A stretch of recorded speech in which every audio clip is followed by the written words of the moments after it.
Exactly. And the sheep. Are we talking about yesterday? Yes. I thought that was a ringtone. Oh, isn't it? Yeah, it is a ringtone. Oh, it is? She recorded her sheep like 10 years ago. Oh, I thought it was real sheep when she said, "Those are my sheep." And I thought, are they in the kitchen? Well, first I said, that's got to be a ringtone. And then I said, no, because she says, "Those are my sheep." And I thought, wow, they're pets. They're in the kitchen. Yeah, it's she actually has one sheep named Red who came over to our farm. She was on her farm for a while, came over to our farm, had babies. We transferred her back, and she's still just like out there in the pasture, like 15 years maybe. Aw. Aw. Needless to say, Dottie loves her. Oh, I'm sure.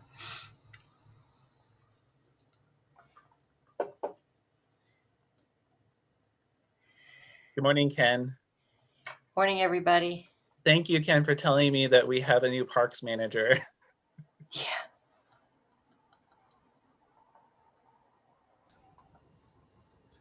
At some point, I'll have Jessica as part of a department update and introduce Ben to everyone.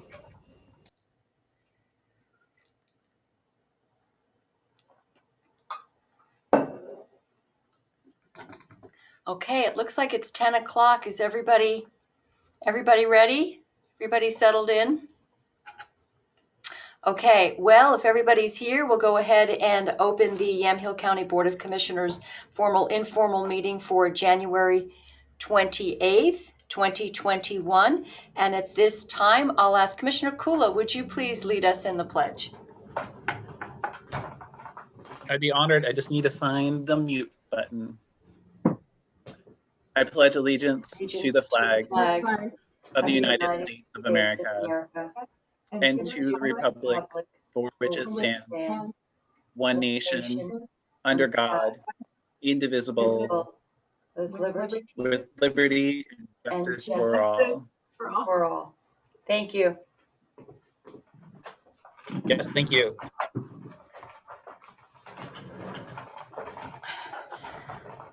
All right, this point we'll do calendaring. Is there anybody who wants to add anything to the already established calendar? Anybody have anything? Nothing? Okay. We've got our AOC day, but that's on the calendar. That's on the calendar. And next public comment, do we have any general public comment? Just those that we've received, not for an agenda item. I don't see anything that is not related to an agenda item, and we've all reviewed those that we got last night and this morning. Okay, then we'll move on to Chair. Yes. We did just get another email coming in, like not even 5 minutes ago. So I think I just saw the last one. It was one. Oh, was it? Okay. Just one. Yes. I think you're right. Yeah. I Thank you. didn't open up the one from Carolina that just came in, but I'm guessing that was the one. Okay. Right. And I want to thank Carolina for getting the 77 pages to us last night. And I could tell she was working late to get that out to us. So thank you for giving us the last night to read those. And thank you for everybody who sent everything in. It takes a long time to compose and send in an email. And I have to say the one thing I know about this board is that every email gets read. So thank you for sending them in. On to our work session, and that's item E, and that's reserved for topics of discussion scheduled for the commissioners in advance. So far, we have a department update number 1 under F1, which is the Health and Human Services COVID-19 vaccine update. And Dr. Lindsay Manfrin joins us. Hi, Lindsay, thanks for being with us. I know we've had lots of emails regarding the vaccine, hearing from constituents. So thank you for being here, and thank you for working extraordinarily long hours. Thank you, Commissioner Sterrett. I'm happy to be here with you all this morning. I thought I'd give just a general update on where we're at and what we see happening over the course of the next week to 2 weeks, and then I'm happy to answer any questions that you might have as well. Thus far, we've given roughly 3,200, so 3,200 doses of vaccine through public health. And that does not include anything that the hospitals gave to their own employees as well. We have, that will be at the end of Friday, we'll have given that many doses, and we have about 300 other doses scheduled for early next week as well. We're currently vaccinating 2 phases. We continue to vaccinate phase 1A. We estimate we have roughly 1,000 people left in that phase before we can feel confident that we've completed that phase. We will be working, depending on our allocation for next week that we should find out about today or tomorrow, we will be working to establish additional vaccine clinics, the large throughput vaccine clinics, as well as guard some specific vaccine allocation and some easier access points for those that we know who work within our developmental disabilities program or are engaged as clients in our developmental disabilities program, as well as those who are engaged with Northwest Senior and Disability Services. We recognize the need to think a little differently when we're trying to vaccinate that group and that population. And so we're working closely with the county DD program as well as Northwest Senior and Disability Services to assure that we can do that. So that will be a large focus for us next week. This week, we also received vaccine specifically allocated to begin educators in early childhood, which is very exciting as well. They are considered the first round of phase 1B. And we estimate that we have roughly 2,600 people who fall in that category. That includes both our public and private schools, as well as preschools and childcare facilities. So, and there is some criteria around what constitutes or is considered eligible as a childcare provider. But again, about 2,600 people. We received 800 doses this week for that population, and we are vaccinating, actually beginning that group today, and we'll be doing that tomorrow as well as Monday and Tuesday. We hope that we will be getting additional vaccine for that group next week as well. But again, I'm still waiting to hear about what our allocation will be. Assuming that we do get that, we will continue to vaccinate our schools and begin vaccinating childcare providers next week as well. We are working on the availability of some weekend clinic hours as well. We know, particularly for this population, getting there during the weekday is not going to be easy, and it's going to be not only challenging for the childcare provider, but certainly all of those families that are depending on them for childcare, and we want to mitigate that as best as we possibly can. So we've got some plans in place to be able to do that, which is great. I want to take a moment to just give some really important credit to some pretty amazing community partners out there. We have been working very closely with Tualatin Valley Fire and Rescue, who have been operating some of their own pods in Yamaha County. We are working on some plans for Virginia Garcia to be operating their own pods. And by pods, I mean point of dispensation. So those are those large vaccine clinics that everyone's hearing about these days. And then we're working closely with McMinnville Fire and West Valley Fire, who are providing vaccinators for a lot of our clinics, which is great. And we really appreciate them. Of course, the county, the CERT volunteers have been incredibly valuable and have really helped with all sorts of traffic control and signage, and just assuring that the flow of our vaccine clinics works really well. We do have locations throughout the county. So far we've really been doing our clinics in the McMinnville area, but beginning next week we will have clinics specific to schools, both in Newburgh as well as the West Valley area, and we do intend to open up access to the best of our ability in both areas of the county as well. I want to back up as I'm saying Newburgh. I also want to say thank you to Providence Newburgh, who are also vaccinating individuals in that area as well. All of the clinics that I've mentioned, including all of the clinics by those partners that I've mentioned, are all only available for people who are eligible in phase 1A and educators and early learning, and they're only by appointment. So it doesn't work to show up at a vaccine clinic. We don't take walk-ins, we're just not able to. But we are able to have pretty high throughput of individuals. In some of our locations, we're able to do about 100 people per hour.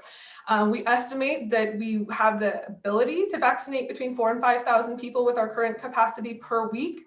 Of course, unfortunately, we're getting dosage quantities in the hundreds, not thousands. So we continue to wait anxiously each week for our vaccination allocation, and then quickly plan events around that. And we're also doing some pre-planning message to the state that we want this many doses and then have to adjust and recalibrate depending on what we actually get. It does feel like there's beginning to be some balance throughout the state, which is great. I think trying to assure access to everyone in those phases throughout the state has been really important. And I've seen some really great steps taken by the Oregon Health Authority to sort of mitigate some of the early concerns. And so I've been really pleased with that, and in hopes that that continues and have every indication that it will. Let's see. The older adult population, I know there's a lot of questions about this group. So each week, beginning February 8th, another bracket of age eligible individuals are eligible for the vaccine. And I want to be really cautious in how I message this, because I think it's really important to recognize that eligibility is not the same thing as access. So individuals may become eligible to receive the vaccine in Yamhill County on certain dates, but that doesn't necessarily mean that we will have the vaccine doses available for them, which is frustrating for all of us. And I completely understand people's frustration, and certainly we're feeling it on our end, because we want to get vaccines to every person in Yamhill County who wants one as quickly as we possibly can. So we are working on some messaging plans for the older adult population so that we can reach out to them. Largely, much of that outreach is going to be done through partnerships with our primary care providers. Our local primary care providers have already generated a list of all those folks that are eligible based on age, and provided estimations of those numbers to me. And our hope is that when we begin getting vaccine that we can use for that population, in addition to the large events that the public health and partners are doing, we'll be able to give some of that vaccine to our primary care providers to also begin vaccinating those groups. I want to say, primary care providers do not have any vaccine at this time, so calling them is not going to get access to the vaccine. And they are very diligently waiting for this vaccine, and will be reaching out to individuals who are eligible when they have that vaccine. So we're working on those plans right now to have them ready, so that as soon as the vaccine arrives that we can use for that group and that population, we'll be able to push it out quickly and have a plan in place for them. So those are the general updates, and I'm happy to answer any questions that you might have as well. Thank you, Lindsay, for that. Commissioners, do you have specific questions? I do, Chair. Thank you. You've answered so many of the questions that have come to me, Director, and some of the ones that I generated here right now. I'm hearing more and more concerns about from elders, from those age bracketed individuals, about technology barriers and language barriers and literacy barriers. And so it sounds like having the primary care provider notifying is going to go a long ways towards that. But I assume you have other tools that you're using. And then the other one is I got an email just a few minutes ago from a man in Newburgh who runs a mobile home park, and he had similar concerns about the technology barriers. And so it sounds like I have some answers for him based upon your presentation now, but I'm curious your thoughts. I'd love to know what. Yeah, so in addition to the outreach that we are working closely with our primary care providers and other healthcare providers to do when we are able to, we're working on a number of different things that include, half sheet flyers and things like that with information. We have to be really careful with information in print because things change so frequently that we want to be really cautious about that, and thoughtful. But we have our community advisory group for COVID vaccine that has a number of individuals represented on that, and more information about that can be found on our website. But we're relying heavily on them to get information out. So places like Northwest Senior Disability Services or UNIDOS or the Housing Authority, YCAP, they're all represented on that advisory group. And so we're getting information to them so that they can be out in the community and giving that information to those people who may not have, they can't check a website. They're not going to be able to sign up via link. And we may not even have phone numbers for, but they do the street outreach and they'll be on the ground assisting people as well. Great. That was my concern, really. I heard a lot of challenges around the having an email, being able to follow a link, kind of what that means to people who haven't done it and haven't needed to. So thank you for that. You're welcome. Thank you, Commissioner. Commissioner Berschauer, any particular questions? Yes, go ahead. Thank you, Chair. Lindsay, I just want to echo some of the feedback that Commissioner Kula referenced, especially seniors having access. There's a lot of frustration, and I know you know that, just with who is eligible to get the vaccine versus the metrics that we're seeing coming out of OHA in terms of who's disproportionately affected in a negative way from the virus. So that's still coming. There's a lot of frustration. I heard it yesterday at the Newburgh Rotary Club meeting. But also the issue of transportation, getting seniors who don't have access to transportation and going to them and making sure that they have access whenever they do become eligible. So I just wanted to echo Commissioner Kula's concerns, because that it's been coming my way too, and I'm sure with Chair Sterrett. Thank you, Commissioner. And yes, we've gotten those emails, and one particular gentleman that I spoke with yesterday that I discussed this with Director Manfred was about hearing anecdotally via social media that some people have received the vaccine and then put it on social media saying, I received the vaccine, and people saying, hey, wait a second, you don't fall into any of those groups. So we had that discussion, and I think that, I guess the short answer, right, Director, is that there are those one-offs, and you're basically looking at people to self-attestation, and it's their word that they're eligible. Is that correct?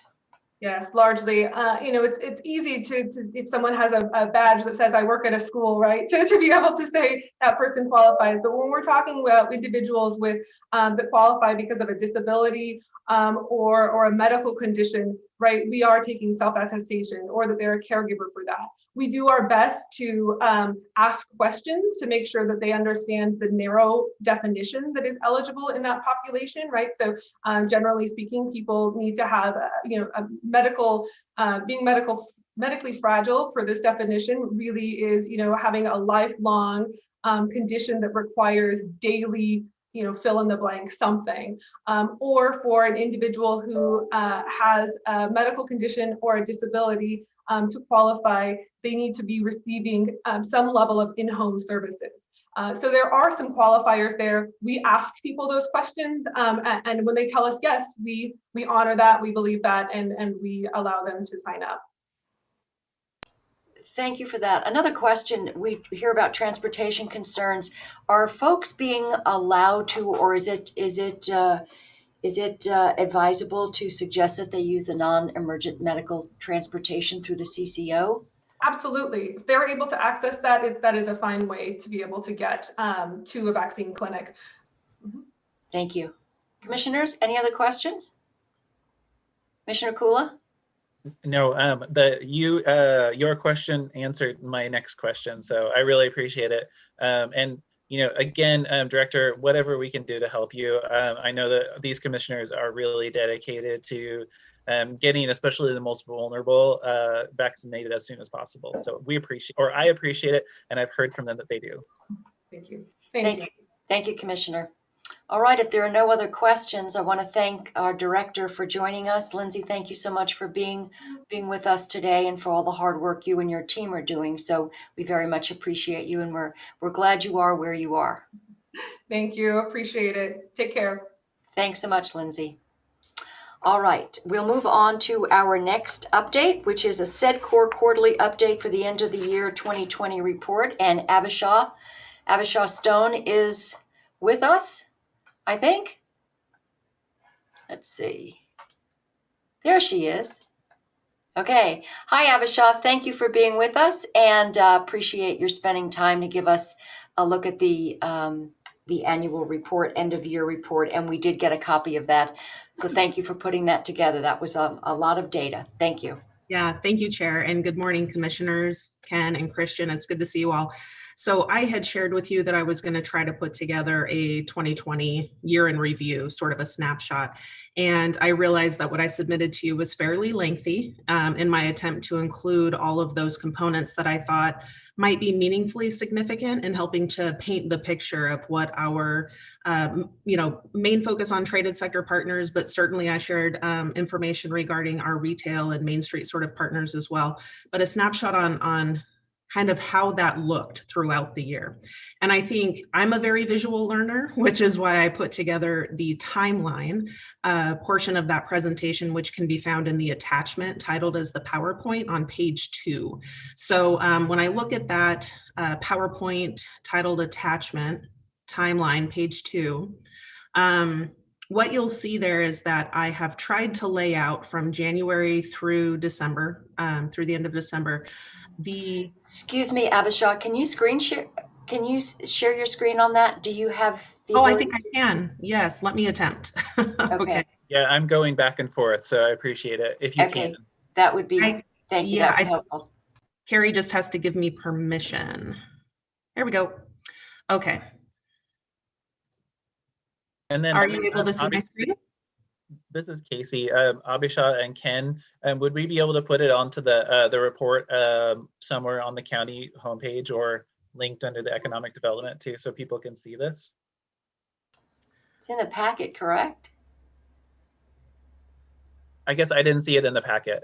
Okay. And I don't know if my reports generally make it into your Friday packet or if they get put into kind of your supplemental packet, and that might be why you saw it at a different point. So as a contract service provider, instead of kind of the department report, I think it gets put into a secondary packet. Can you see my screen now that I'm sharing it? Yes, are you able to make that text a little bit bigger? I can attempt that. If not, that's fine. I mean, we can, there we go. That's perfect. Thank you so much. All right, let me see if I can try to center this for you. So you'll see that I have the key over on the left-hand side. And so that orangish salmony color identifies what the unemployment rate was at any given time throughout the year. That grayish, I'm not sure how these colors appear to you, but it's a grayish color, are the executive orders that impacted our business partners. So in the full report, you'll see a reference at the very end of the report to the various executive orders related to COVID-19. But in this, I highlighted the ones that had direct business impact. And then the green is are the various different resources to support those impacted businesses. And then in the, I guess, tan, sort of yellowish color are other factors. And you'll see that in this report, those show up as that concentrated time of civil unrest and the wildfires. And so again, in the full report, I go into some explanation as to how these sorts of things further impacted our business community throughout the state, throughout the region, and especially in Yamhill County. But what I was trying to do is kind of show here, right? So we started in January with an unemployment rate at 3%. And by April, that unemployment hit 13.2%. Throughout this PowerPoint, there's some other documents that actually I'll scroll down just a little bit and let you see here. At one point, our employment loss, so this document here talks about employment loss, was 15.5%. So you've seen some of these numbers, right? So is 15.5% our highest rate of unemployment? And what this tries to help explain is that this is the number of employment loss, and our highest rate of unemployment was actually 13.2%. And the difference is that we may have some employment loss that was either planned or those folks don't plan on returning to work. So unemployment is when folks have lost their job and they're looking for work, or they're still in the workforce. So though we had a 15.5% employment loss, our unemployment rate at its high was 13.2%. Around that time, right, there was a lot of activity around this time. We had multiple executive orders that were impacting businesses via change of service orders and closures. And also immediately we started seeing some resources come through at a federal level, at a state level, and via our local jurisdictions. A few things to highlight. First of all, wherever there's an asterisk, that is an approximate date. So some of these programs, you know, the question is, do you put it in here based on when the funds were approved, when the program was open, when people received the money? So these are approximate dates. But the first business direct grant program hosted in Yamhill County was actually through the city of Newburgh. And that got us moving pretty quickly. And then, of course, the county hosted the next one through the Immediate Relief Grant Program. That $250,000 program gave us the leverage that we needed for me and Jason Schneider from Marion County to write a joint regional grant to Business Oregon, which ultimately got funded 3 different times, which was pretty exciting, for a total of $1,092,000 that came through the 3-county region. And in the full report, you'll see that impact that was made directly for Yamhill County businesses. And I can pull that up if you want to see it, but I'll just run through this real quickly. So we were able to leverage the commitment of Yamhill County, the commitment of Marion County to bring in that additional $1 million+ to our region to support businesses. PPP and EIDL were executed at that point. Additional executive orders were issued that kind of going into the summer months. And these are the months where we know that a lot of our wineries and tourism businesses were heavily impacted, right? So these are their busy seasons. We had multiple closures that were again initiated. And then as we started seeing our numbers improve, coming out of kind of some COVID recovery period of time, there was this additional impact of the expression of civil unrest that had a lot of people uneasy and not necessarily going out to visit, to patronize businesses. And then of course we had the wildfires, right? Which impacted all of us in one way or another, but I don't think any of us will forget the apocalyptic red and black clouds that plagued our region for a couple of weeks. And certainly where I live, it was very impactful for a couple of weeks. So even when businesses were able to reopen their doors to some degree, we saw this significant impact. In Yamhill County, as with most of the region that SEDCOR serves, I should say all of the region that SEDCOR serves, we have been in the highest risk category for the majority of the time that it has been expressed, which has prevented our businesses from operating at full capacity. Again, we saw several, so you'll see here these Willamette Workforce Partnership. These are Business Oregon round 1, 2, and 3 that we were funded on a regional level. I really want to highlight that while all of this significant impacts were being felt by our businesses, there was a lot of coming together with our regional partners. So where SEDCOR and Marion County co-wrote for this grant for the region, we reached out to the Council of Governments and asked them to actually be the fiscal agent for this grant application, which of course they did readily, right? So they were the actual applicant for all 3 rounds of these funds. And then we looked at this as a regional approach again and said, you know, who has the capacity to host a grant program? And Willamette Workforce Partnership said, we're your partner. And with no administrative funds being directed to them through the state, none of these grant programs allowed for administrative costs to be covered. Willamette Workforce Partnership said, we will do that. We are your partner in this work, and we will absolutely execute these grants. And they executed over the course of several months, hundreds of business direct grants. So we think about how much work we know it is, right, to host grant programs, to review all of these applications. They were actually working on a state and federal level for a lot of these applicants and managing a lot of data. And then to be able to just get the checks cut and in the mail. So phenomenal partners, and we're very grateful that they stepped up in this way to do that. So I won't go through every single thing on this timeline, but this is something that folks are trying to kind of constantly wrap their head around.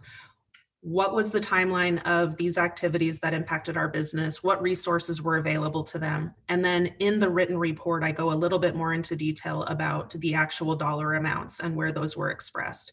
In the future, if you would like more specific detail about the communities that receive those funds through their business partners, I can dig that out. So please just let me know if there's any additional that you're looking for.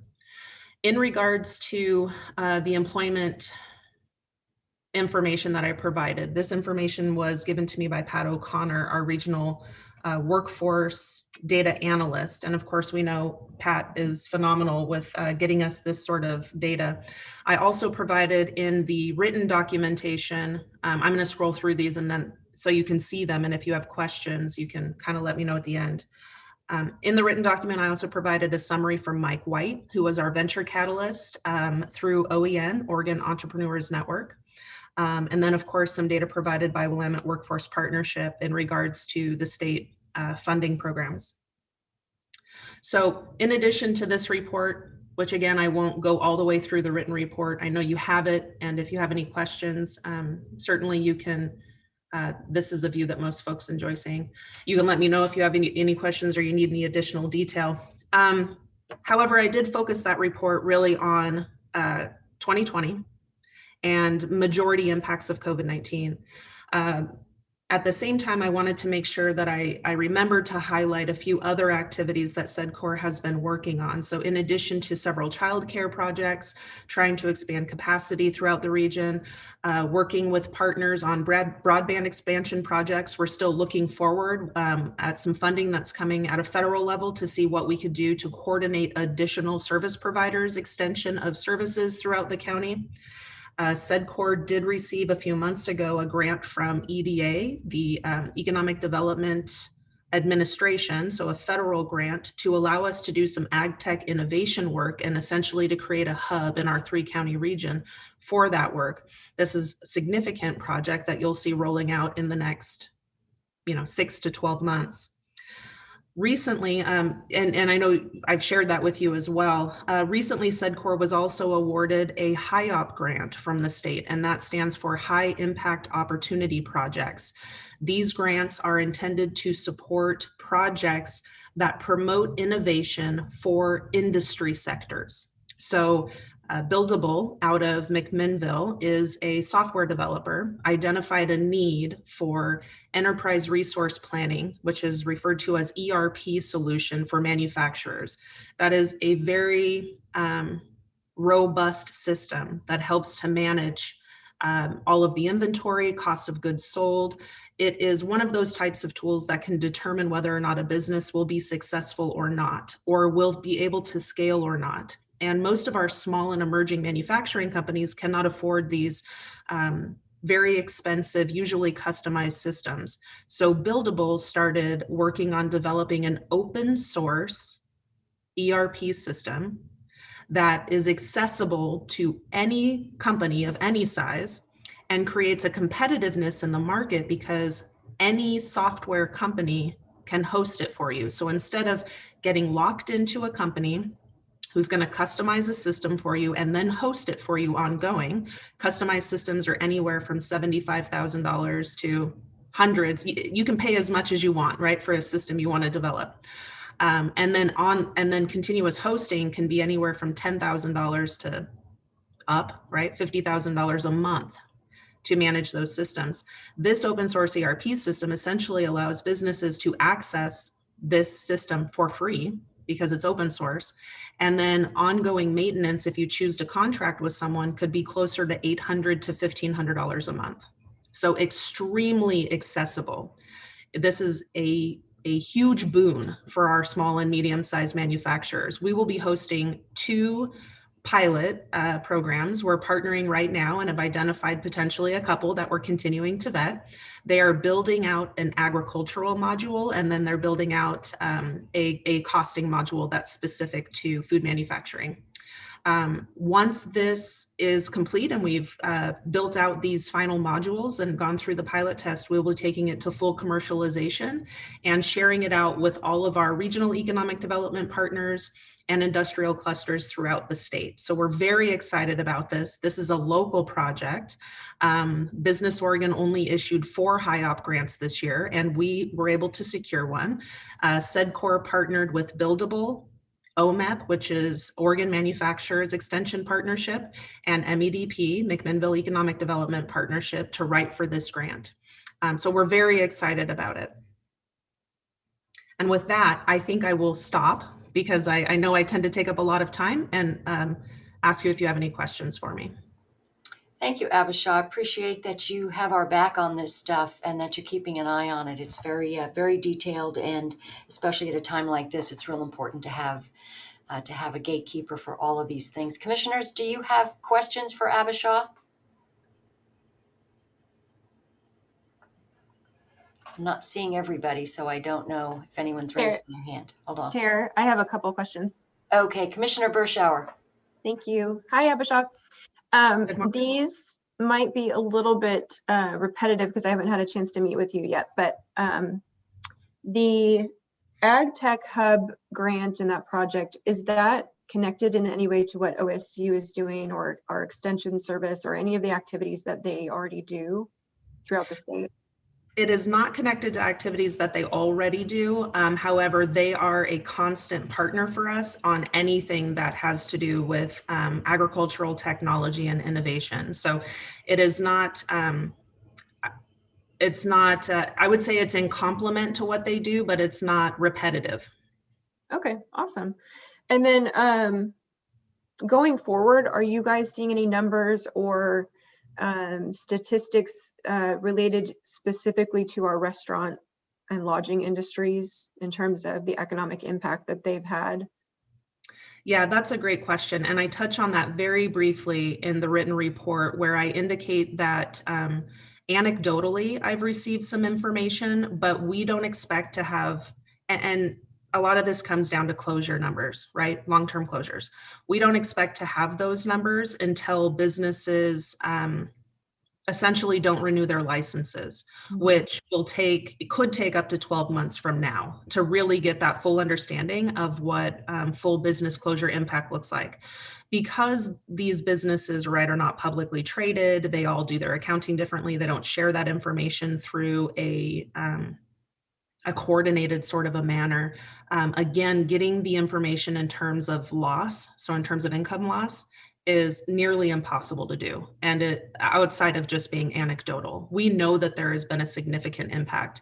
We know that our manufacturing partners had an immediate impact. Many of them did. The majority, if not all of them, recovered over a period of time. So there was kind of this world freeze, right? So meant their supply chains got dried up. Their employees had potentially had concerns or had to go home and learn how to distance educate their children, issues with childcare.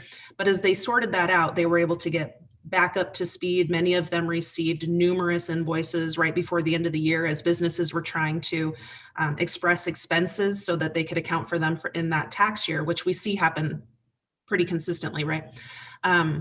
So we know that our manufacturing partners had impact. Most of them had recovery. Certainly some industry sectors are still struggling.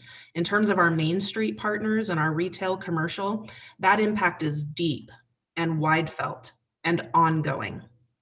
And those are the types of numbers that you can't really clearly collect with good data until after it has passed and we know that we're still in it. So if there's specific data that you're looking for, or even if you would like me to share specific anecdotal data, I can share that, but I don't have reports to offer you. Do you have kind of a rough percentage of how many people just in our local business community had to rely on some type of assistance, some type of grant or anything like that? Currently, some of our partners are doing surveys to gather that data. Okay. But I don't have that readily. I know that some of the municipalities are doing some survey data when businesses are renewing their business license so that they can try to capture that. And we have some data from our grant programs where we ask whether or not they've accessed additional resources. I wouldn't be able to break it down to say that these were the specific resources that they accessed, but through our grant programs, I would say in the early days when just PPP and EIDL were available, we were tracking at about 20 to 30% of them had accessed that resource. Most of that number was low, in my opinion, and it was low because of access, right? So they might not have had banking relationships. We had some very smart, very planful business owners who had no debt, which meant that they had no debt relationships, right? So they, as PPP and EIDL were available and they tried to reach out to access those loan programs, they had to then try to secure relationships with banks who were so busy working with their existing customers, right? We remember these stories where they just couldn't secure those loans. So it was about 20 or 30%. The last round of data that I saw that collected, that asked those questions, it was closer to 75% of the businesses had accessed something. And that could be something like a rent forgiveness program, or it could be something like an EIDL loan. So the range of those, or it could be a county grant, it could have been a city grant. We didn't ask the specifics. Okay, that's helpful. Thank you. You're welcome. Thank you. Anybody else have any questions? Chair, I have a question or a comment that goes into a question. Thank you, Abisha, both for the graphic interpretation of the report and for the report. It's helpful because I felt like in the past year, the commissioners and you and Ken and Carrie were doing a lot of respond to immediate threats to our community. It's been really nice to see in the report and in your presentation the long-term visions that you've been working on kind of all along, both based upon priorities that the Board of Commissioners has asked of you to set, but also based upon what you're hearing the need for in the community. So thank you for that. The broadband and the childcare access are things that are gonna go long past our current emergency situation. So bravo to that. My question then is on the ERP, the platform, has Buildable or OMEP or MEDP or you, did you have people come to you and say, gosh, it would be really nice to have this? Or did you know that it was a need out there? And do you know of businesses, you don't have to tell me, but you know who they are, but are there businesses who are planning to jump into this and use it going forward? Those are great questions. Thank you. So in regards to ERP, so my background is food manufacturing, right? I've been in the food manufacturing realm for a long time. I won't show my age, but I'd say close to 20 years now. I'm getting, you know, older, wiser. 5, but maybe that's not right. Right. And I also did business consulting for several years, and ERP systems are always a tool of value for growth and expansion for value add companies. So this is something that SEDCOR and all of our partners are always aware of. First of all, OMEP, as the manufacturing extension partnership for our state, right, works with businesses on these sorts of systems on a regular basis. So whenever we experience a company that says to us, we have an inventory management system, we really struggle to manage our inventory, our ins and outs, we're doing regular counts, it takes a lot of time, it's inaccurate. If they say to us, we're having problems with our production scheduling, or they say we're having problems with on-time delivery of our ingredients and materials because of our supply chain issues and our system doesn't quite work. If they say to us, Abisha, we have cash flow issues because we just can't seem to keep up on our billing. Every single one of those issues is an ERP related issue. For businesses that can't afford ERP systems yet, because again, emerging and small businesses often can't, they're keeping spreadsheets and managing all of this data via spreadsheets and then trying to bring that information together to do their cost accounting for each individual run. And there is so much opportunity for error. Whenever I was doing consulting,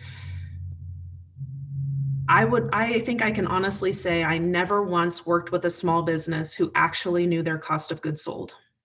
And so they would come to me and say, we need to expand, we need to identify a new market.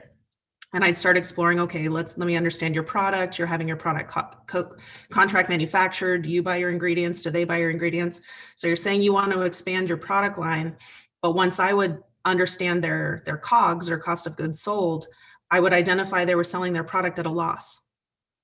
And I would say to them, so trying to identify a new market, you think that you're going to have a volume-based sort of win on this, right? Sell more product, that's the answer. That just means you're losing more money. So we need to get back to the point where you understand your cost of good. And ERP systems do that. So this is a central tool to our business partners. There's all different types of them. They come by all different names, hosted by many different businesses. But the concept, the idea of them, the tool itself is integral to the success of businesses. So we're all very aware of that. OMEP actually has a staff focused just on systems and ERP. So we know that this is an issue. It's been an issue for a long time. But for Buildable, who was partnering with OMEP on customizing programs for people, the owner, Max, said, well, this is crazy. There needs to be a better solution. Why can't we make that solution? Why can't we innovate this? Why can't we do this? So he went into the web and found other partners that were creating this open source solution, invested in it himself. His business invested a huge amount of time, energy, and resources to building it out. And then they approached me and said, here's what we're doing. I said, oh my gosh, you guys need an advisory committee. So we brought in some professionals that are ERP developers and implementation folks. They started advising, building it out more. And I said, you know what? The state should be in on this. These are the types of the things the state should be funding. So that's why we pursued the HIOP grant. Cool, thank you. I have a follow-up to that then, which is that I'd love to emphasize from a farmer's perspective how important ERPs are. And that's that in a group of vegetable farmers that I live with, as it were, we're always doing cost analysis of how much it's costing for each carrot, each bunch of kale.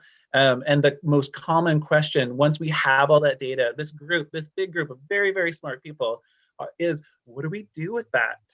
And so it's really, that's when the ERP comes in. And so I'm really glad to see that, right? It's really quite the tool. So thank you for doing it. Thank you, Commissioner. Does anybody else have a question for Abisha? All right, well, Abisha, thank you very much once again for bringing this information to us, and really appreciate your background, and you do a great job for us. So thank you very much. Thank you, Chair. And thank you, everyone. If you have future questions after getting all the way through the report, please let me know.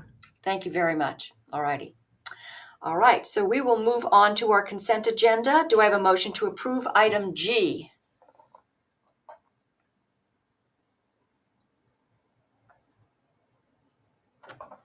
Sorry, I'm toggling back and forth between agenda and the screen. I would move approval of item G. I wanted to make sure I actually saw it. Okay, we have a motion to approve item G. Any further discussion? Hearing none, all those in favor signify by saying aye. Aye. Aye. Motion passes. On to item G2, which is the approval to reappoint John Nyberg to the Fair Board for a 3-year term to expire on September 21st, 2023. Do we have? Chair, I think you just approved that. That was item 2 Oh, on the sorry. consent Yes, agenda. you're right. We already did that. Yeah. Old habits die hard. On to item H, old And page business, numbers. none. And we are on to item I, and these are add-ons and non-consent items. This is consideration of funding of the 21-23 statewide transportation improvement discretionary funds, the STIF applications for the transit proposal for the Yamhill County and Benton County 99W Transit Corridor Pilot Project. Now, this was something that our transit manager had given us a presentation of before you got here, Commissioner Berschauer. So I don't know if you had any other questions regarding what this was. But basically, we are just approving this funding. Commissioner? Chair, I think she talked a little bit about it last week, because as a kind of an extension of what she was talking about. So yeah, I'm Okay. good. All right, great. Do we have a motion to approve then? I would move that we approve item, I think it's I1, but I need to. It's flip back. I1. Perfect. I1. Thank you. We have a motion to approve. Any further discussion? Hearing none. All those in favor signify by saying aye. Aye. Aye. The motion passes. On to item I2, which is the discussion of the Yamhellis West Sider Trail. So thank you all for being here. And I believe that our grants and special projects manager, Carrie Martin, was going to invite an ODOT representative and is Carrie here? I don't see Carrie. I think, Chair, I think we have Todd Sadlow, Sunny Chickering from ODOT, and we have Carrie Martin. Okay, I don't see anybody. Hold on, let me get everybody here.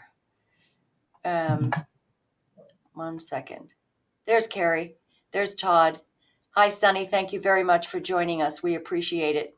So at this point, perhaps we can start with Councilor Sadlow or Councilor Burnish would like to bring us up to speed on what the discussion is basically going to entail in terms of the ODOT contract and what we're being asked to consider today.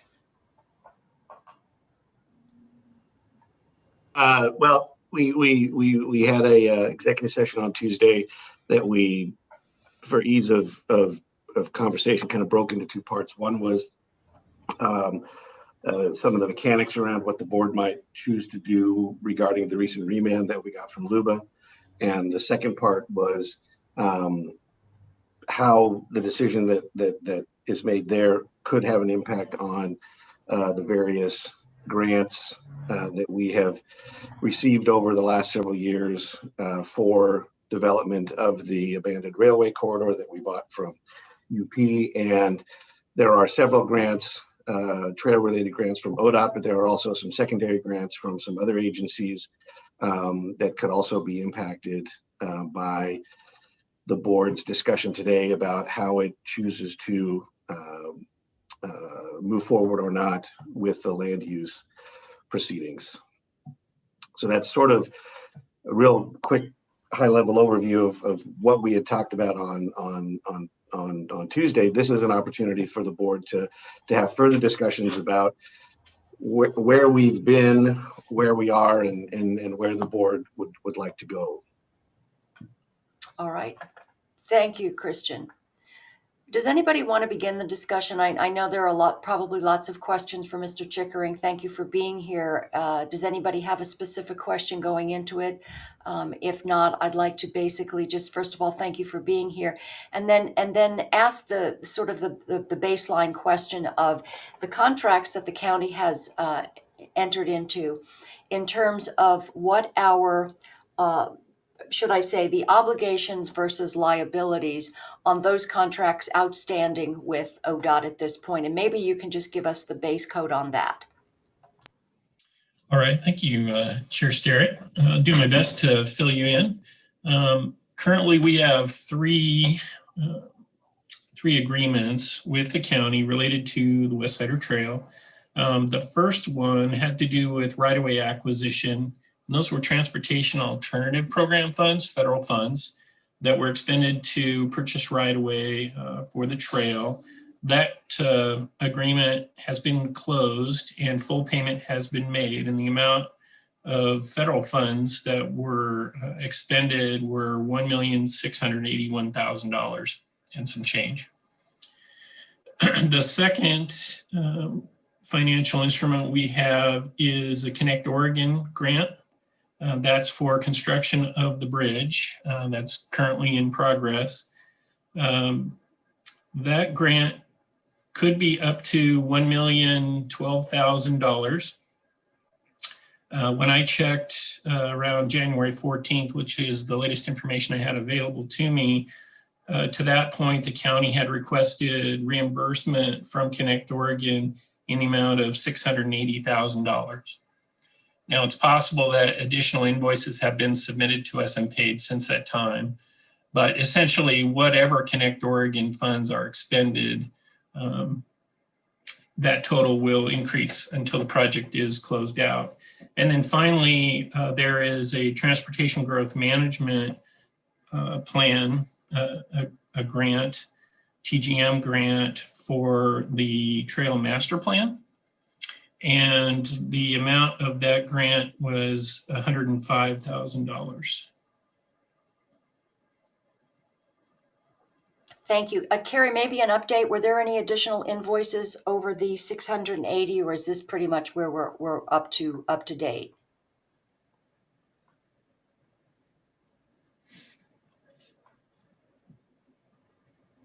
Carrie Martin? All right, we'll get back to Carrie. All right, so that's one question I have, is whether or not those are the last invoices that we're aware of. And as far as the, again, liability and our obligation for so for instance, let's talk about the TGM grant, the master plan. At this point, are we submitting invoices for that? And is that a lump sum payment? And then we're just submitting invoices to document those costs? I'm sorry, are you asking me, Commissioner? Yes, I'm wondering, and I don't know if, Ken probably knows that. Hi, Ken, thank you. Ken can help us. I believe I can answer that. And, as far as the TGM grant, the county's not, there were some matching funds that you may recall the Friends had contributed that we had passed through and released, and sent to ODOT as part of the matching requirement. But as far as the TGM grant, it is not a reimbursement grant. So this isn't something that we're paying Alta Consulting and then getting reimbursed for those costs. Those contracts are being handled by ODOT. And I see Carrie's joined us, so if Carrie has any additional information you wanted to share as well. Oh, and Carrie, thanks for joining us. I just wanted to go back to that. So at this point, I just wanted to make sure the $680,000 as far as the invoices that have been submitted so far, is that are we up to date on that, or have there been any additional invoices past the 680? And are you specifically asking about for Connect Oregon? That was the number from last. So we are not 100%. There were a number of invoices that were submitted, and then ODOT initiated a sort of freeze time, and then we were allowed to resubmit, and there are a couple outstanding that we still have issues to resolve with ODOT on. Okay, do we have an idea ballpark on what that dollar figure is? Even just, parameters. 900,000. 900,000 in additional to the 680? Yeah. Okay. Oh, no, I'm sorry. Total. I'm sorry. Yes. Total. Okay, thank you. Thanks, Carrie. Appreciate that. All right, thank you. Commissioners, do we have further questions for Mr. Chickering regarding the grants? Commissioner Bershauer does. Thank you, Chair. So, Carrie, just for clarification, why was there a freeze on ODOT reimbursements for the Connect Oregon grant? That was a decision that ODOT made. They felt after the LUBA decision, I think over the summer, that that they wanted to hold off and see what the county planned to do next. So we didn't have a lot of notice on that. That was just something that we were notified after we had submitted a number of invoices for reimbursement. And when did the freeze take place? When was it initiated? I believe that took place in the spring, and that went through the fall, but I will have to check the exact dates for that. Okay, so we're no longer on a freeze and they are currently reimbursing? Yes, theoretically, we are no longer in a freeze. We were told that they would begin reimbursing. And so I've submitted, I think, 17 reimbursement requests, and we have been reimbursed for 10. And so obviously those first 10 were much larger than some of the ones that have happened more recently after that, but they paid us, they reimbursed us for those first 10, and then they have some additional questions for remaining. So we're working with our vendors, Barline and Dowell, to resolve those issues. Okay, so Mr. Chickering said that we've been reimbursed for 680,000, but there's a gap between what we've submitted to the tune of $220-some thousand. Yes. Where do the 10 requests that have been answered fall into that? Are the 10 requests part of the 680, or are they? Yes. Okay, so we have another 7 or so requests that constitute $220-some thousand that have not been reimbursed. Correct. Okay. Um, we discussed this issue about ODOT and ODOT's grants on Tuesday in executive session, and I'd like to hear from Christian before I ask my long list of questions, what we can talk about and what we probably are excluded from talking about with regard to the remand in terms of me asking ODOT questions before I proceed. Are you talking about the LUBA remand, or are you talking about our grant agreements with ODOT? My questions are about the grant agreements with ODOT. Okay, so those are, we can have as broad a discussion as the board wants to have. But if those start to return to touch on substantive issues related to the land use remand, I'll look to Todd to jump up and down as soon as he thinks we're crossing a line. We do need to try and be careful about how much of the substance of the remand that we get into along the lines of what we discussed on Tuesday. So there likely will be a crossover there, and we'll have to sort of gauge that as we have the conversation, I think. Okay, thank you, Christian. So Mr. Chickering, I have a long list of questions, and this kind of gets back to me trying to figure out what the timeline has been with these grants, because there's a lot of information that was not made available to the public prior to me coming into office. And so what I'm learning is that there has been an ongoing level of nervousness from ODOT about these grants, specifically the Connect 6 grant. And the level of nervousness has played out in the form of perhaps the freeze. We don't know for sure if that's why that was implemented, but that's one of my questions. But also based on discussions with ODOT employees, and also minutes from several advisory committee meetings that I have read, it seems as though ODOT was ready to terminate our grant agreement last June of 2020. So are you aware of those conversations? Did ODOT ever send the county anything in writing that says we are ready to terminate this agreement? Commissioner, thank you. I'll do my best to answer these questions. I have not been involved in all of these conversations, so I'm going to do my best with what I do know today. And if there are questions I cannot answer, I'll just tell you that. And if you would like, we can provide follow-up information at another time, etc. But if I don't know the answer to something, I'm just going to tell you I don't know. Okay, I appreciate it.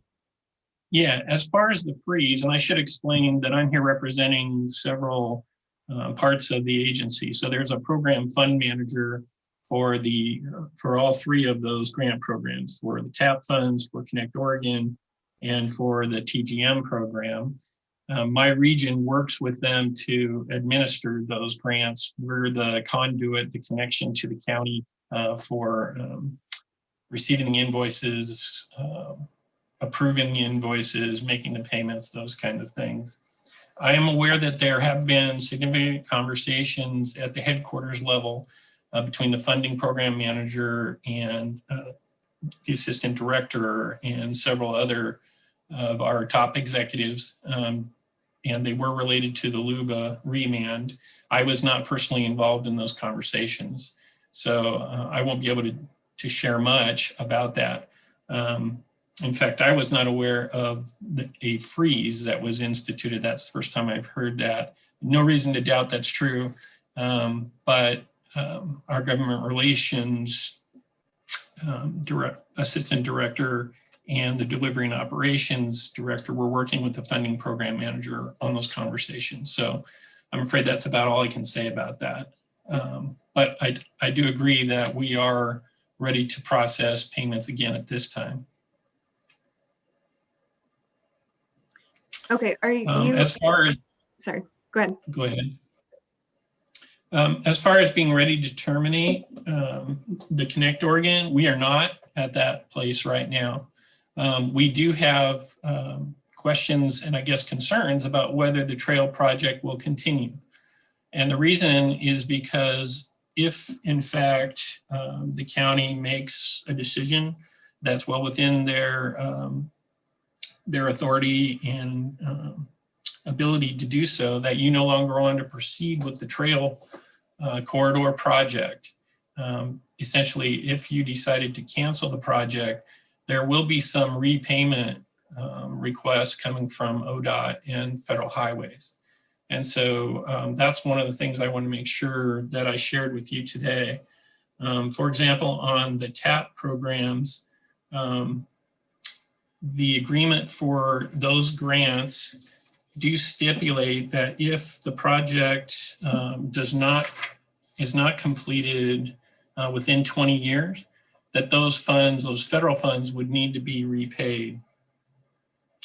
And that repayment, FHWA can recover those costs from ODOT, but as a sub-recipient of the federal funds, ODOT has the ability to recover those costs from the county.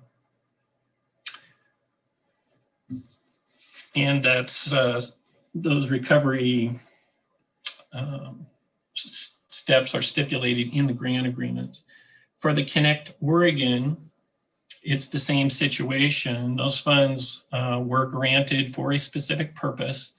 If in fact the county were to decide to not proceed and complete the bridge construction, or take other actions that would indicate that the trail project as a whole would not be moving forward, as going to be canceled, then ODOT would work with the county to recover the Connect Oregon funds.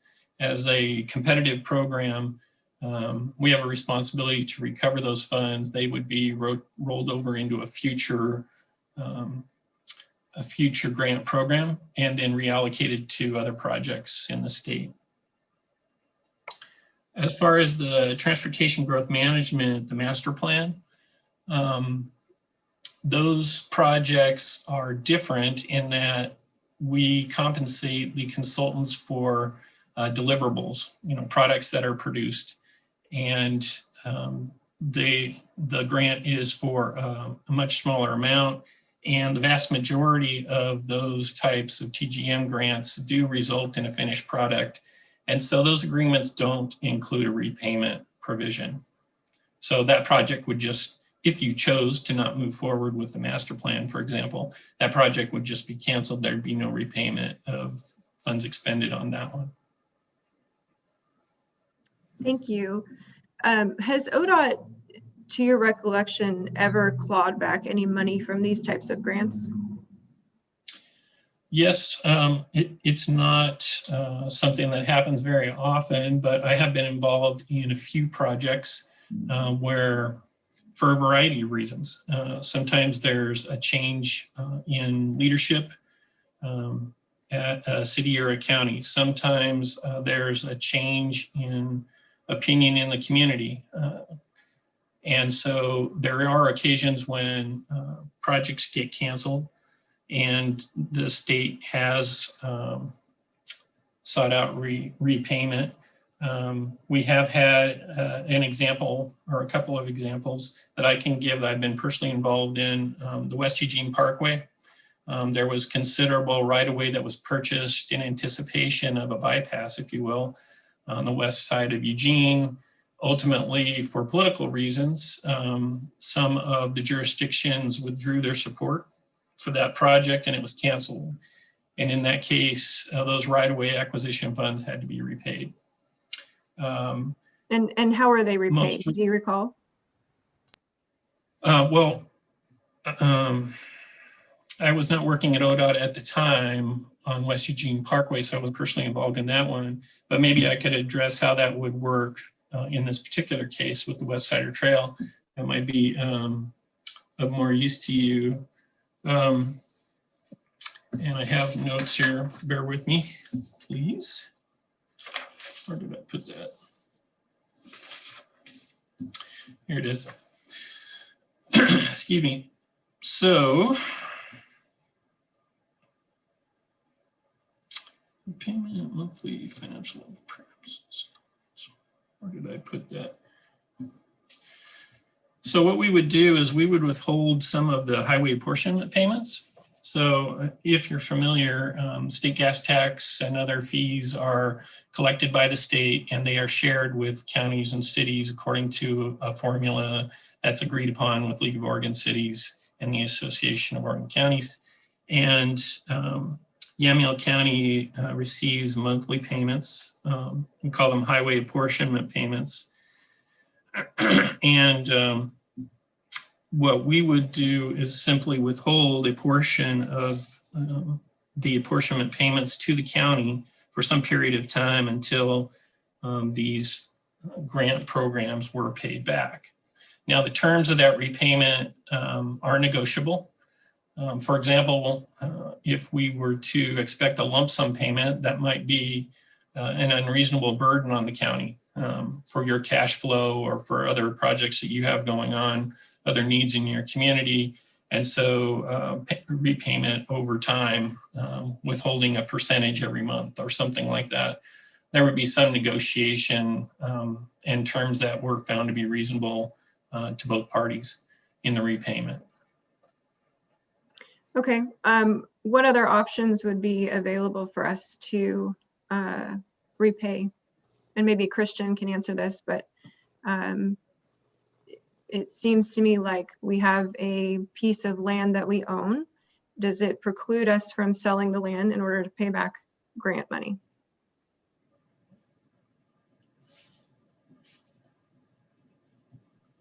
Is that a question for me or for Sunny? Sorry, for Christian. We talked a little about this before. Under the terms of the agreement, we would need approval from FHWA and ODOT and others in order to move forward. That's my understanding of what it would take in order to do something else with the corridor other than what was identified in the grant agreement, without risking breaching our grant agreement. So if you're talking about a sale, trying to sell or transfer the corridor within the terms of the grant agreement, we would need to have that conversation with ODOT. So we are the legal owners of the right of way, but we do not have a legal right to sell the property. We do have the legal right to sell it. If we don't involve ODOT or don't obtain their approval under the terms of the grant agreement, I would consider that to be a breach of those agreements. Sure, but we have the legal right to do it.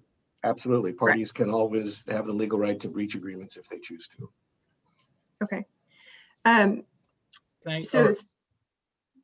May I ask a clarifying question on that one, Chair? I'm pretty sure you said yes. So, okay, great. Thank you. So thank you, Sunny. Thank you, Christian. One clarification, and I think I understand this now.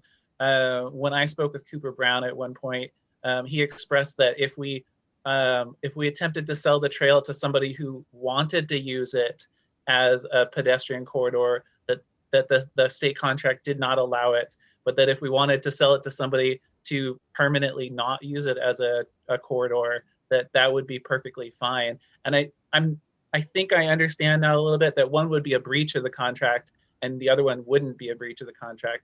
But I don't know if either of you want to weigh in on that.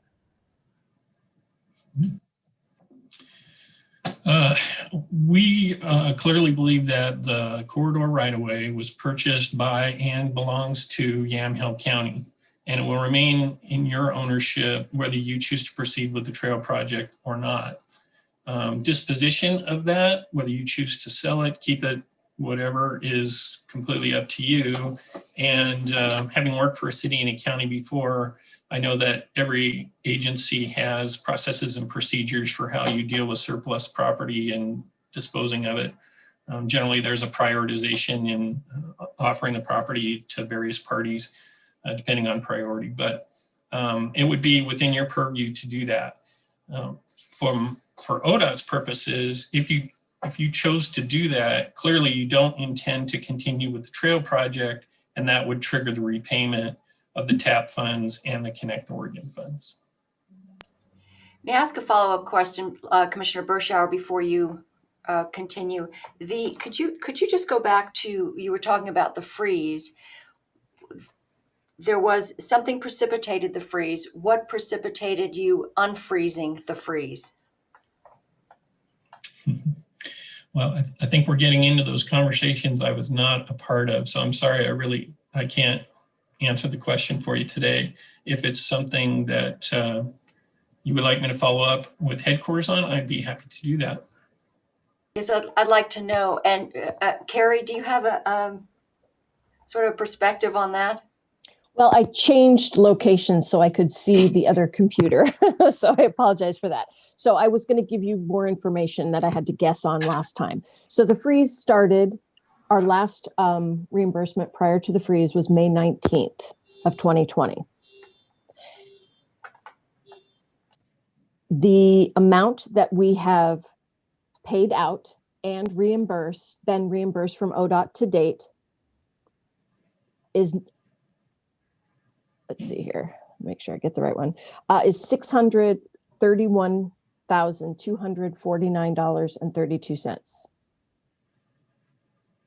The total amount that we have requested from them is $971,204.41. So that is a difference of $339,955.09. That is the outstanding amount that we have requested reimbursement but have not yet received.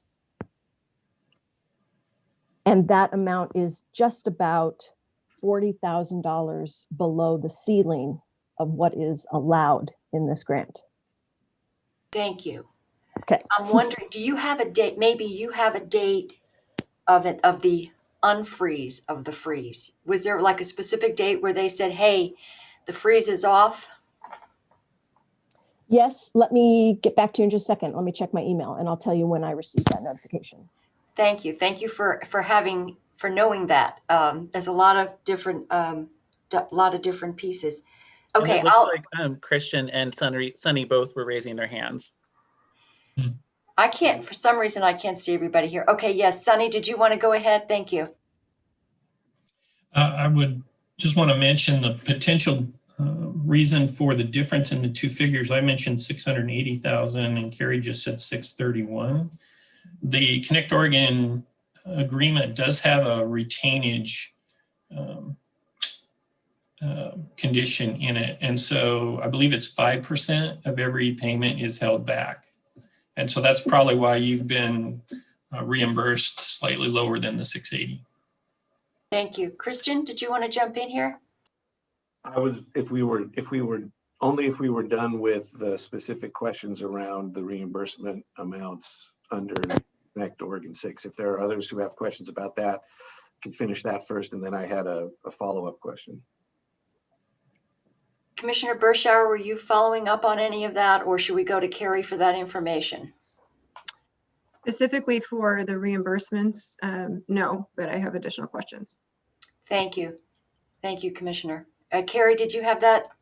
So I don't have that, but I do have something different, which Okay. is Sunny was just mentioning the retainage, and that's correct. We have a 5% retainage on every invoice that we submit. Our retainage balance is $51,116.07. Thank you. Thank you for that. Christian? So if Commissioner Bershauer wants to go ahead and ask her question, she may be asking the same question that I might. So I'll wait and allow her to go ahead. And then if I still have a question after that, I'll raise my hand again. Thank you. Commissioner Bershauer? Thank you, Chair. I'm going to take a little bit of a step back because I feel like the public they're hearing all sorts of different things about different pieces of this issue. And I think it's important for us to state that there is a land use issue, a land use application that is one part of it. And then there are grants that are related to this effort. They're separate issues. They need to be dealt with separately. But I think that the public also isn't aware of some of the actions that have been happening behind the scenes. I know that this is an issue that I have followed and tracked very closely for the past couple years, and I am learning new things, you know, as of yesterday even, that are pretty shocking to me. And it's our duty to make sure that the public knows exactly what's going on and answer these questions for them. And with regard to ODOT's grants and the role of these grants in relation to this project, I think it's, there's a lot of unanswered questions. And if I go back and start piecing together the timeline, there's some critical things that have happened that I'm not sure we can explain. And so I'm searching for an explanation. And if you go back to, well, May, essentially, when I was elected, there seems to be a shift with the county's attitude about the trail going forward in terms of how we're going to proceed. And I'm not talking about the land use part of it. I'm talking about how we handle these grants. And I'm learning that that has been played out behind the scenes in some pretty shocking ways. And the first thing that I'm pointing to is in June, not even a month after I was elected, that we are getting communications from ODOT that they are ready to terminate the agreement. And so, Mr. Chickering, I'm wondering if you are aware of that communication, because there's an assumption that we were already in breach of the contract back last June. And I'm wondering if that precipitated the effort to terminate the grant, the Connect 6 grant contract. Yeah, I'm sorry, Commissioner. I can't speak to what was happening during that time. I just wasn't involved personally in those conversations. I am aware that Assistant Director Brown did send a letter. There was only one that I was copied on. And there were discussions going on about whether the project would continue and what some of the potential outfall might be.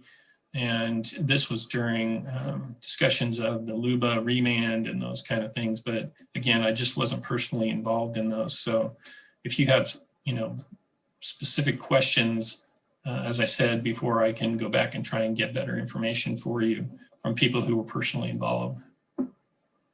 Well, first of all, I would like someone, County Council, to acknowledge that we did in fact receive that communication from ODOT, that they were ready to terminate the contract last June. Yeah, I'm not specifically aware of the letter that Sunny's referring to, but I'd have to go back and check my record to see if we received that. But we did get communication from ODOT that they were needing us to enter into some amendments to the contract to provide additional assurances to them about when the project would be completed and when the trail would be open to the public in order to continue. And it was made clear to us that if we weren't able to do that, that they were prepared to terminate. And Sunny, if ODOT terminates a grant contract, does that mean that the county is on the hook for repayment? If ODOT initiates the termination? ODOT can initiate the termination for specific reasons that are listed in each of the grants. Right now, my understanding was we were waiting to see what the county chose to do and whether it appeared that the county was intending to cancel the project or terminate the agreement, because there are conditions under which the county can terminate the agreement as well. But I have not had any conversations lately that indicate that we were going to unilaterally terminate the contract. I can't, as I said, I can't speak to what was going on spring and summer. I wasn't involved in those conversations. But conversations I have had over the last month have not led me to believe that we are in that position at this point.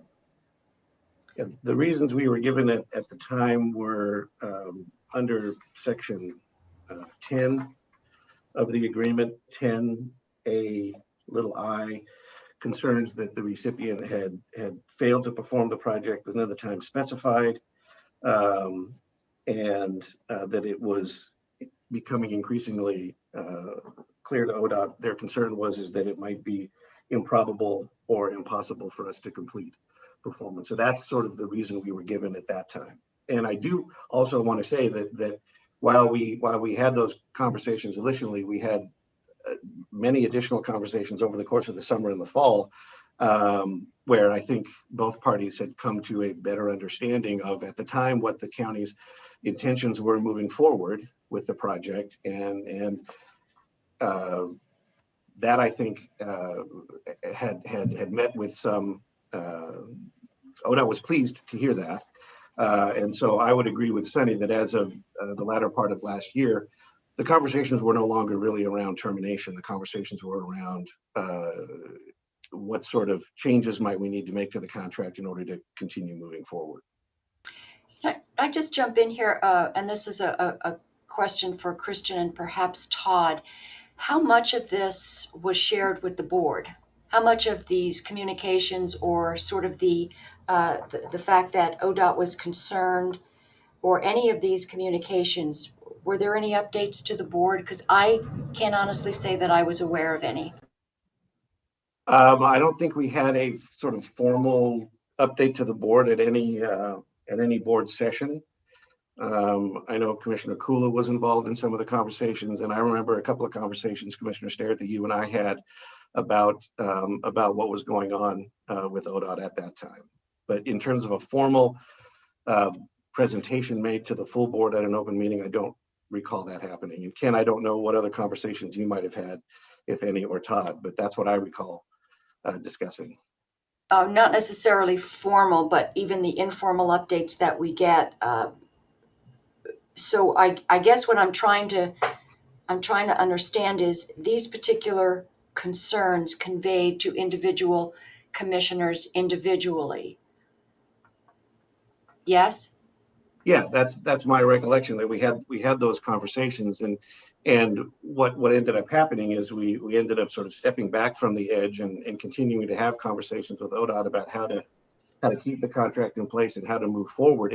If a more definitive decision had been reached with ODOT, either that they were going to end the agreement or that we had a document or an amendment to the agreement that was ready to come forward, at that point we would have come to the board, had that discussion, and the board would have had an opportunity to consider what was in those proposed amendments. But it had not reached that point by the end of last year. Commissioner Kula? Thank you, Chair.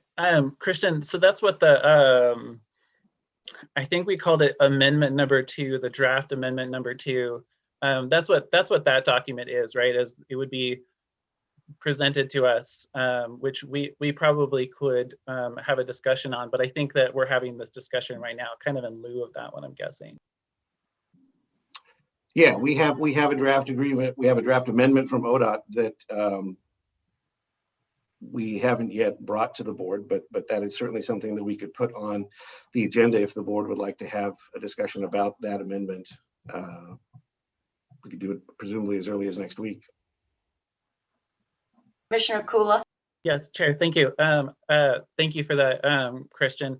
I wanted to go back to the reimbursements and the timeline because Commissioner Berschauer brought it up, and I wanted to add on to it or get more clarification if I could. Carrie, do you know when the reimbursements stopped or when there was a halt on them? I'm very curious about the timing of that one.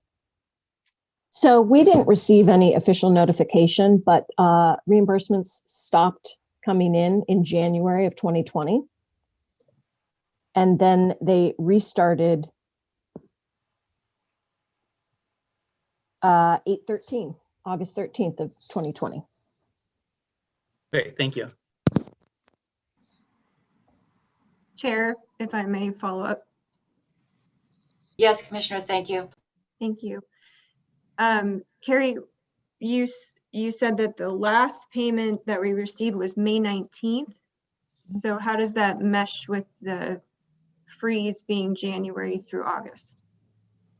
So there's a little disconnect about we can apply for a reimbursement for any 30-day period. And so we typically do like January through January 25th. That would be a period. So then I would submit it on a certain date. It would be reviewed and then it would be submitted back to us with the payment. So there are different dates. So I record when I request a particular invoice. And that was the last invoice that I had requested. And it looks like they had kept track of the ones from January. So I submitted them repeatedly each month. They kept them all together. And then we received that final check, I think in August is when they started restarting that. Okay, I'm still not clear what May 19th is. What is that? So that was the date that I resubmitted to them all of the invoices for the whole year. So I had submitted them up to a point and then they told us that they were holding off. And then on May 19th, I submitted all the invoices that we had from January on. And then it wasn't until August that we received the reimbursement check. And it was $283,000 had been the amount that we had requested that had been held. Okay. My follow-up question is maybe to Christian and or Sunny, but are we not in current breach of the contract based on the timelines that were agreed to even with the First Amendment that was signed? So we're talking about Connect 6 still, right? Mm-hmm. Yeah, I think technically we have passed the timelines. So that was another part of what Amendment number 2 was designed to correct, was to establish some new timelines. Okay. But we haven't executed Amendment number 2 yet. And when was Amendment number 1 signed? Oh, wasn't that back in October? July 11th of 19. Oh, okay. Sorry, Madam Chair. July Back 11th in July of 19. 2019, okay. And when, in terms of the timeline that we proposed, or you guys proposed in that amendment, when did we actually become in breach of that? So I might let Carrie talk to, there are timelines, and then there are windows beyond the timelines after which we're supposed to request a change to the contract to adjust those timelines. But I would, maybe Carrie can answer that more specifically as to when that technically occurred.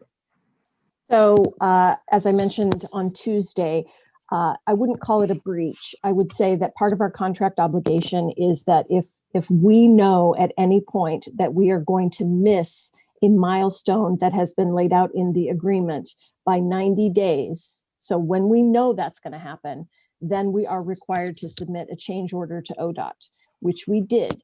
So we didn't know that we were going to miss that until August of this year. And that is when we started those change order conversations with ODOT, which have continued. So I have never been led to believe that we were in breach of our contract because we were actively pursuing a revised timeline.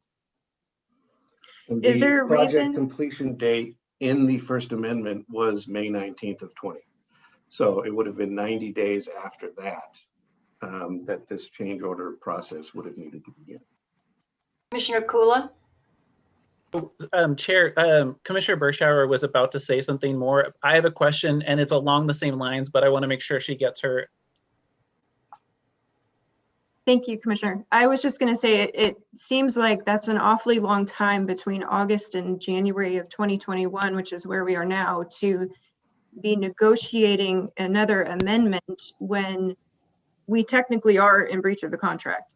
So I'm wondering what's going on, why, and what's being discussed in terms of an amendment and I'll save my other questions for later, but it seems like an awfully long time to negotiate another amendment when we currently are in breach of the contract. I would just like to just quickly, and then with Carrie, the one thing that I would like to highlight that through this, that while we can't get into the particulars of the remand or the discussion, I would like to highlight that during this time period with the change orders and discussions, you know, it's really hard to reach an agreement on a timeline when we're pending decisions from LUBA, and where you have that open question that was going to further, you know, having a decision, was LUBA going to remand, was LUBA going to approve, you know, what the final decision was going to be. And then that was going to really drive the discussions on what a new timeline was going to look like. So I just want to highlight that during that time period, you know, a lot of last year, we were waiting for decisions. And so then we knew a path going forward. Carrie? That's exactly right. That was a huge part of the delays, is that we had to wait and find out what LUBA's decisions were going to be at each step. In addition, I would say that these kinds of discussions with ODOT are long. We were in our discussions for TGM for a year after we had been granted an award, before we came to an agreement on a statement of work and actually executed the master planning process. So it is not unusual for those to take a long time, especially when we have county council and DOJ involved. And I will add too that we were going back and forth on the amendment. We had provided ODOT with our draft amendment in early September, and didn't hear back from ODOT until middle of December. But Carrie's absolutely right. These things take time. I actually, oh, sorry, this is Commissioner Kula. I looked in my email and I saw that the project manager at ODOT, I believe his name is Eric Hodig, he sent to us, they're like, hey, we're ready for you to sign this thing. Or I think he sent it to staff, not to me, December 8th. So Okay. I saw it on December 17th that had arrived. And personally, I think we discussed this a little bit, or I mentioned this in the session, is that given that it was so close to the end of the year and we had so few meetings left, I thought it was most appropriate to bring it before the new board, because this is why we're having this conversation, right? Is like, okay, yeah, what are we gonna do? Sure, and I appreciate that. I just, if the LUBA timeline or land use process timeline has been an issue, an ongoing issue in relation to the grant contracts, we can safely assume it's going to continue to do that. So there's a risk when you're signing grant amendments that state new timelines when the land use process has not been settled. And I'll just state that for the record. And you're exactly right. And those were definitely important parts of our conversation with ODOT over the course of last summer and fall. Absolutely. Commissioner Kula?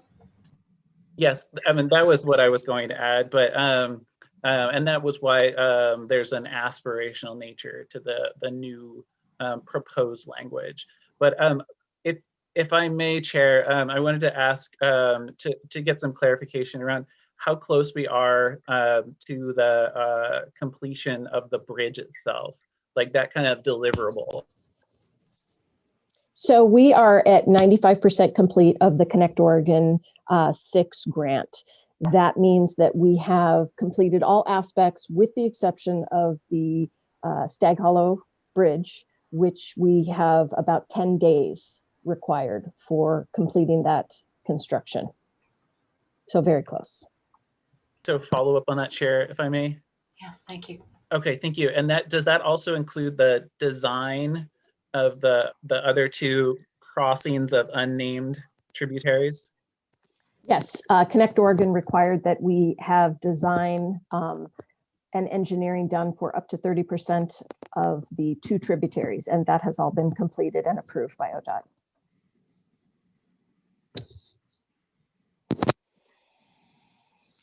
Commissioner Bershauer? Thank you, Chair. So we're 95% of the way through the Connect 6 grant. However, because of the remand that has come back, we do not have a legal authority or right to complete the last 5%. Is that correct? The thing that, and this will be for Todd to comment on, the thing that prevented us from completing construction was not the conditional land use per se, it was the motion to stay that was granted when the opponents filed. So the stay was enacted and that stopped our progress 2 different times, but it wasn't specifically the conditional land use. And yes, the bridge is now tied to the remand. Correct. So that was my point, is even though it might not be directly tied to the CUP, it is prohibited from moving forward to 100% completion. It is now, yes. It's tied to the remand. So my next question, Chair, if I might follow up with some additional ones. Yes, go ahead, Commissioner.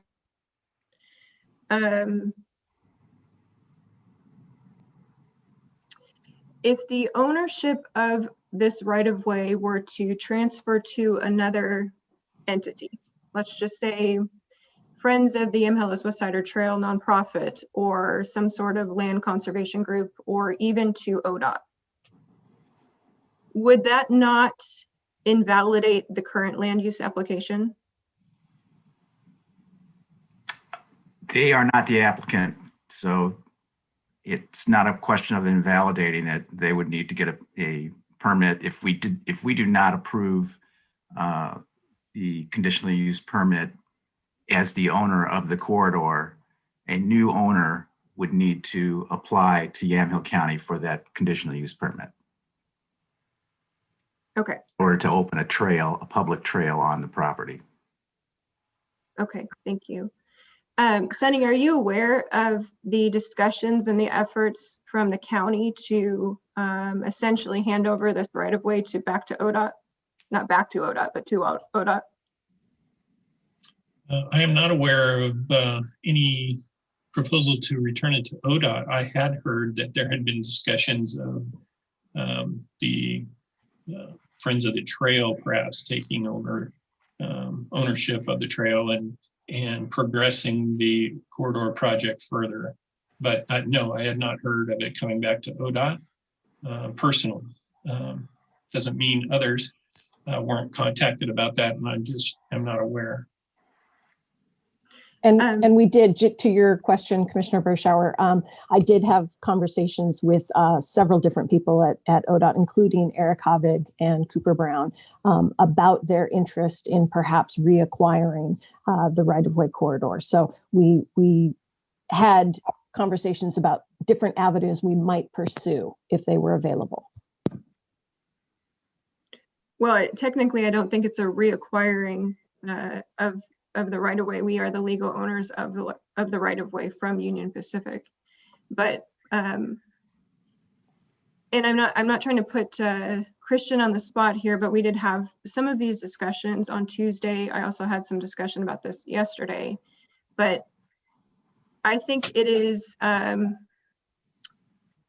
necessary for us to be upfront about the county's efforts to move forward on this trail, dating back to June of 2020. So specifically, has the county engaged in any effort to essentially push this right-of-way to ODOT or to Friends of the Trail or to some other group so that they can proceed with it? Is that a question for me? Yes. So yeah, as you and I spoke yesterday, I mentioned to you then that there were a series of conversations occurring throughout the summer and fall of last year, exploring those kinds of opportunities. Carrie just mentioned some that she had with ODOT. I know Commissioner Kula has had some. And as those conversations were occurring, we were communicating that with the board. Commissioner Sterrett, you'll recall we had a couple of conversations about those ongoing conversations, and we had discussions with individual conversations with each of the commissioners, including Commissioner Olson, over the summer and fall of last year. Okay, so the county was doing so with the knowledge that if there was a transfer of ownership, that it would put us in breach of those contracts. No, we were simply exploring whether or not there might be opportunities for a transfer. At least in my mind, those transfers would have been something that would have involved ODOT, and we would have been seeking ODOT's approval to make those transfers. So I didn't anticipate at that time a transfer that would put us in breach of our grant agreements. Okay, but it would have, in essence, invalidated our land use application We were, for the purpose of a trail. Yeah, it would have ended that process. Okay. if it I'll had, let Todd weigh in. I'm sorry, if it had happened, we were waiting for that remand until they were 50 days overdue, 51, I think. We were seeking ways to protect the corridor for a board that at the time supported the trail. So that was my view of what I was doing. Correct, but the impact of that effort, if it was successful, would have invalidated our land use application, and whoever becomes the new owner of the trail would have to start all over. Yeah, I don't know if that's a fair characterization of what was going on there. We were trying to show ODOT good faith so that they wouldn't pull the grants. And so no, we weren't trying to invalidate the land use process. I certainly was not trying to do that. But that is the effect of that effort, or would have been. No, it's possible that we could have gotten approval from LUBA. And maybe they would have done it in a timely manner before the end of the year. Or maybe they would have given it back to us and we could have had a remand before the end of the year. As it turned out, we couldn't do either of those things. But there was never a ODOT, we want to invalidate the land use process by giving you the corridor. It was, we want to protect the corridor from monkey business or a change in policy of the board. So. Todd, I wonder if maybe Commissioner Bershauer's question is, if we had transferred the property to another owner, is it not true that that owner would have then had to be the applicant for any future land use process? For any future ones, but we may have concluded the one that we had before we transferred it. Yeah, okay. I don't know, Commissioner Bershauer, if that was sort of the question you were asking or not, but. It was, however, I don't think the public really understands that this parallel effort was happening at the same time that we were waiting for a remand, with a history of remands that have come back in favor of the opposition group that filed. So imagine my surprise when I'm reading through the minutes of the Bike Ped Advisory Group, and I'm seeing that there is a pretty coordinated, consistent effort to pass this right-of-way off to somebody else, whether it be Friends of the Trail or some sort of land conservation group or to ODOT. And I'm not sure the public understands that that effort was taking place not from this county, originated from the county. So I want to make that clear. I'm sorry, Commissioner, but those minutes involved not any county employees whatsoever, but somebody working on behalf of a nonprofit trail group. And they don't say anything about any efforts on the part of the county. But I'm not saying that we didn't have conversations about what to do. We did. But those minutes don't say that the county had some kind of concerted effort to sell the trail in order to get to end the land use process or something. I'm not sure exactly what the claim. We have a public relationship with Friends of the Yamhilla's West Sider Trail. It is listed on our website. And when they advocate for the trail, they are talking specifically about what's happening in connection and relationship with the county. They are not us. Yes, I realize that. But there was an effort after I was elected, starting in June, and in response to a communication directly to our county council from ODOT, that ODOT is ready to terminate the trail, to figure out what to do, to scramble and figure out what to do. And on the list was handing it over to Friends of the Yamhilla's West Sider Trail nonprofit, who apparently responded and said they can't afford it or they can't handle it. Some sort of land conservation group, and to ODOT specifically, where ODOT responded by saying there is limited to no funding available for ODOT to develop and maintain the trail corridor. So I want to make it very clear that this effort was happening in parallel to the land use issues that we're facing.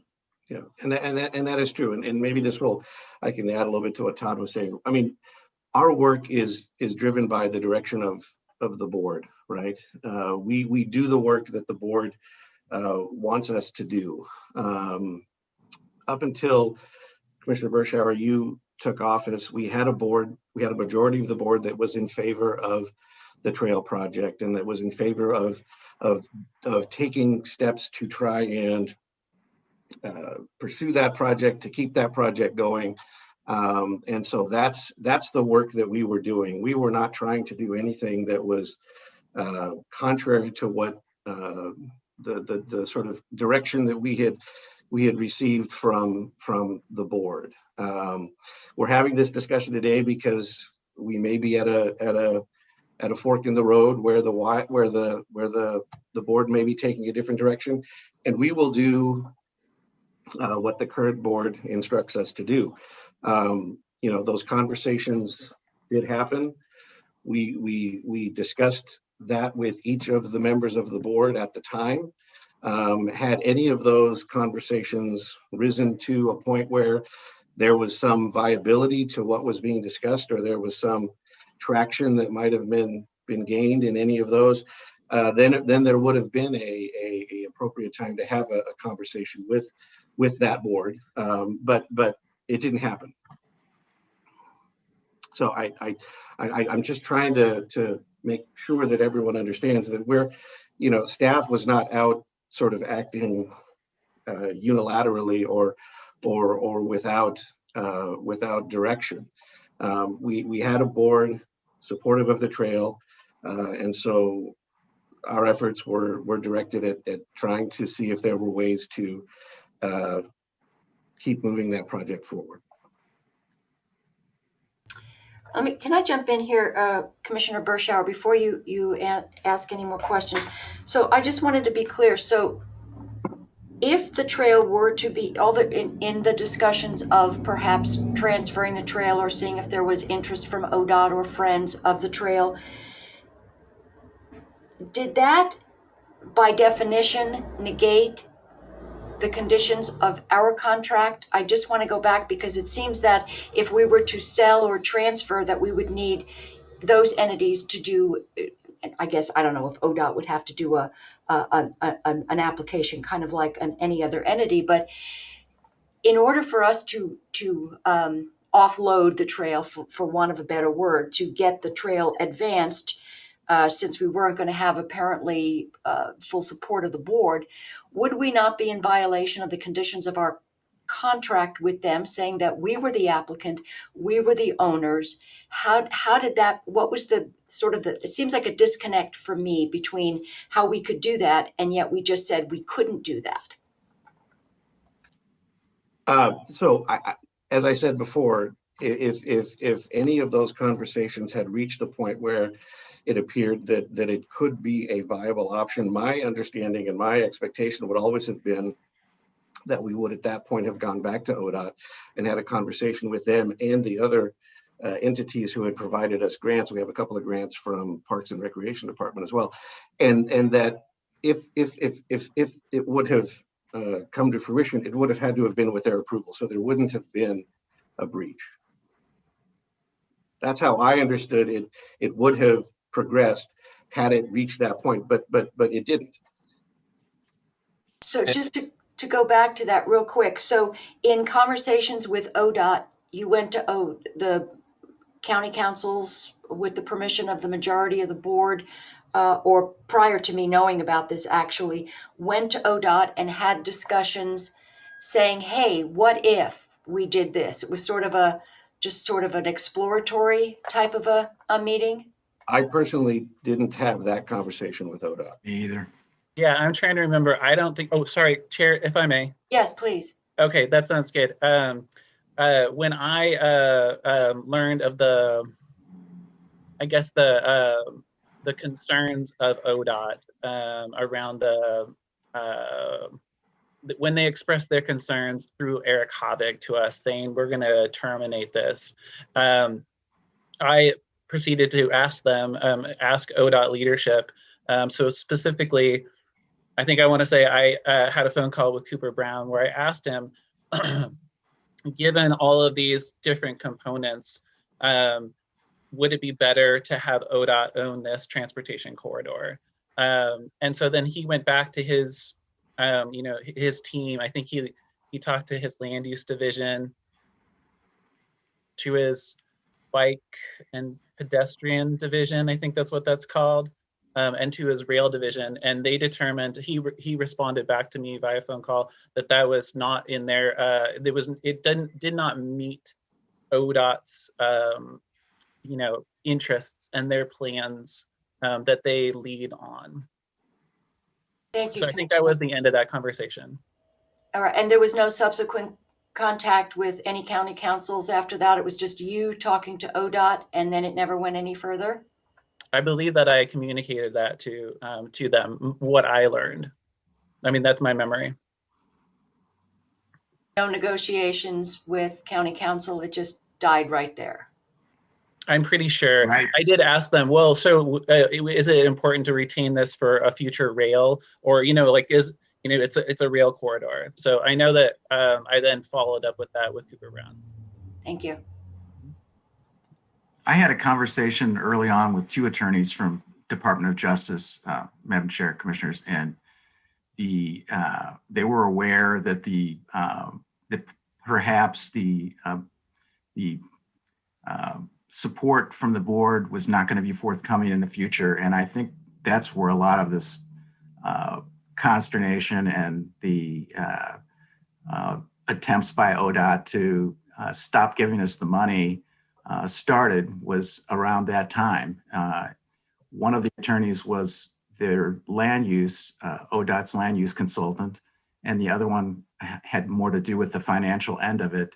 And it seemed like the person who was involved in the financial end of it got the feeling that this project was not going to make it, and they started to waffle on the grants. And during that entire time, I was juggling, I think at least three, the application for approval and the bridge stay. And those aren't things that I would generally talk to the board about, because the county was the applicant, and there's always been, I've always had a firewall between me and all three commissioners with regard to talking about the land use issues so that it's fair to the parties.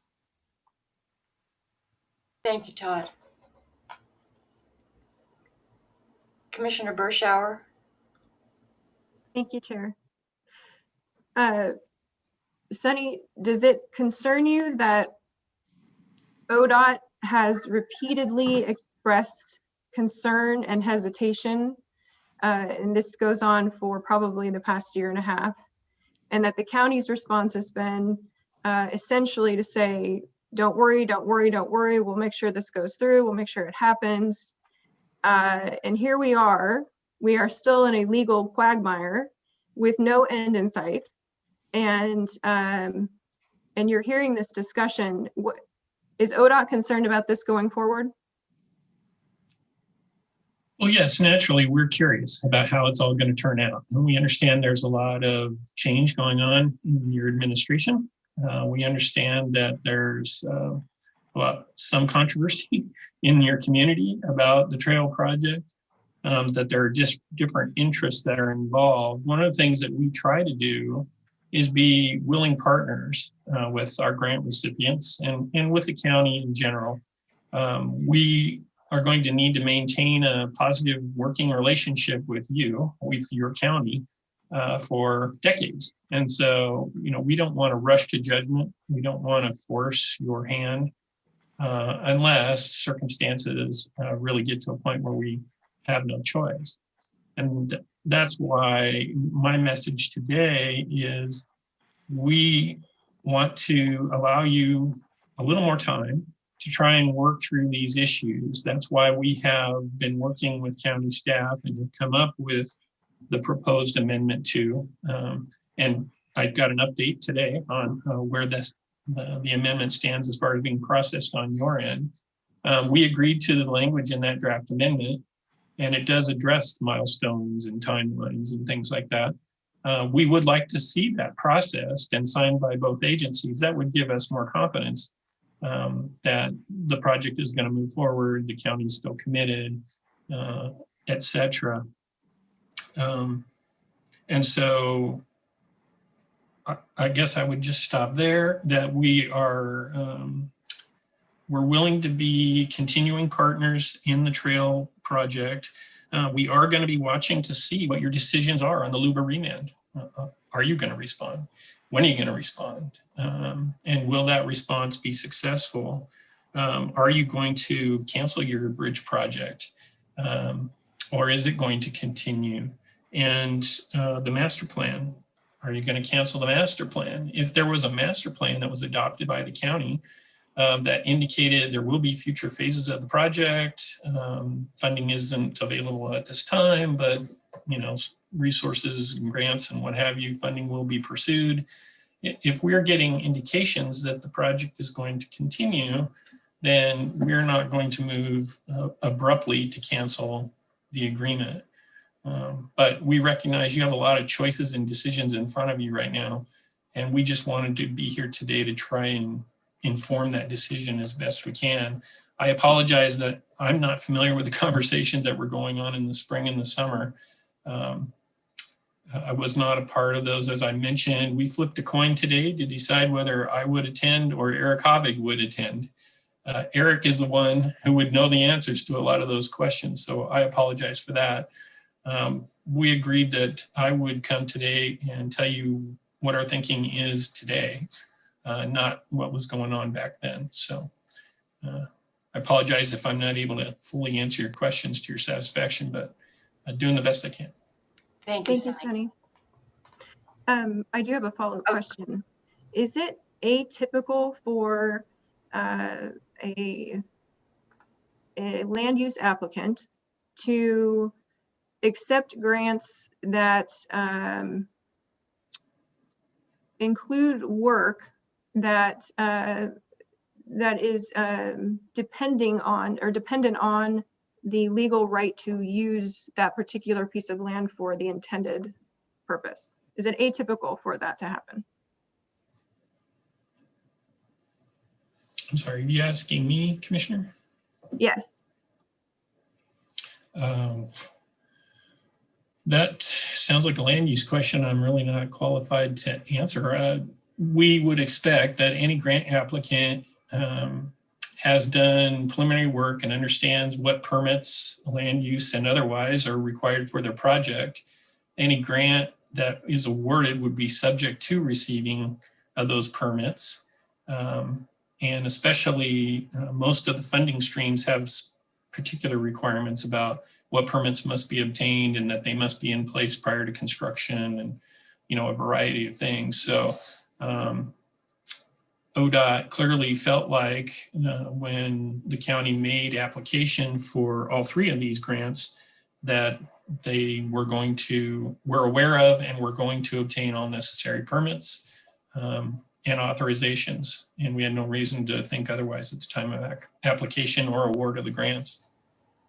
I think Christian had a question. Actually, I did, or not necessarily a question, but I I just wanted to highlight that the bridge grant was not strictly construction. It was the design, engineering, and permitting, and all of those steps associated leading up to the construction as well. And at that point, as we were proceeding through the process, we had checked all the boxes for getting into the construction, you know. So part of the grant, with the Connect grant, part of that was all of the prep process of going through it, and whether that was obtaining the necessary environmental permits and water work periods, the you know, land use, all of that. There's a lot of different elements involved with that, but that was all part of the grant leading up to the construction. Thank you, Ken. Christian? You're muted. There we go. This relates back to this conversation we were having earlier with Sunny. Commissioner Bershauer was asking what a sale of the corridor might mean, and I was wondering if the corridor were sold, would it be an acceptable form of reimbursement to ODOT to use those proceeds to pay back the grant amounts? Yes, that would be fine. We would accept any form of payment. Our recourse that's stated in the grant agreement is that we could withhold portions of the highway allocations that you get every month, but we don't have to accept that as the payment. You could write us a check, you know, out of other sources. That's fine with us too. Thank you. Commissioner Bershauer? Thank you, Christian. Commissioner Bershauer? Thank you, Chair. Sunny, it seems a little, and I'm just kind of going up on a macro level here, but it seems a little odd that a grant would be awarded for specific parts of a project when the master planning process hasn't been completed or even started. Is that, and maybe you can answer that for the public that's watching, but it seems a little bit odd to me that you wouldn't want to have a master plan for a project before you start going after grants or asking for money and help for specific parts of that project. Well, it probably is not my place to speak for your county and what the advice of your staff would be on that. But as far as awarding a grant, there are specific conditions in the applications. And as long as the applicant meets all of those, we don't go looking for other reasons to not approve or not award the project. So I can't state that. Okay. And I'm asking this, or maybe commenting, but I am a taxpayer federally and state, and so my taxes go into funding ODOT projects. And I know there's been somewhat of a shift internally, and this is coming from ODOT employees that I've talked to in the past 2 days, but that ODOT is really looking at the grant contracts that they award and making sure that taxpayer dollars are being spent wisely and that these projects are actually coming to fruition as an accountability piece to that. So does it concern you that we are now at a point where we are stuck, apparently, and this land use process that is really kind of the catalyst for finishing this grant has really no end in sight at this point? Is there an accountability piece to this that you know, taxpayers in general should be concerned about? Because frankly, we all fund these grants. I guess all I can say, Commissioner, is that as far as being good stewards of the public's money, which we always want to do, that's why these recovery options are written into the grant agreement, so that if conditions change and the public is not going to get what they were told they were going to get from that grant money, then those funds can be recovered and reallocated to other projects that are deemed to be worthy. And so we feel like having those recovery options in the grant is a measure of protection for the public. And I guess I'm comfortable with the fact that ODOT anyway is doing our best to make sure that, you know, what is delivered is what was promised. And at this point, there's nothing punitive about that. It's simply a condition of the grant agreement. If it's not finished, then you pay the money back. And you know, there's no harm, no foul. If this project were canceled and you paid back the Connect Oregon grant money, you're eligible to apply for Connect Oregon grant money in the future for different projects. There's no penalty for that. However, I guess I should make you aware that bike ped projects are no longer eligible for Connect Oregon. Not that you would apply for this particular project. They're limited to marine, air, and rail, I believe. So sometimes the grant programs do change. Thank you. Yes, Commissioner Kula. Thank you, Chair. I saw your eyes raised about maybe it was about the air. So we'll talk about that one again, I suspect. But thank you. I just wanted to jump in and see if staff wanted to provide any clarification about the timing of master plan TGM grant, because I know that there were I know that the timelines were exceptionally long for the approval of the TGM. In fact, I received a personal apology from Cooper Brown specifically for how long that was to get to the stage when we were ready to sign it. But can staff provide a little bit more grounding to that? So it's true that these complex projects require a lot of time. It is, anytime we have met with regional trail projects, typically 30 years is the trajectory for some of these projects. I inherited the acquisition grant through TE and then also the Connect Oregon grant to administer. Both of those were lengthy projects. Part of why Connect Oregon was pushed as far back as it was is because the acquisition process took so long. So, you know, the people who are applying for the grant certainly make the best estimates for the timeline, as do the grantees. You know, they want to see these projects done in a timely manner, but sometimes things come up that push that back. So the acquisition process took longer than anticipated. We had already been awarded the Connect Oregon 6 grant, so that pushed the start date of that back significantly. We had applied for an earlier TGM grant to start the master planning process, but were not awarded it at that time. So I did submit an application according to the desire of the majority of the board at the time, and the desire to do a master plan for a long-term project. Though that is not required, it's always a good best practice to have in a project that will take this long. And I just wanted to add, just if I may, just really quickly with what Carrie was saying, especially about the master planning and whether or not a master plan is required in order to build the bridge or do that. You know, having, you know, personally in various roles that I've served with the county over my time here, I probably have the longest length of time and knowledge, you know, with this project.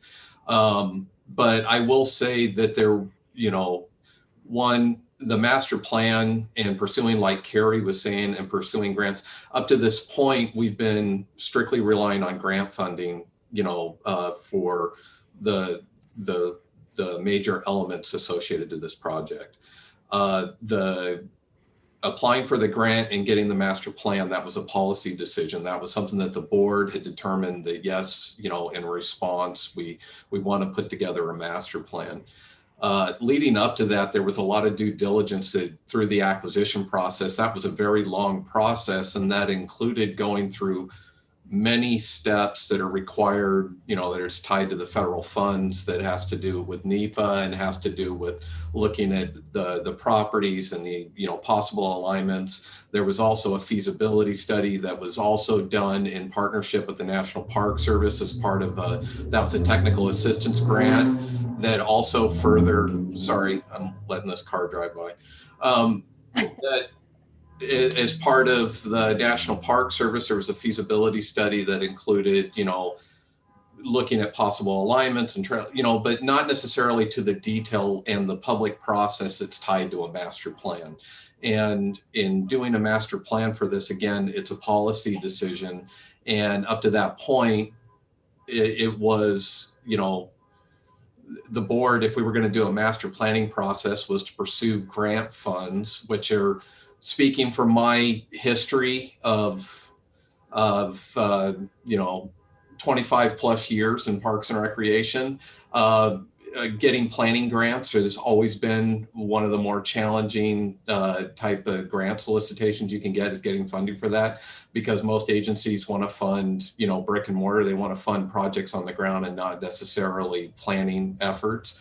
You know, so this was an opportunity with the TGM grant, and in direct response to a lot of the criticism from opponents to the project that were coming forward, that they didn't think the planning up to that date was sufficient. So, and knowing that a full-fledged master planning process gets into the specific details of alignments and crossings and the design elements of a trail, and then there's also that very in-depth public input process that you have to go through as well as part of that, and that's how we ended up there. You know, so that's why we were there. And I will say that, you know, sometimes when you're doing, and a lot of times when you're doing projects that are really relying on grant projects, you're going to be opportunistic. You're going to, when there's a grant opportunity that comes available that can fund a component, then there were decisions made at that time to pursue those grants. And that's why we ended up with the, you know, applying for the bridge construction, and then later was making applications and applying for the master plan. It, you know, so I just wanted to share a little bit of background or history on that. Thank you. I'm going to be offline for about a minute and a half. Can Commissioner Bershauer go ahead? Thank you, Chair. That makes sense, Ken, and I appreciate that explanation. But I think to the public, it seems like a cart before the horse. And in fact, it was the bridge construction that sort of was the catalyst for people realizing that there was going to be movement on the trail before any sort of master planning process was done. So public perception is important, and the public perception is that we put the cart before the horse on that one. And the result has been we are stuck in a legal back and forth. I did want to ask Sunny, while we still have him here, I was told by an ODOT employee that for these grant contracts, and I don't know if it's specific ones or not, but there is a 30-year waiting period before ODOT would be able to claw back any sort of funds. Have you heard of that before? No, but I would say that if the project were to continue, so what you may be referring to is a 20-year. I've not heard of 30 years. So I don't want to tell you that what you heard is incorrect. I don't know what they were speaking directly about. But for example, if the county is able to work through these issues and you do intend to move forward with the project, and it will be incremental. You'll probably have to fund a phase at a time, and it might take an extended period of time to complete the whole trail. The first grant that you receive, those federal dollars, you have 20 years for the entire corridor project to be complete. And as long as you're making progress throughout that 20-year period, there is no repayment.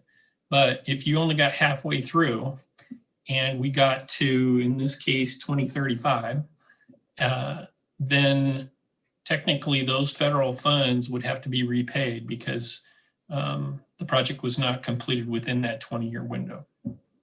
So I am familiar with that. I'm not familiar with the 30-year requirement.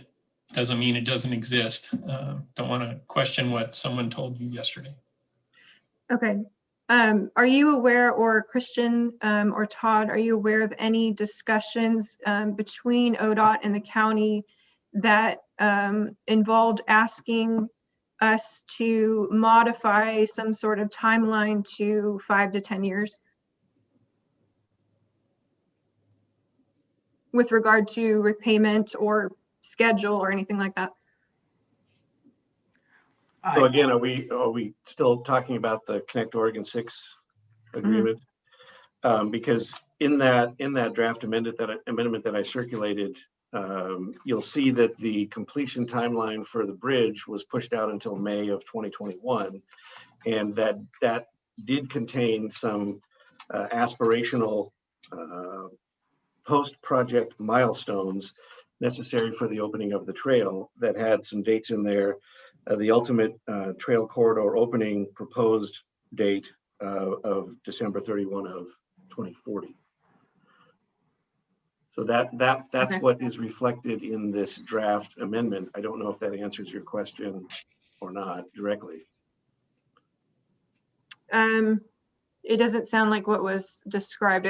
What was described to me is that there's a mandatory kind of waiting period or grace period that ODOT gives, and it may not be ODOT specific. It might be tied to the federal rules, but waiting period before, theoretically the county would have to pay back money, and that there was an internal effort to try and have the county commissioners reduce that timeline and pay back sooner as part of their request.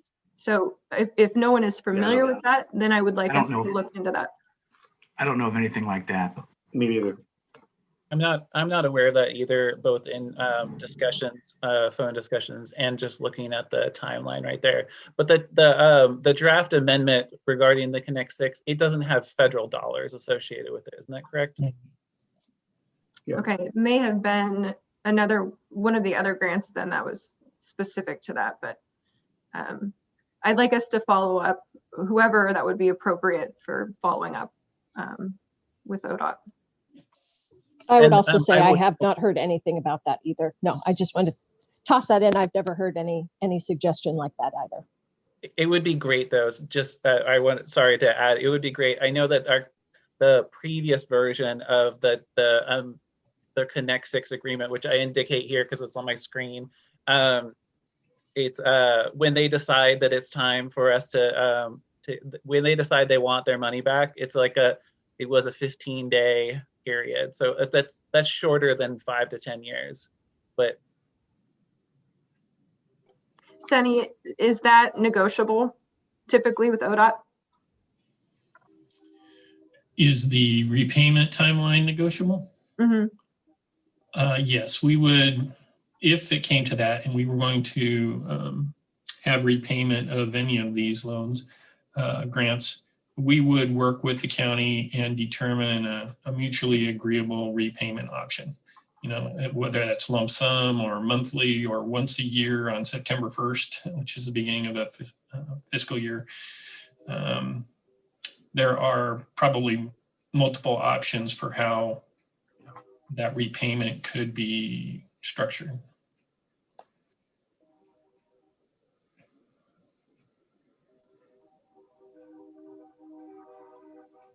I want to say, Chair, if I may, that I really appreciate this conversation. I appreciate Commissioner Bershauer's questions, and I appreciate Sunny's willingness to say when he doesn't know something. So that it builds my trust in you, I'll say, even more than I already have. I have a question, and Commissioner Bershauer, are you still questioning? Do you have any more questions? I don't know that I have more questions. I have kind of a follow-up statement, but so. Okay, go ahead. No, go ahead, because I might be moving off this topic a little bit. Go ahead. Oh.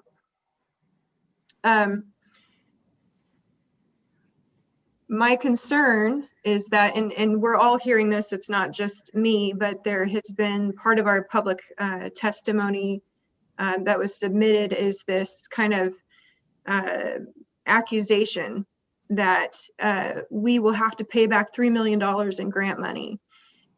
that's not accurate. But my concern is that this message is being kind of pushed out there, but what is not being discussed in with the public is what happened over the past year. And I'm not referring to the remand issues. I'm referring to the behavior of the county in terms of a response to an election that happened to be where the trail happened to be a focal point of the issue discussed.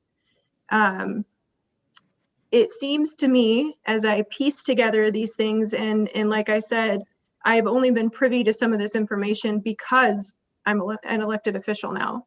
So it's kind of disheartening to know that. But if you go back and look at the timeline, it is May, we had an election. There was a shift in the commissioners and maybe their criticisms or views of the trail project.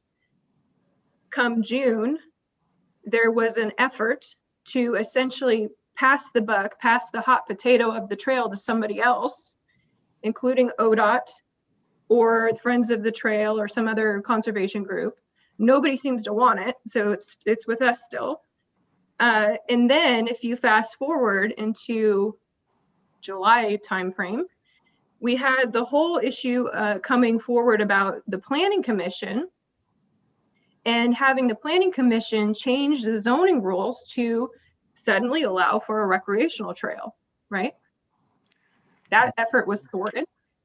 Oh, Then we have, moving forward, a consistent effort, and it's coming through in meeting minutes from different ODOT committees and conversations that have been had, that the effort is to, in essence, circumvent some of the public opposition that has come forward to the trail. And I would like the public to know that, because some of this stuff was pretty surprising to me, to learn that there was an effort to essentially give our land away. And I have to say that I've heard from, and I've talked to many trail proponents, supporters of the trail, who their main concern is maintaining ownership of the trail in perpetuity so that maybe the commission changes hands again and a trail can be pursued. So I'd like the public to know that this effort seems to be have been happening since last May. And it's very concerning to me, especially since we have an ongoing legal battle that we're in the middle of that is being challenged by our constituents. A large group of them are generational farmers. And I don't support what has been happening for the past 8 months. If I may, Todd, before you, yeah. I would just like to first specifically, some of the things that I was trying to share before about the history, and I would be remiss if I didn't, number one, stand up for the staff that have been involved with this project, that has been carrying this project forward at the direction of, I go back 3 boards.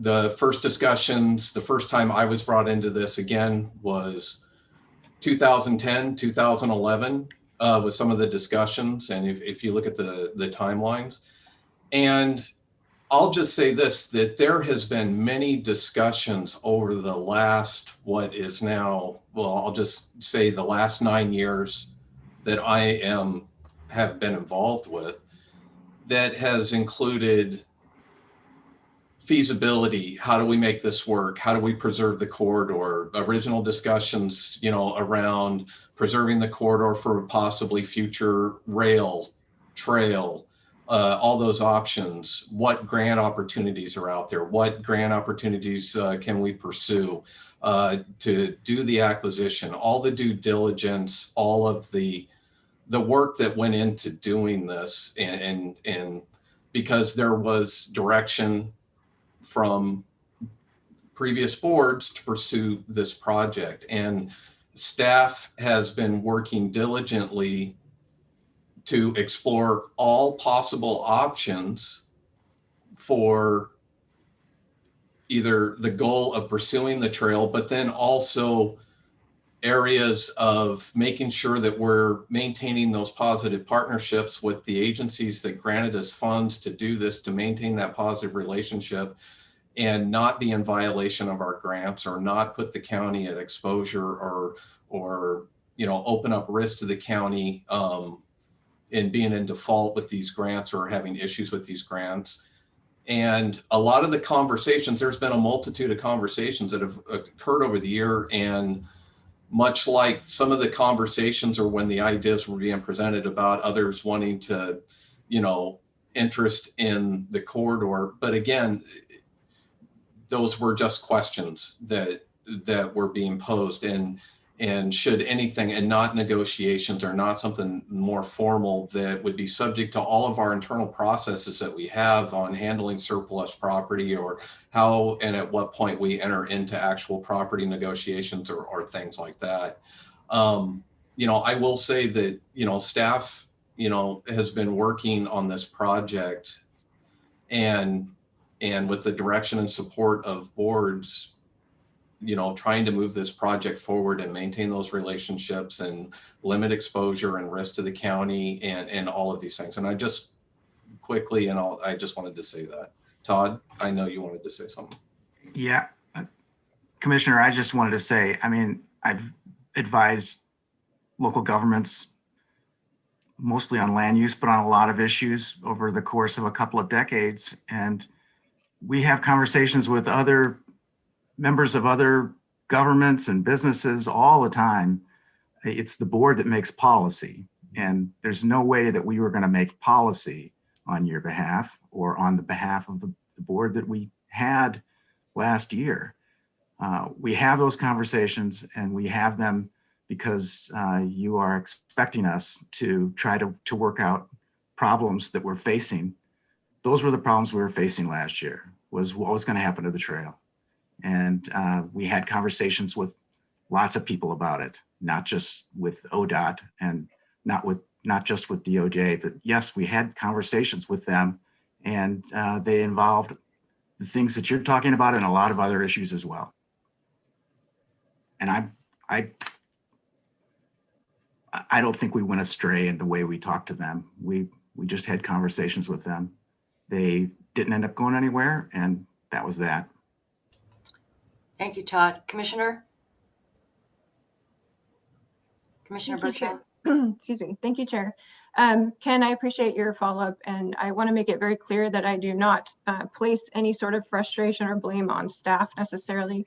I think that the current situation that this county is in falls solely on the commissioners in the past who have voted to continue to pursue this despite some pretty significant red flags being thrown up.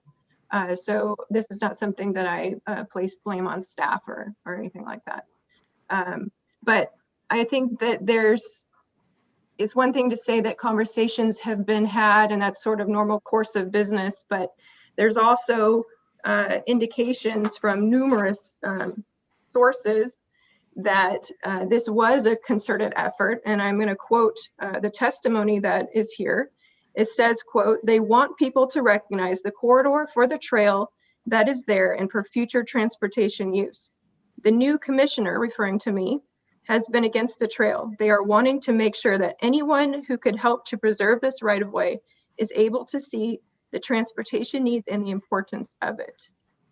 So this effort was an effort to essentially circumvent the opposition that we've been having from our own constituents. And that's something that I don't agree with. Well, what you were reading from were a friends group that is opposed to the opponents of the trail. They are opponents of each other.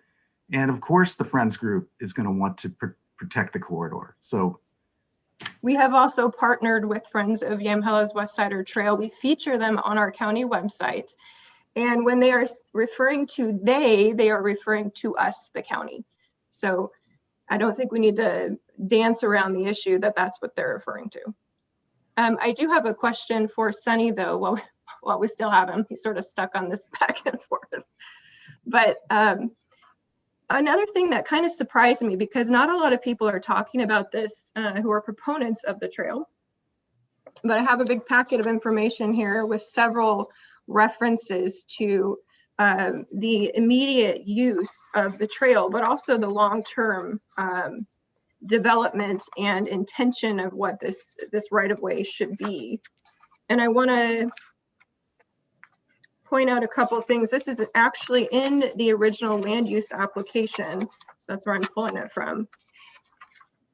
But it says, quote, "The potential future use of a 15.25-mile section of Union Pacific Railroad right-of-way between McMinnville and Gaston as a bicycle and hiking trail, and to provide for future potential use of the same right-of-way for commuter rail." So when we refer to commuter rail, what is that referring to specifically? That's referenced, I think, Madam Chair, Commissioner, to the comprehensive plan and the transportation system plan, which in which the county has pledged to develop a rails with trail project. Okay, so commuter rail is presumably rail that people can ride on and commute with. So is that in reference to or including light rail? I think it is light rail. It's trolleys and light rail. Okay.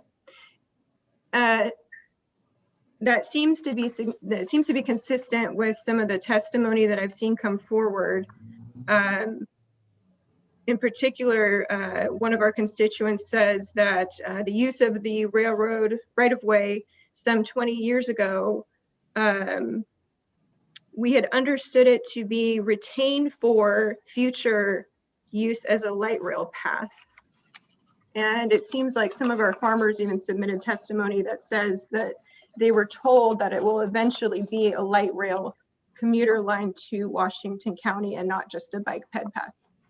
So this isn't specific for Sunny, but I'm curious as to why we haven't been discussing the future intended use for this, because light rail, as you know, is extremely controversial. And there's usually one person that one entity that manages light rail, it's TriMet. So has that discussion been had with our fellow Yamhill County residents and taxpayers that the future use of this trail is to actually bring light rail into our county, opening us up to TriMet and subsequently Metro? I think what Todd was saying and what was being quoted was from the TSP that was adopted in 2000. The amendment was adopted in 2012, and while I was in a different role at that time at the county, I know there were discussions. There was a rail feasibility study that was done prior to that. I don't remember the exact year that was happening, but it didn't get into the details. It was essentially, the intent was to preserve the corridor for a transportation type use. So I just want to jump in at this point. This has always been advanced as a multimodal transportation corridor. That's the way it's been. That's a pretty large description of multimodal. And one of the things that I was concerned about early on when I came onto the board almost 7 years ago was my concern about, keeping Yamhill County Metro free.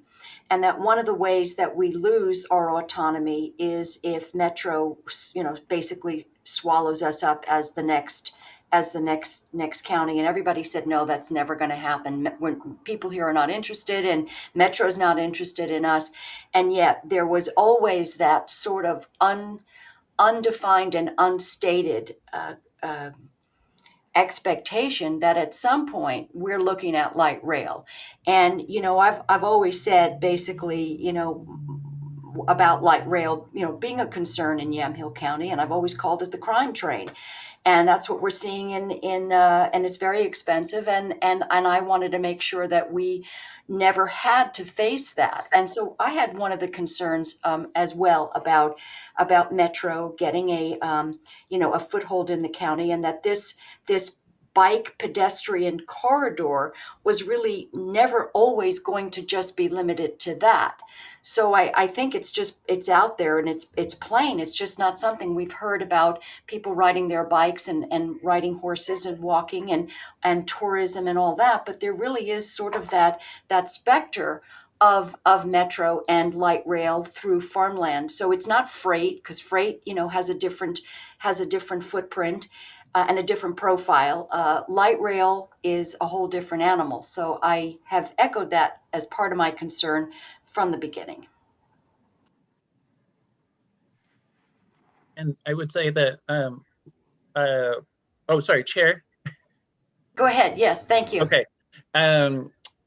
The county has for a number of years, obviously, because it's in the transportation system plan, had plans that are very public and in public forums, adopted through the Planning Commission and the Board of Commissioners, extensive plans that involve retaining corridors that were historically rail corridors, because people in the county have a vision for the future that they realize they can't entirely rely upon roads to do everything that a county needs to do in order to maintain a vital, business-friendly landscape where people want to live and can move around in.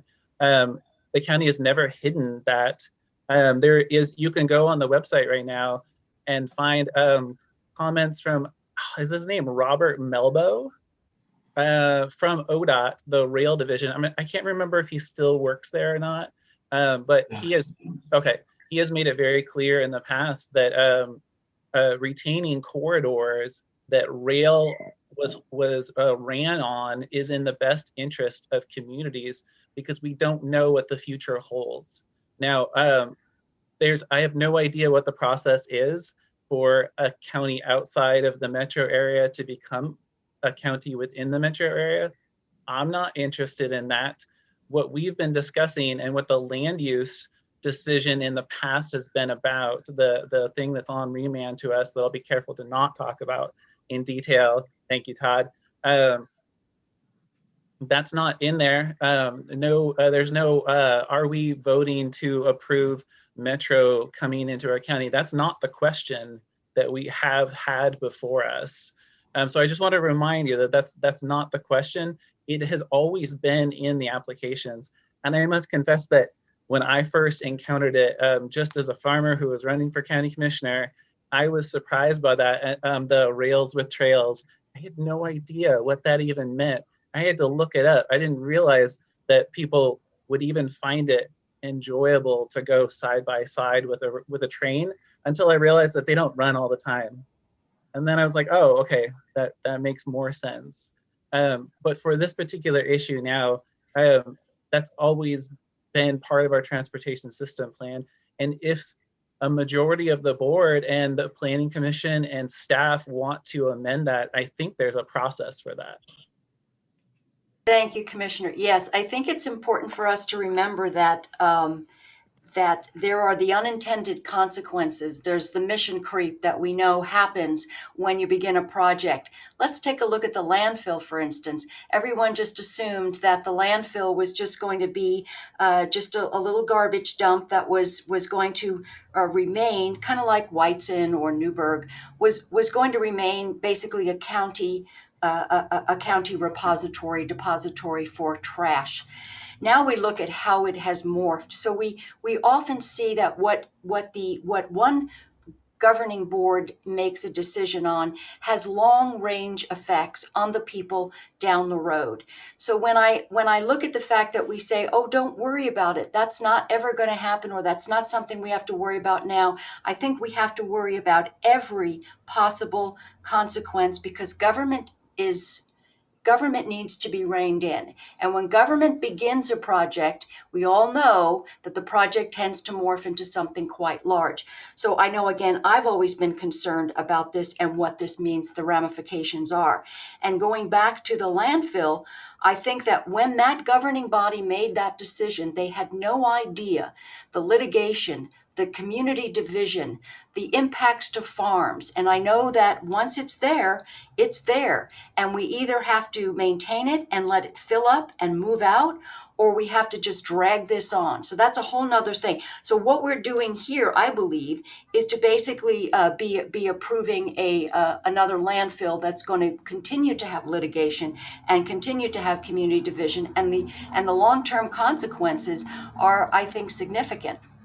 And I don't want to keep going because I think I'll be running afoul of the discussion on some of the remand communications. So I'll stop there. Do we have anybody want to weigh in while we still have Sunny here with us? Commissioner Kula. I just wanted to, thank you, Chair. I just wanted to note that there was a synchronized cat pick up and move earlier, and I just want to bravo for that timing. I just wanted to note that Robert Melbo, anyway, thought that it was more likely to have a WES type train service in Yamhill County than light rail. I know, and Wes has been even worse. Wes has been an abysmal failure. And not for decades. An expensive, well, it's somebody else is going to have to live with the decisions we make, and I certainly think that the folks who are dealing with Wes would be able to give us some instruction about what lies ahead. But in any event, who wants to? Commissioner Bershauer. Thank you, Chair. I was going to propose that we sort of shift the conversation a little bit so we don't have Sunny on for another hour or so, but shift away from the discussions about the grant contracts and then more into, the status of how we're going to move forward and that kind of thing. So I propose that. I don't know if you guys want to go along with that, but that's right. If you're done with your line of questioning and all the other commissioners are as well, then we can move on while we still have Sunny here, because I know that we're probably overstaying our welcome in his schedule today. So we can. Did you have another question, Commissioner Kula? I should say I'm good with that. I should have just done the thumbs up, but no unsilence. Okay. So while we still have Sunny here, a couple of things. Let's take a look at options. Let's take a look at the different scenarios that we have the ability to make decisions on. So in other words, looking at it from, Sunny, from your perspective in terms of ODOT, why don't we take a sort of a broad look at what the options before this board are in terms of the contracts now?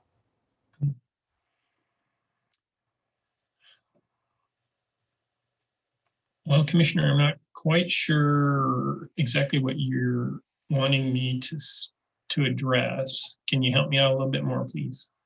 Well, we're going to have to leave the remand questions to, this is not what this is about. I think the reason why we're really focusing on these contracts is because that is where the fiduciary responsibility and the fiscal component is, which is significant in this decision.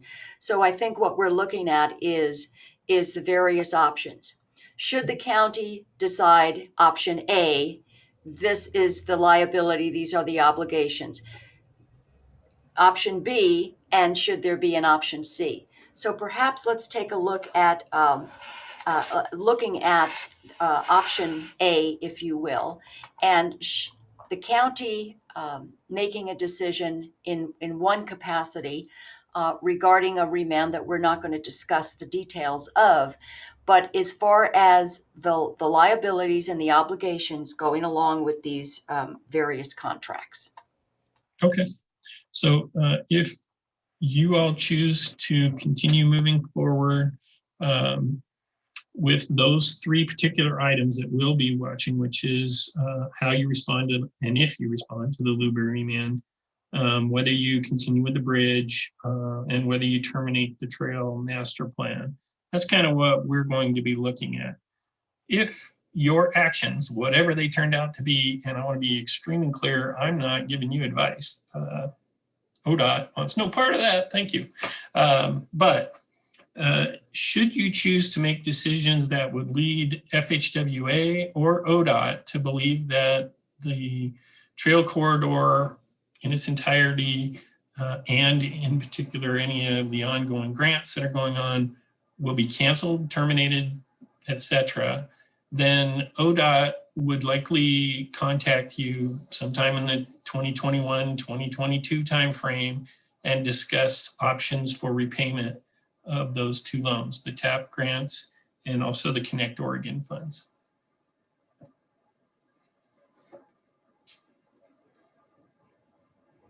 Commissioner Kula, were you raising your hand? Okay, thank you. So the only options that I guess I can respond to are you move forward to the project or you don't move forward for the project. If you move forward, we would ask that you process and approve amendment number 2 to the Connect Oregon grant. It has revised milestones and deliverables, dates, etc. I think that would be a strong step towards indicating that the county still intends to keep the project alive, if you will. So I'm not sure if you have other options available to you. Perhaps you could share those with me and I could react or respond to those, but those are the two that come to my mind. So one of the things that has certainly been bandied about for years, and that is basically a rerouting of the trail. And that would involve revising the scope of work of the master plan and basically saying, okay, should this particular corridor that we had anticipated would be a pedestrian trail, that could be, perhaps there's a land swap, perhaps there's a, easement, perhaps there's a rerouting, and that again would be up to the the master plan to come up with some options, which is what they're supposed to do, is look at options. So I'm more specifically targeting the ODOT component here, and that is, should we identify, for instance, let's just say there's an option with landowners and a land swap or easements to have this rerouted more toward Highway 47. Is that something that ODOT would consider working with us on? We would obviously entertain a concept and give you some response to it. This did come up in conversation a couple of weeks ago, and I was asked whether, for example, the trail project could be moved to the right-of-way of OR 47. And we took a look at that, and in our view, there are currently no plans to upgrade OR 47. So, for example, if you wanted the trail to be immediately adjacent to OR 47, that's going to involve probably some adjustment of the highway as well. And we don't have a currently funded project there that we could, I guess, attach to a movement of the trail. We also don't have an adopted facility plan of any kind that calls for the need for bike and ped improvements beyond what's already there. So there's nothing in the STIP, nothing funded that we could work together on.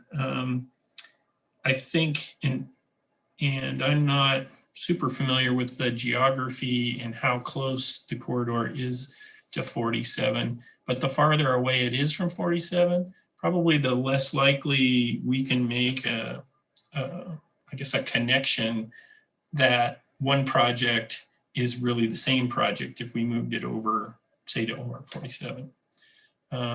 So that's the only discussions that I've been involved in around moving the project or swapping properties. It could be that others at ODOT have been involved in that, and I just am not privy to that. Thank you, Sunny. Commissioner Berschauer? Thank you, Chair. I'm going to ask the obvious question. A trail that runs along Highway 47, does that not defeat the purpose of a quote unquote rails to trail project? And how far away from the existing right-of-way can we go in order to continue to satisfy the entire point of this project, which is rails to trail?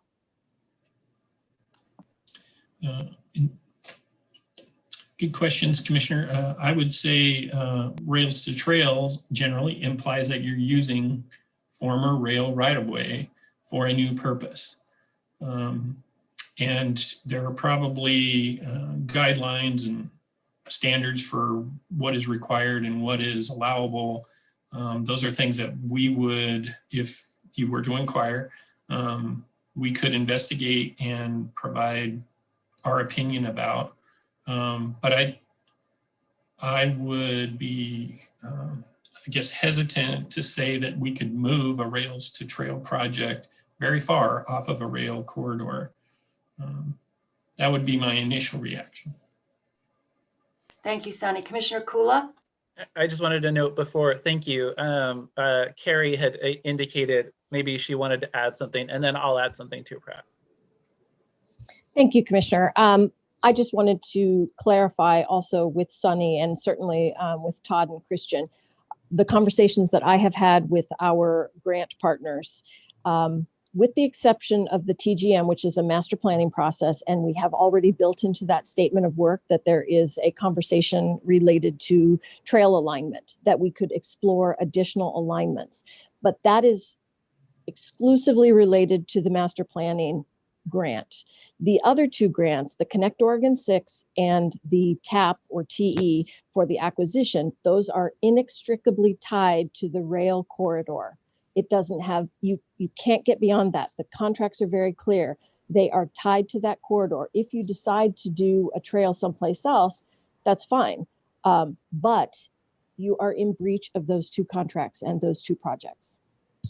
Thank you. And I apologize. I don't see everybody at the same time. So Carrie, I can't see you and Commissioner Kula and Bershauer at the same time. So if somebody needs to let me know, and I don't quite know how to get everybody on at the same time. So my apologies. And thank you, Commissioner Kula, for letting me know. I figured that we all have to help on this, right? I can't see everybody. So yeah, totally. And so, I wanted to go ahead. I wanted to just add to that maybe some clarification from Carrie based upon the conversations that I've had. I think when I talked to Cooper Brown, the Assistant Director of Operations, I asked him, there are farmers who have, well, one farmer, I mean, Ben Van Dyke is the only person that I know of has expressed any interest in a land swap or an easement that would switch out where the trail goes versus where his operation is. But I asked Cooper Brown specifically about that. And this is, again, it's not a legal document, right? It's just him considering it from his experience. He seemed to think that it was reasonable to have some reroutes while still fulfilling the spirit of the a trail that goes on a rail line, if that makes sense. So like if and I'm not familiar with it because I can't access. This is something that I'm frustrated by, but it's none of your problems. Is that it's hard to get onto the trail to see where there are challenges because we can't cross Stag Hollow and there's fencing over the trail at one point to the south. So what I would at some point love to be able to walk with Mr. Van Dyke to see what his vision is for it. But it sounds like it's fairly minor if we look at like what percentage of the trail would be on the formal rail bed versus along the field somewhere. Because at least with the case of Mr. Van Dyke, the photos that I've seen from the testimony suggest that he's really farming, right up to it, and that moving the trail would be a great way to keep that efficiency for him and still allowing people to get through. So that's all I have.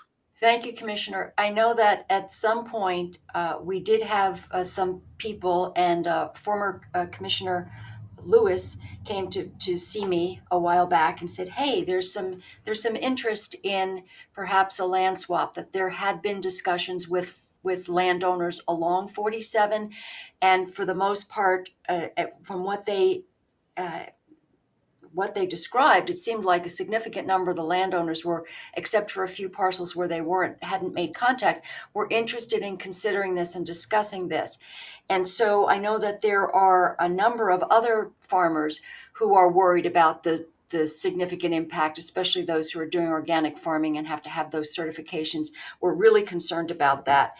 And we had testimony to that effect. But I'm wondering if we could take a look at what that would look like, the feasibility of that, so that we wind up staying within the parameters of some of these obligations and still sort of a win-win.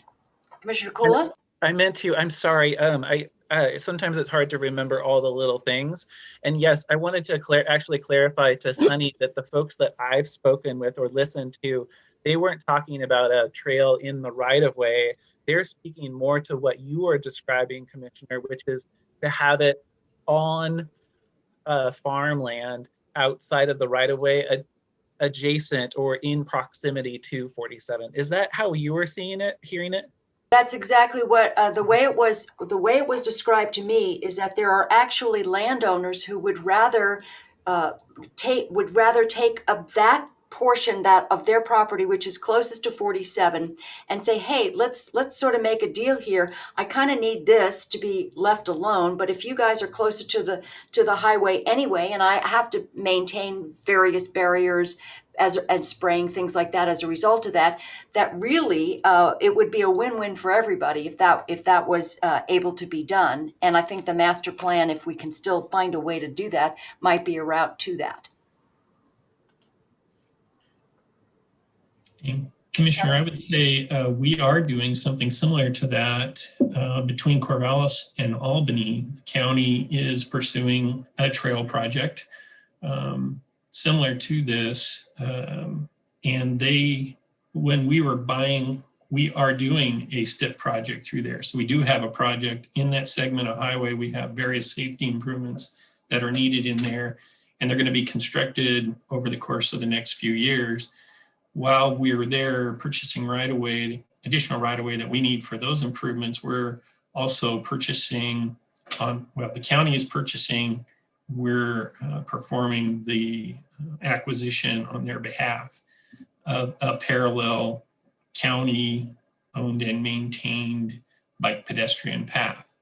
So yes, we have done those kind of things in the past, but I think Carrie makes a good point.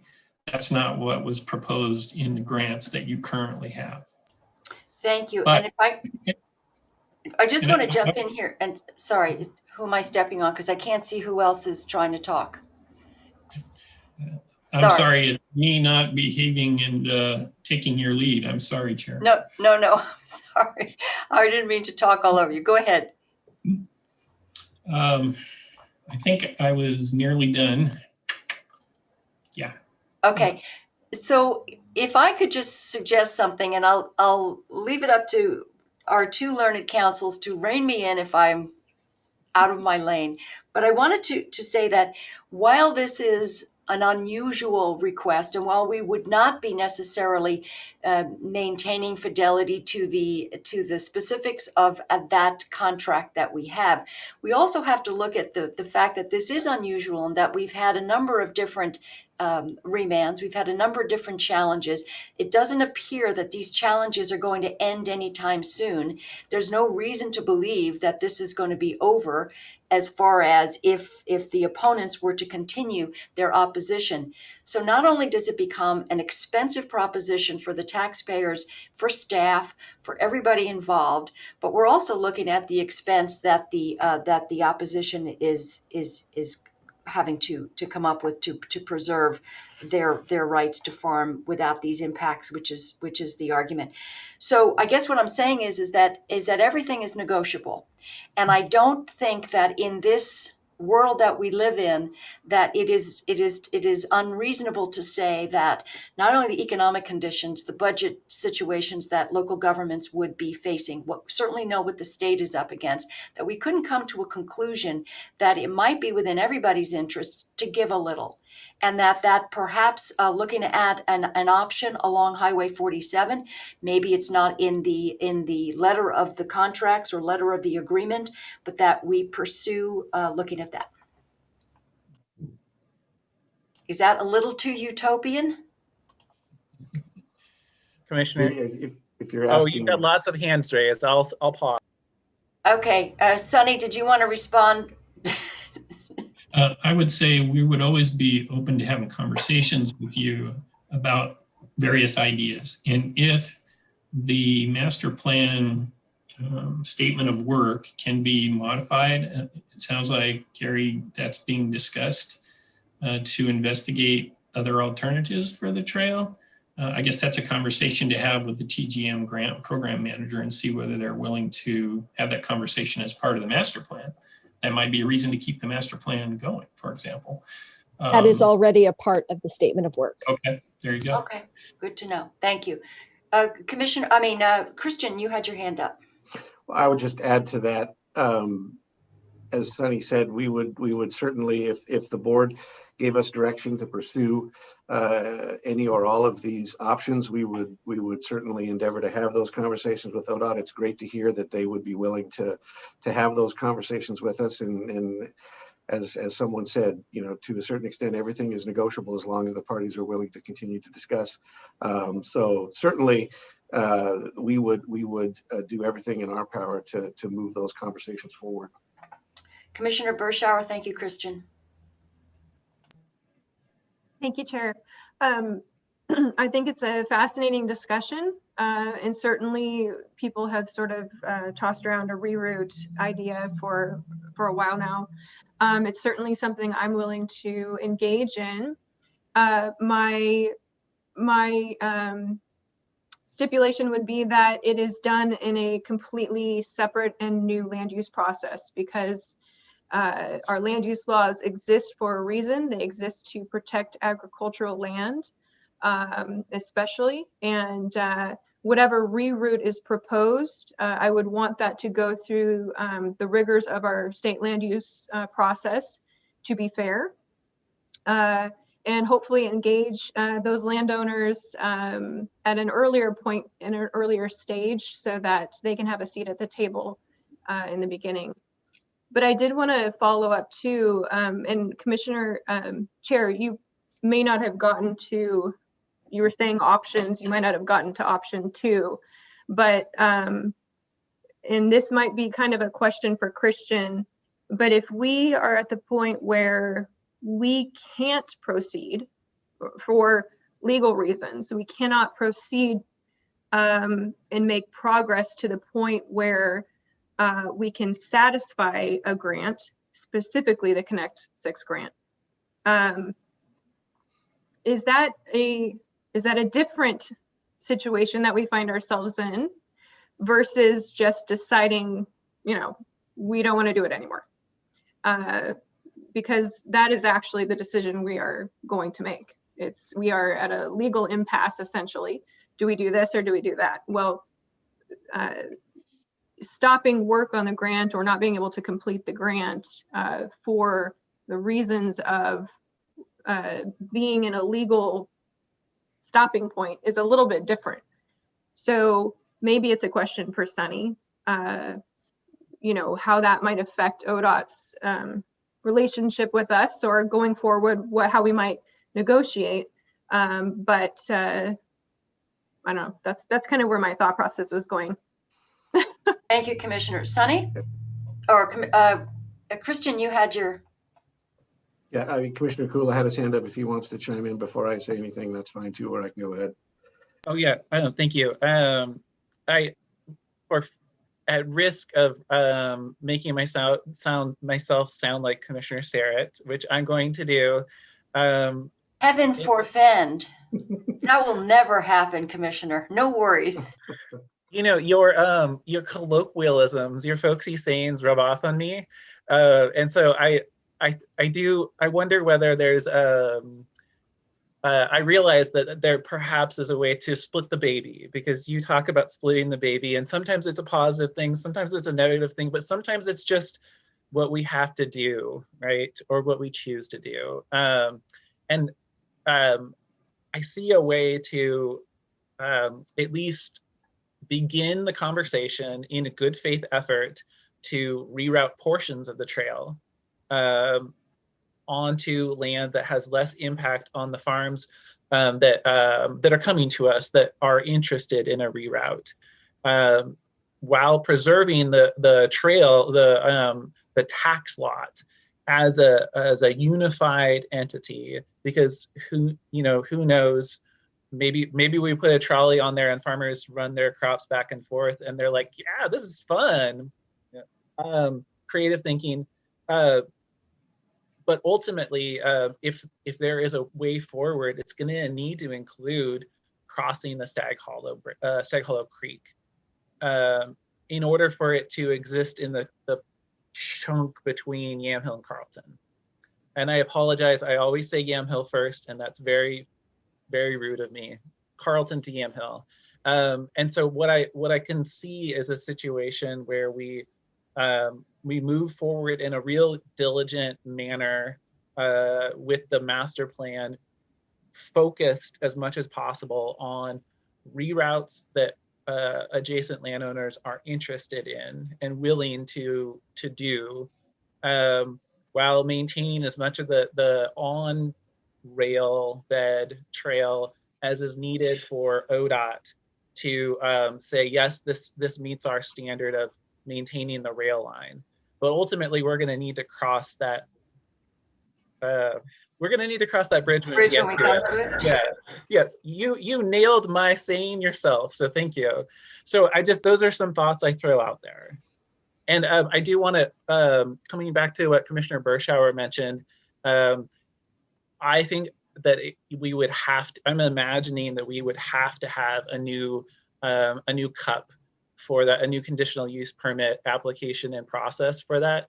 And I also want to make sure that going forward, that everybody is fully briefed as much as we can, as much as property discussions allow. Okay, that's it. Thank you, Commissioner. Christian, you're next. Well, I saw Commissioner Bershauer's hand up. I mean, I'm sort of going back to Lindsay. I think what your question was. This is where, you know, we do have this intersection of the two topics, right? We have a grant agreement that at the moment we're unable to proceed to conclusion with because it's linked to the land use proceedings. To say that could never move to completion, I don't think we're quite there yet, because if the board chose to schedule the remand and held the remand hearing and came up with a new set of conditions for approval, approved it, there would be, yes, some additional back and forth. We might get another challenge. We might then get another remand. But if I'm hearing Sunny correctly, I think there is at least a willingness on the part of ODOT to continue to allow the Connect Oregon 6 project to proceed within, you know, ultimately there will be a time at which they'll probably have to say we can't extend this any further, but I don't think we're quite there yet. So, but the path forward to completing that would, I think, depend on the board's decision around the remand. I don't know if that answers your question or not. Yes, it does. That's key. Commissioner Bershauer, thank you. Well, when did we receive the first remand from LUBA? You remember? Several years ago, 4 years ago. So theoretically, well, actually not theoretically, likely, I'm reading the letter from the opposition group plus some, says, quote, "We will continue to fight this trail through any means possible, including litigation," unquote. So we have a promise that we're going to continue to be litigated. So how many years are we going to string this out? how much more, taxpayer resources are we going to devote to this in the legal land use process? And at what point does ODOT say, look, you have at least another how many years of legal back and forth? We're not sure we can do this. And I think we're forgetting this bridge, or the Connect 6 grant, is completely predicated on having the legal authority to actually do work on the right of way for that purpose. So if we don't proceed and we consider a reroute that involves a completely new land use application, because now you're talking about using portions of other, tax lots and whatever for the use of a continuous trail. So I don't see how the two can coexist going forward, if that makes sense.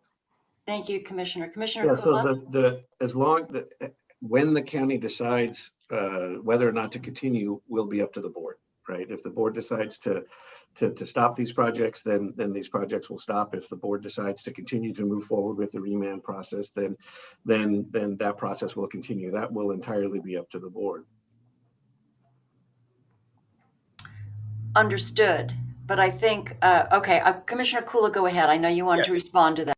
Oh, yeah, thank you. Hopefully I'm not muddying the waters at all, but I seem to recall that in our executive session,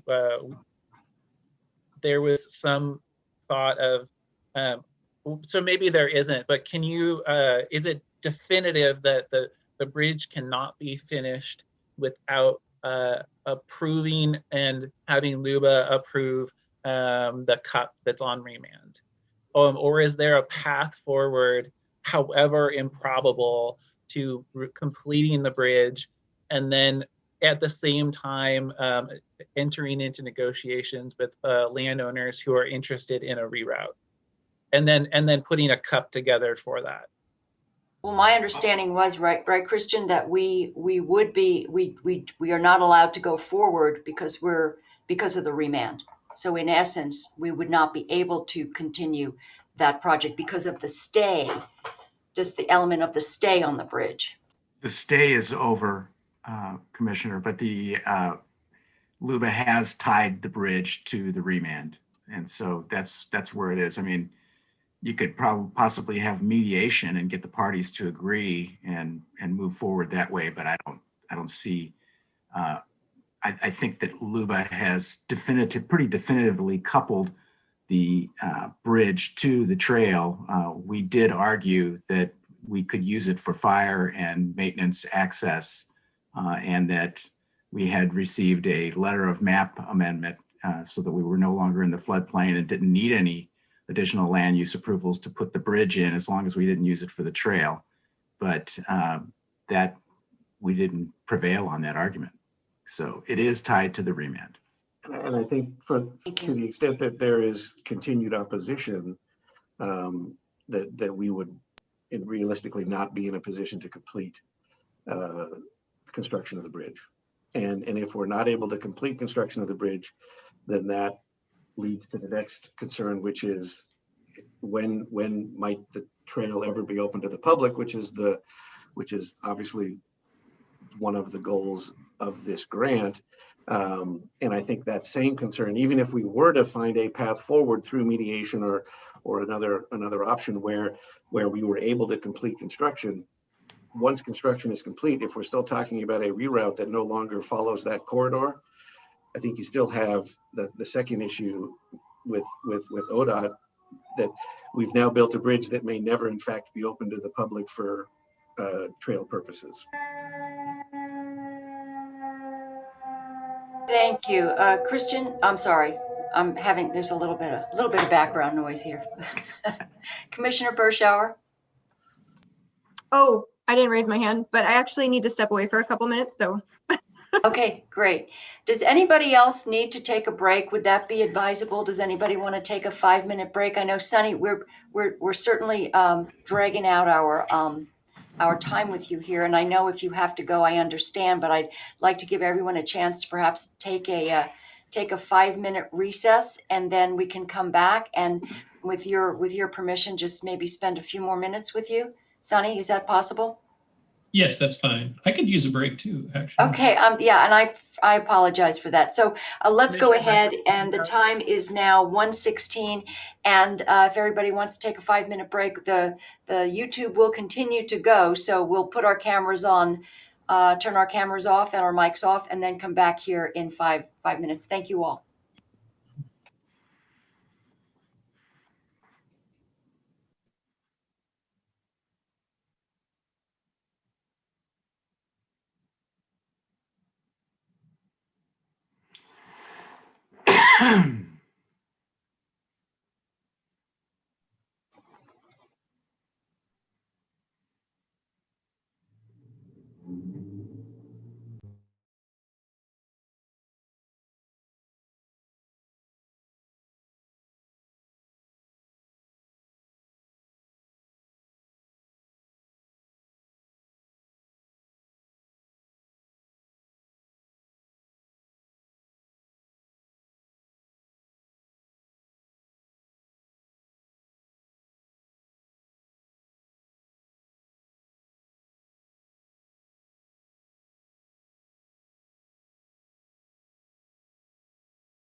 Unmute.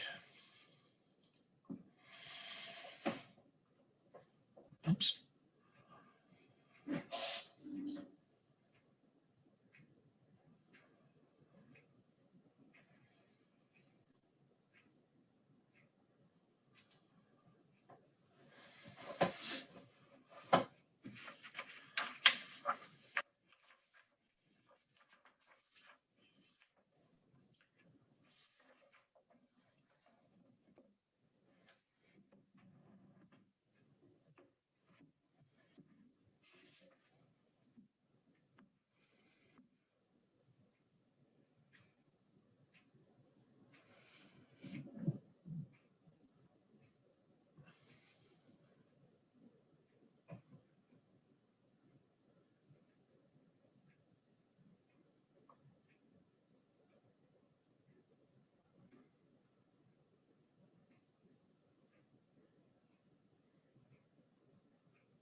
Hello again, everyone. Hello, I think I can see everybody now.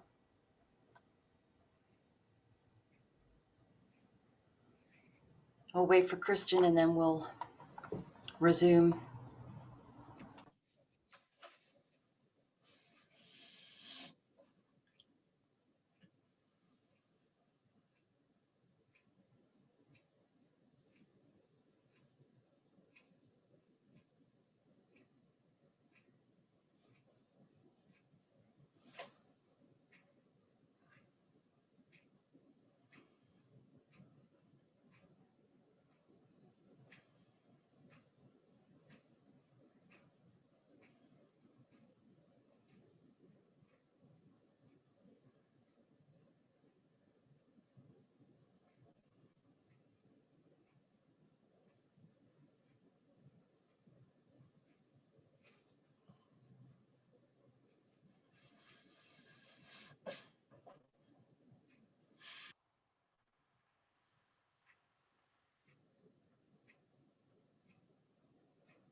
Okay, it looks like everybody's present and accounted for. Sunny, thank you very much for your patience and for staying with us. So we'll get back in and get back into our discussion about the trail. Does anybody have any particular questions before we, any particular questions that we haven't addressed regarding the discussions we've had so far? Ken? I just wanted to quickly, because I don't know if Commissioner Bershauer, if we answered the question. I know there was a question, there was a lot of discussion about the alternate route and potential future land use processes and things like that. And I just really quickly wanted to take a step back and just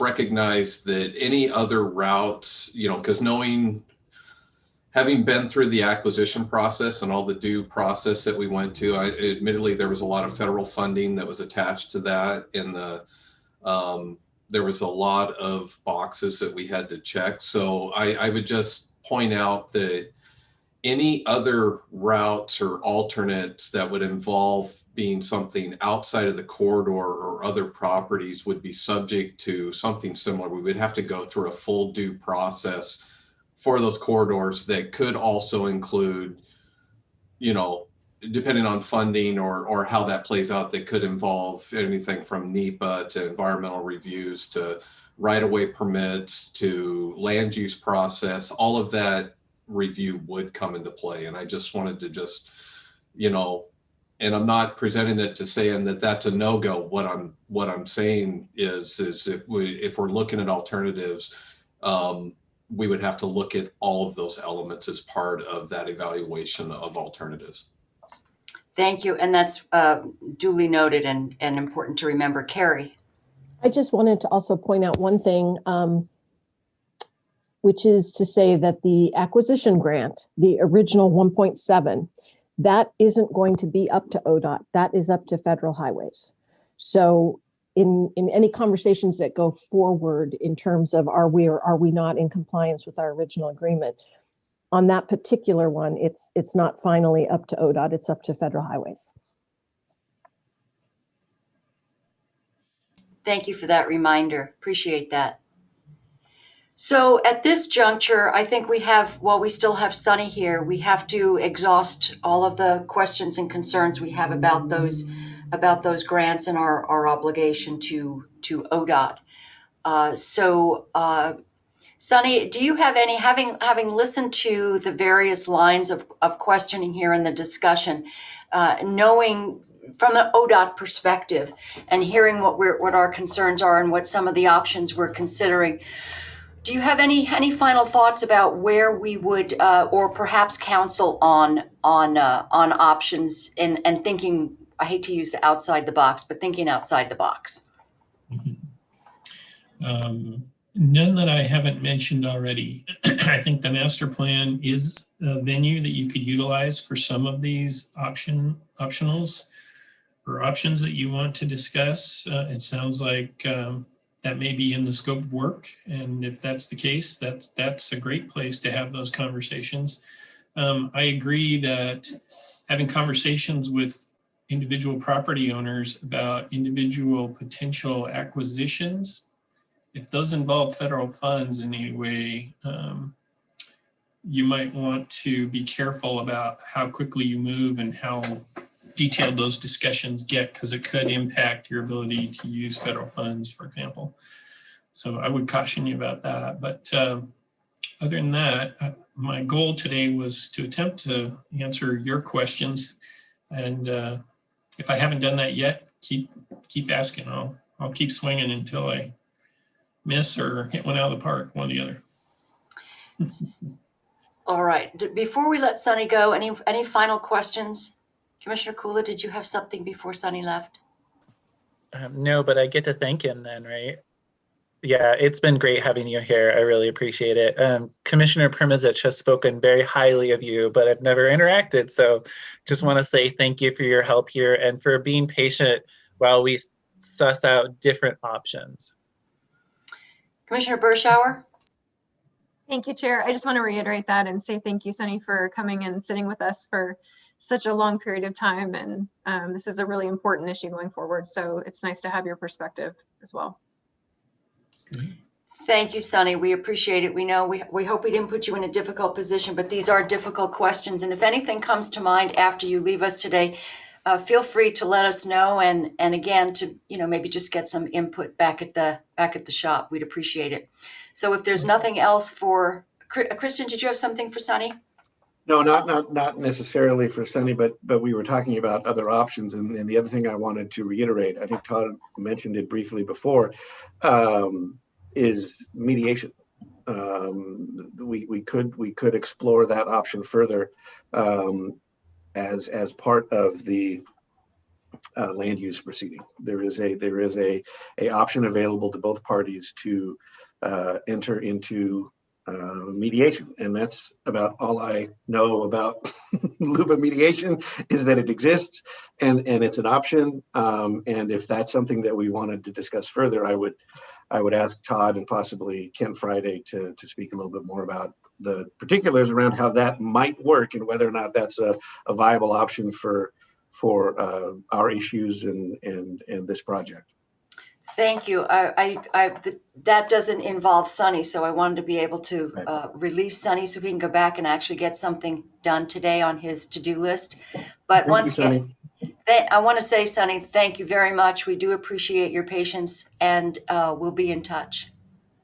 All right. Thank you for letting me participate. It's glad to meet you, so to speak, in person. We'll continue to work with you throughout your difficult decisions and provide additional help and answers where we can. So feel free to contact us in the future. Thank you. And I just remembered that Sunny kind of led the efforts with discussion of the reroute of 47 too, or you were up the chain. And so thank you. I thought those went really well from a just process standpoint. So thanks. Thank you, Sunny. Thanks very much. Have All a right. good day. Well, thank you. You do the same. One of the things I wanted to follow up on what Christian just mentioned, and that has to do with some of the concerns or perhaps the option around mediation as part of the LUBA process. I don't have a whole lot of faith that that's something that the opponents are going to want to get involved with, but we could leave it up to them. Are you making reference to the fact that the mediation would actually be regarding the substance of the remand with the opponents?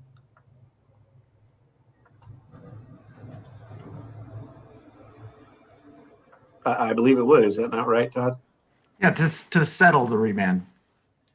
That's what mediation is for. So we wouldn't have a remand hearing. We would simply, would that require an entire remand, the hearing, or we just go go right to mediation with the opponents? You could go right to mediation with the opponents, and you could even delay the remand statutorily. You can delay a remand even if you're in mediation. Okay, good to know. Commissioner Berschauer? Have we seen any indication that they would be willing to do that? I mean, the statement that they made in their letter is pretty clear that they don't support this trail. So I don't see that they've ever even extended the olive branch to say it. I mean, they've communicated as of January 26th that they're going to continue to sue us. So is that or even a remote possibility? Carrie, did you have your hand up? I did. The only thing to that point I would share is that we did have remarkable participation when Alta Planning held their small groups to discuss with opponent groups in mid to late December. So we had more than 30 people participate in those conversations. So that is some indication. Commissioner Berschauer? Thank you, Chair. Their participation doesn't indicate that they were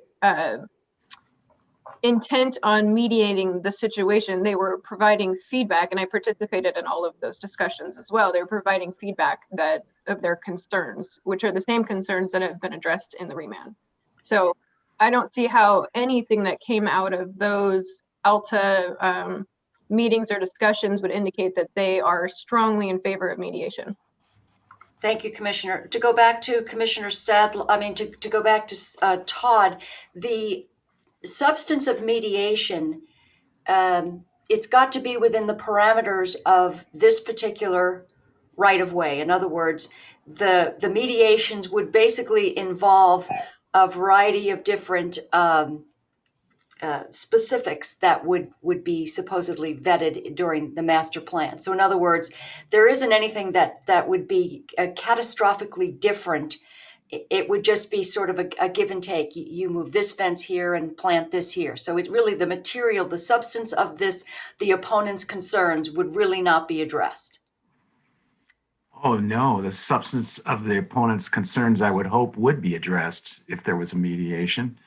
And I don't know about their willingness to do it.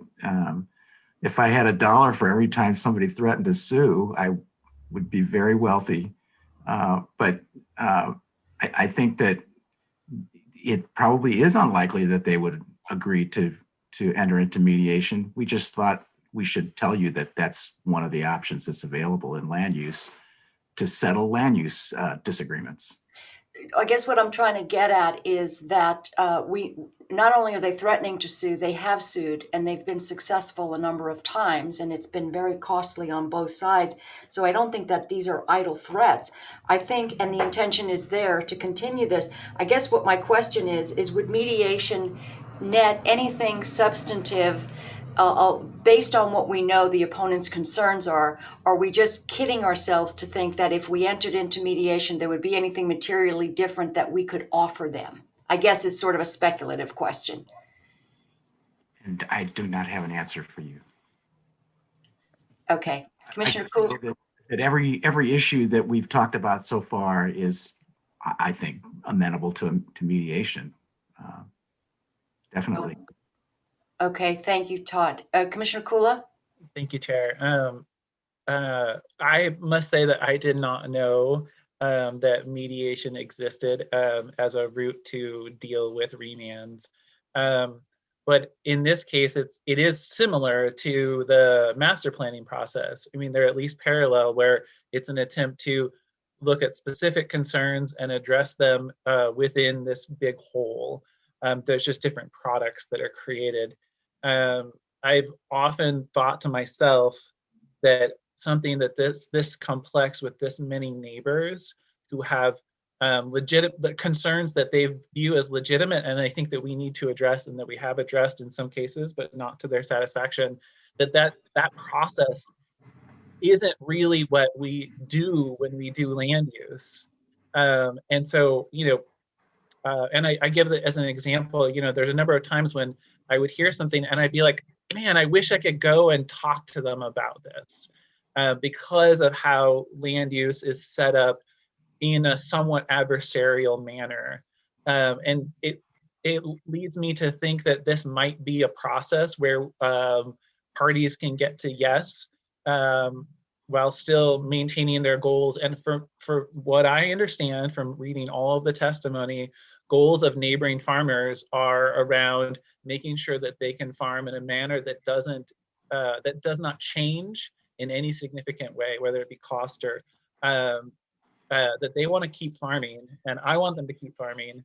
And then on the other hand, the goal would be to allow a route for people to go on foot or by bicycle or by horse, back and forth between these two communities. So to me, if we're wrestling with those two things and how to fit them together, I can see that a mediation is perhaps a possible route.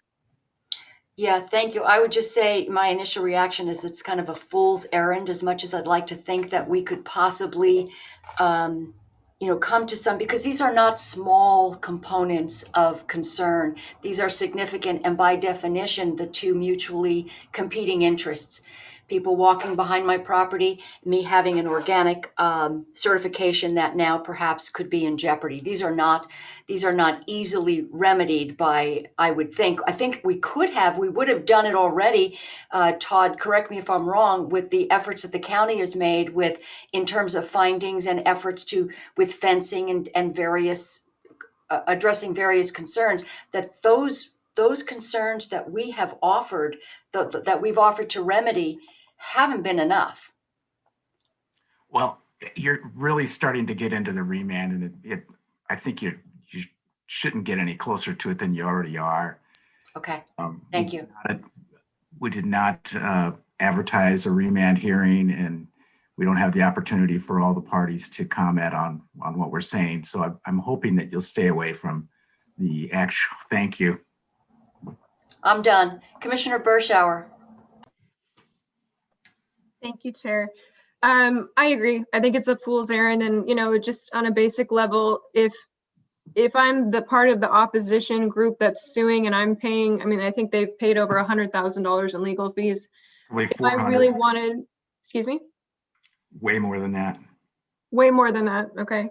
I never asked. So, if I really wanted to come to a conclusion and mediate, I would have done it a long time ago. I wouldn't have, drained my bank account to try and get to this point just to protect my property rights. So I think the likelihood for mediation just doesn't exist. Yeah, when we consider, I have to stay away from that. But considering how substantive their concerns were, I would have to agree. I'd like to think we could. Commissioner Kula, were you about to say something? Yeah, I was just going to ask about. It seems to me like the putting the master plan together with linking very tightly the master plan and an attempt at mediation is something that retains that level of hope that there is common ground and middle ground. We don't have to have common ground. We just have to find some middle ground. We saw this with collective bargaining agreements that folks were adamantly against one side or another and weren't going to move. And then I got an email in the middle of the night that said that they reached conclusion. I remain hopeful. I know the folks along the trail. You all know the folks along the trail. I know the opponents and the proponents who live along the trail. I think that in a medley of unsavory options here at the salad bar that we have, this is a bad metaphor, sorry, that mediation plus continuing to work through the master plan in tight concert is one way to extricate ourselves from this in a way that's positive for everybody. But maybe I am the fool, and I'm happy to be the fool. I do that regularly, but I am serious about wanting to have some solution here. Thank you. I think the first thing that comes to mind is the number of years we've been working on this and how we have not been able to come to any solutions that have satisfied the opponents. And so we could sit here all day long and talk about kumbaya. I would love to see it. I'd love to see it happen. I think it's unrealistic, and I think that we're just looking at further litigation. I'd love to find a way to yes. Commissioner Bershauer. Thank you, Chair. Whoops, can you hear me? Okay.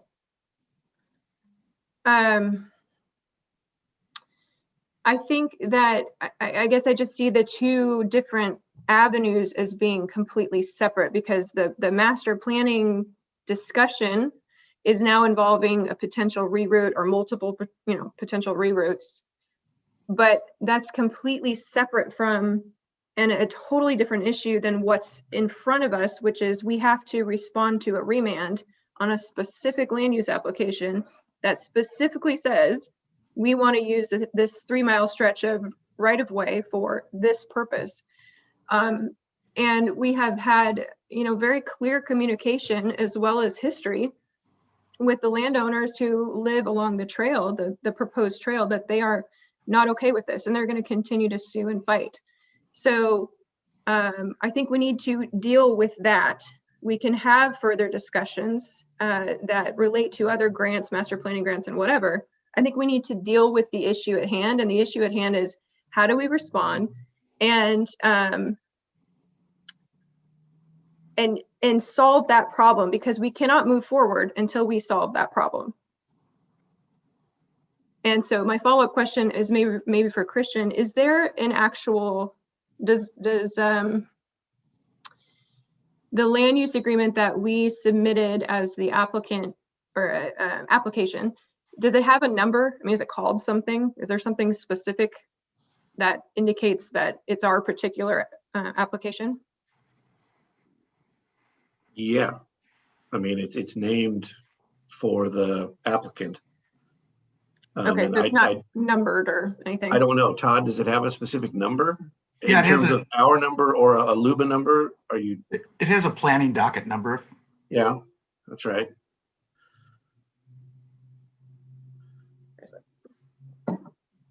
I'm not sure what the question is.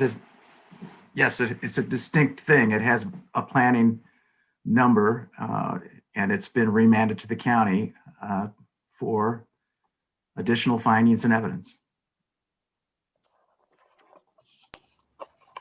Okay. So I guess if somebody knows the land use application number specifically, that would be good to know. So I think, is the consensus of the board that we want to take a definitive action today, or is there an interest in further discussion? I mean, are we at the point where we have enough information about the obligations of the grants, about the parameters of where we can go with this, about questions about alternate routes, master plan, the bridge? I mean, these are all separate, but they do factor into one decision. Are we at the point where we can make a motion, or do we want further discussion pending more information? Commissioner Bershauer? Thank you, Chair. I'm at the point where I feel like we need to make a motion to deal with the issue in front of us, because frankly, everything else we're discussing is sort of predicated on what we decide to do. So I make a motion that we withdraw our land use application for the current trail design for the right of way, whatever number that is. That's kind of why I was asking, so it's specific. And then if you want to open that up for discussion, I have some more to say about it, but the motion's on the floor.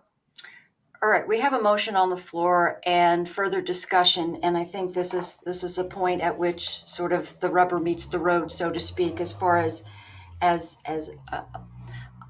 I'm just wondering, time-wise, we have until July, is that right? We have until Correct. July to make a decision on whether or not the county will schedule a remand hearing. Is that correct? Correct. That is correct. Okay. The other questions that are out there sort of left hanging have to do with mediation and alternate routes. And for me, the question about the bridge, but it seems that the bridge is tied to, the stay is gone, but it's tied to the use, to the remand, Yes. and to the use specified in the remand. So those are the questions that are still sticking points for me. I'm inclined to think that that we need to get those pretty much put to bed before we go further. So I'm going to leave that there. Commissioner Kula? Yes, and then I saw Councilor Sadlow or suggest he was going to add something to that. Were you going to say something more, Todd? I was going to say that we only have one application, so the number is not really important for the motion. Okay. Okay. Yeah, I'd like to find a way for us to finish the bridge. I think that's something that I feel pretty strongly that we can do, and we can find a way to do that. Maybe we don't have all the answers now for how to do that. But if there is if we withdraw, then that goes away. We pay the money back. And I think that it's very clear to everybody here with that's what we will have to do. With beams on the ground, the load-bearing structure all ready to go on it. Now I recognize that because of the land use decisions and the decisions by Aluba, those are connected, the bridge and a remand. I still think I maintained having continued to keep myself, just like Commissioner Sterrett, keep myself intellectually curious and skeptical. Every time that our land use council brings something before us, I say, is that true? And I really have to look at it. No offense, Todd, but you and I are, my skepticism of you goes way back, but my trust is also there. We met under odd conditions. And so for me, I want to make sure that we can do what we can to complete that bridge and fulfill that grant. And I'm very open to participating in any kind of creative solutions around that. So if it needs to get put off in order to work on some of that, I'm totally fine with that. Thank you, Commissioner. Commissioner Bershauer? Thank you, Chair. This is not a comfortable position to be in. Obviously, I did not vote for any of these things to continue and happen. And it's not comfortable to be the person to come in and say, wait a minute, what are we doing? But I'm also not willing to continue to spend taxpayer money on trying to defend something that clearly is still in violation of the property rights of the folks who live along the trail. And again, you want to stay away from the land use proceeding. I'm sorry. I'm not willing to continue to spend taxpayer money on pursuing a trail that so far has been litigated. We've been sued multiple times over this. We are now in our, third or fourth remand. And there's every indication that we will continue to be sued. There's no reason not to think that we won't. And we can't get to the next step of pursuing a reroute or any other idea without putting this to bed.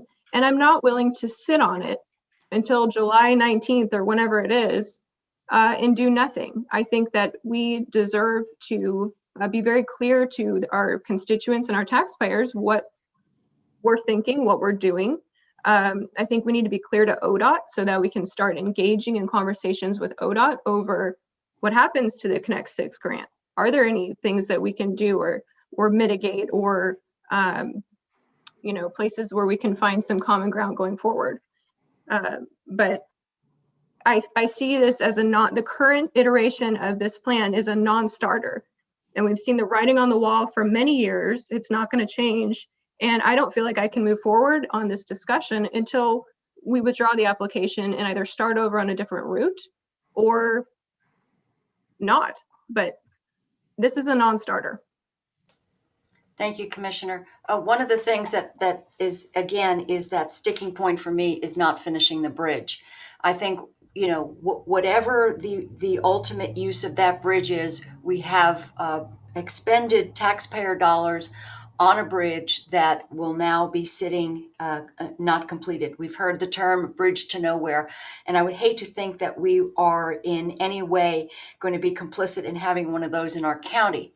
However, because it's tied to the remand, I'm wondering and this is where our two legal minds are going to have to maybe come up with something in concert with ODOT to find a way, since everything is negotiable, to a workaround to complete the bridge without a remand hearing, perhaps extricating this piece from the component of the full remand.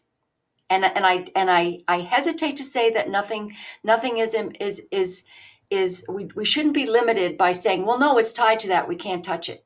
So how do we get to that place where we finish the bridge and still maintain, at least I know I'm committed to, this project is never should have been cited where it is. So that's where I'm at. Thank you.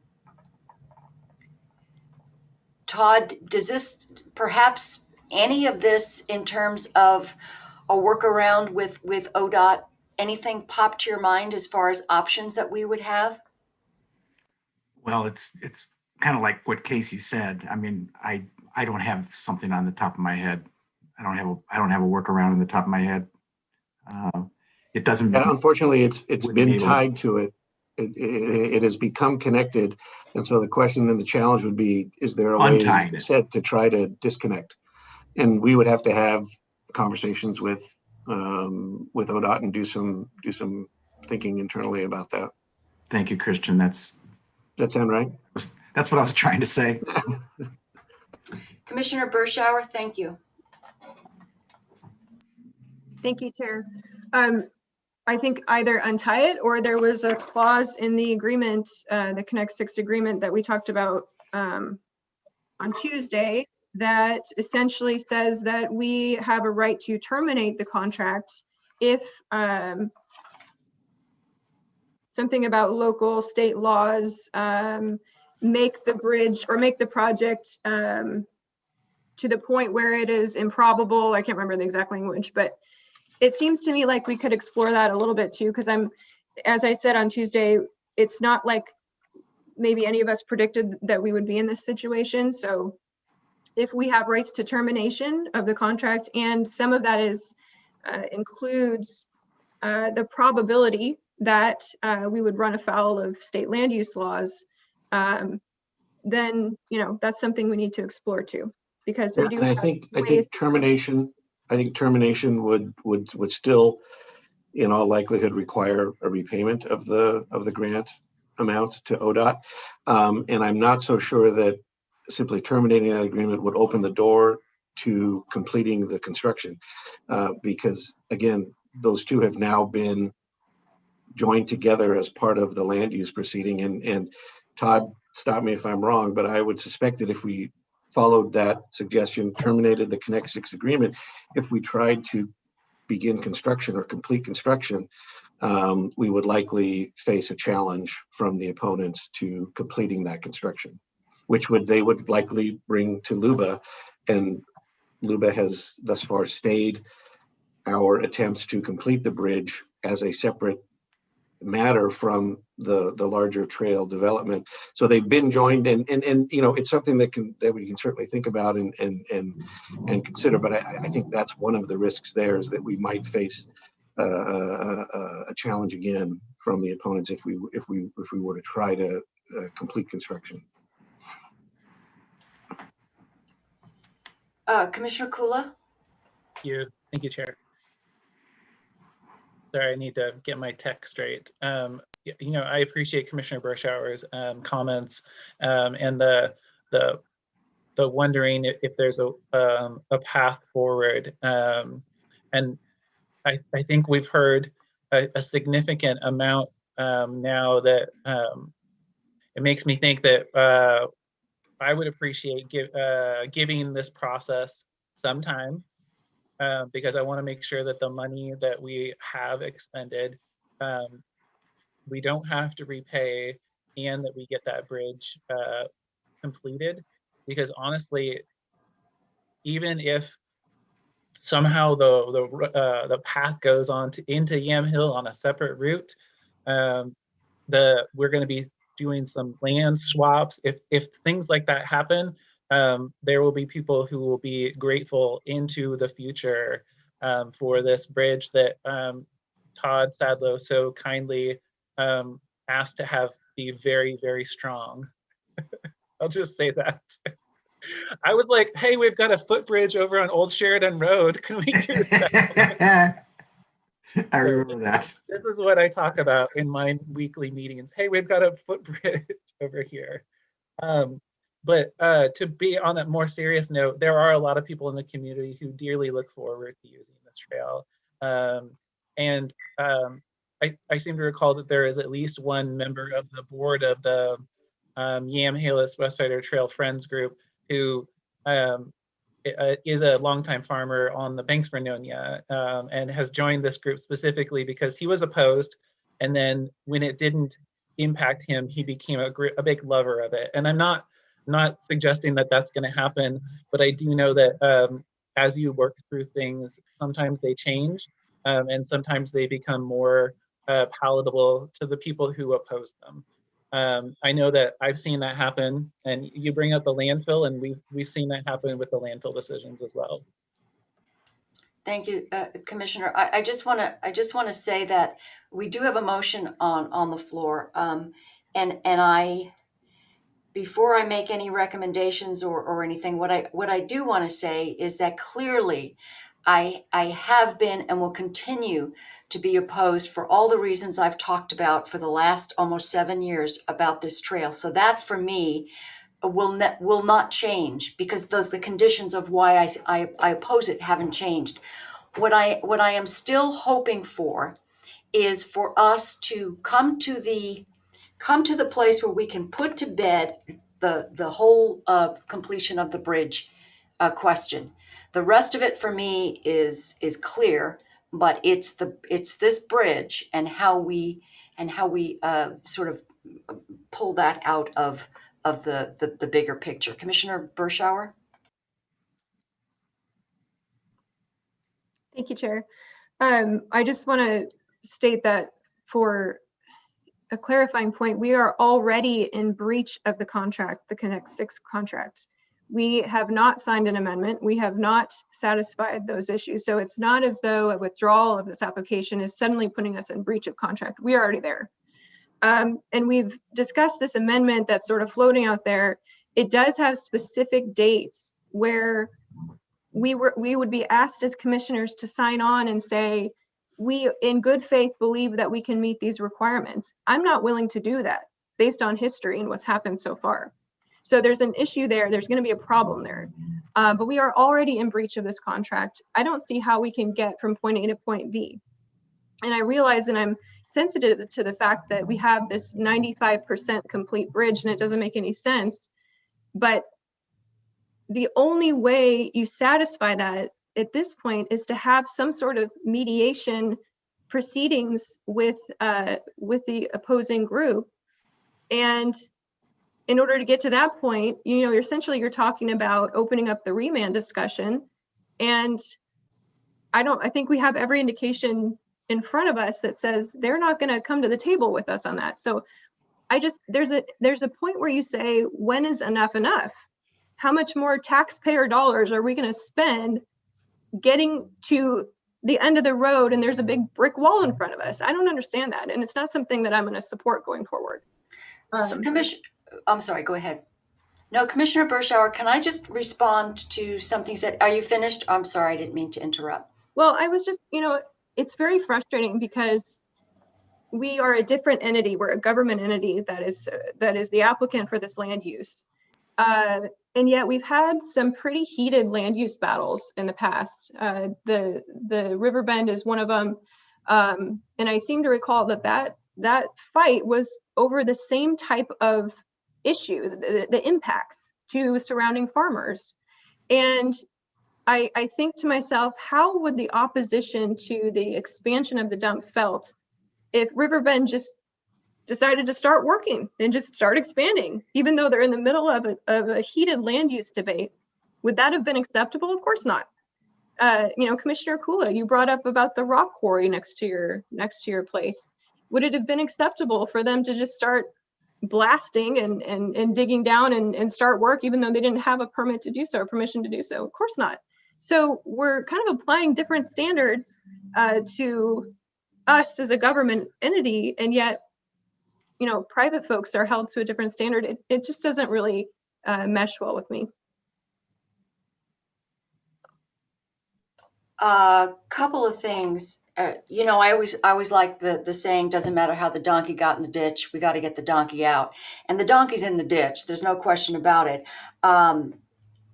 And to me, if there is a way that we can complete the bridge, there's no argument about the fact that we did put the the cart before the horse on this one, not to mix metaphors, but that's clear. And I'm not defending that by saying that we might want to at least look at an option for completing the bridge, because that bridge in its current state, with only supposedly 10 days left before it's completed, doesn't do anybody any good. It's just basically, it's an eyesore, and an expensive eyesore.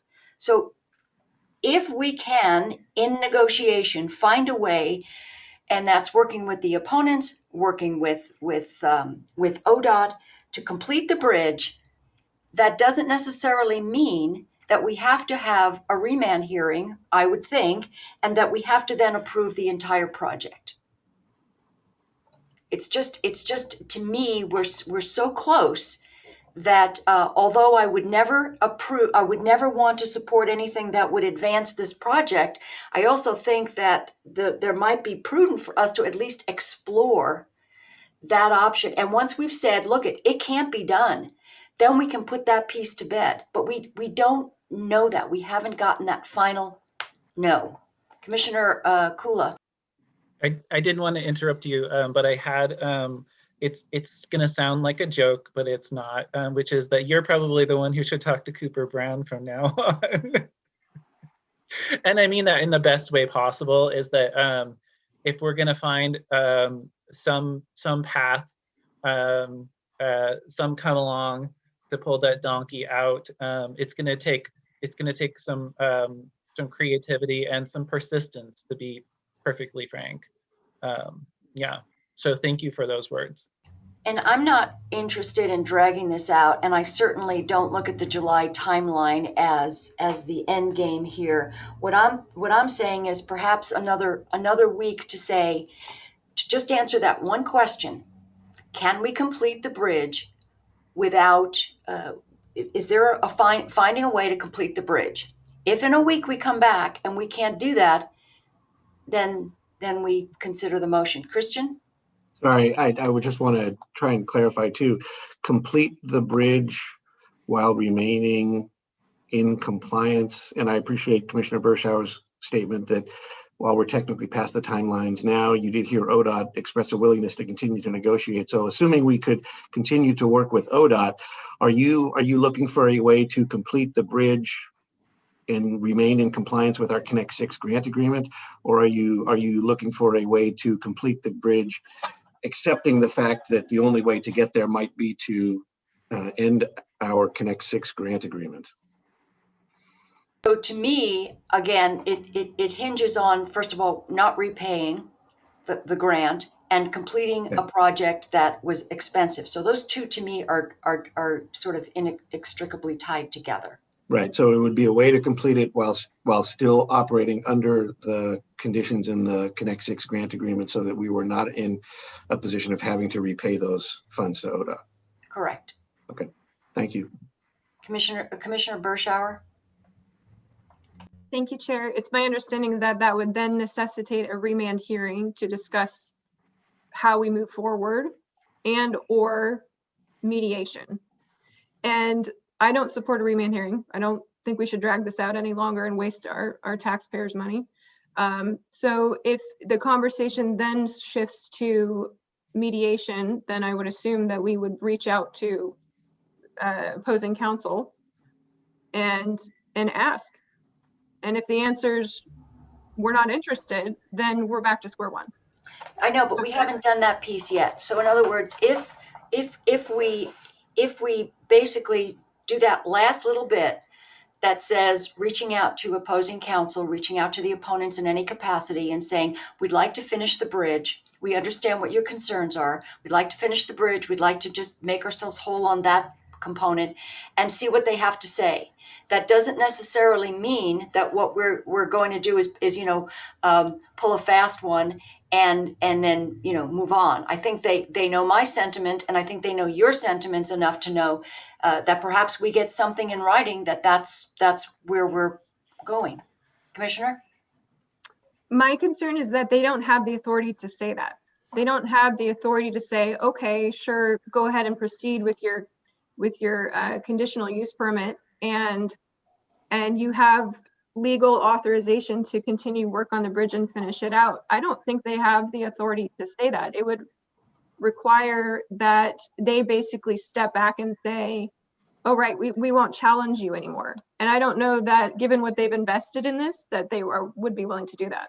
But we're not asking them to say we won't challenge you anymore. We're asking them to say, in the spirit of trying to, get the bridge done and not have to pay everything back, given that we're interested in 99% of your concerns, and that is our intent here, that'll happen. But work with us on this. I don't think that's unreasonable. But my point is we cannot proceed with construction on the bridge until we satisfy the LUBA requirements and get through that process. So, and I haven't heard any other options. So if we can't do that, you're not going to ask the opposition to suddenly drop everything and just be okay with what's on the table and move forward. You can't do it without completing the land use part of the application, which approves the trail. So I think that's a big stretch. Well, yeah, it's a big stretch, but we're talking about all options. Commissioner Kula? Thank you, Commissioner Bershauer, for making that really clear, because I was a little bit like, okay, which is the thing that we're going to go and who are we going to talk to?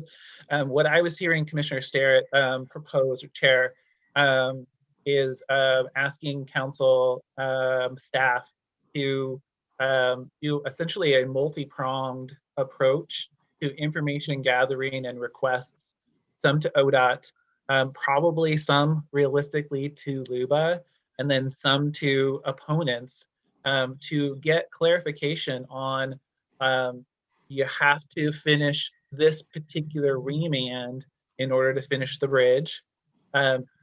Is there a way to move forward with mediation and finish the bridge? Essentially,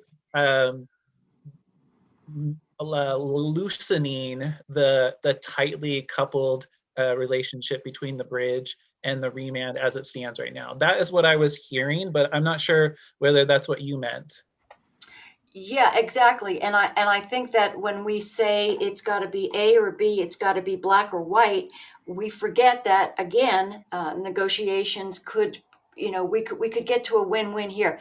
We're not all going to get what we want. So for instance, I would like to say today, it's done, it's over, and it, put a stake in the heart of this project. But I think that might not be in our best interest. So perhaps we can get to a third option. I don't know if we will, but I don't think another week is going to make all that much difference, since this has been going on for as long as I've been here.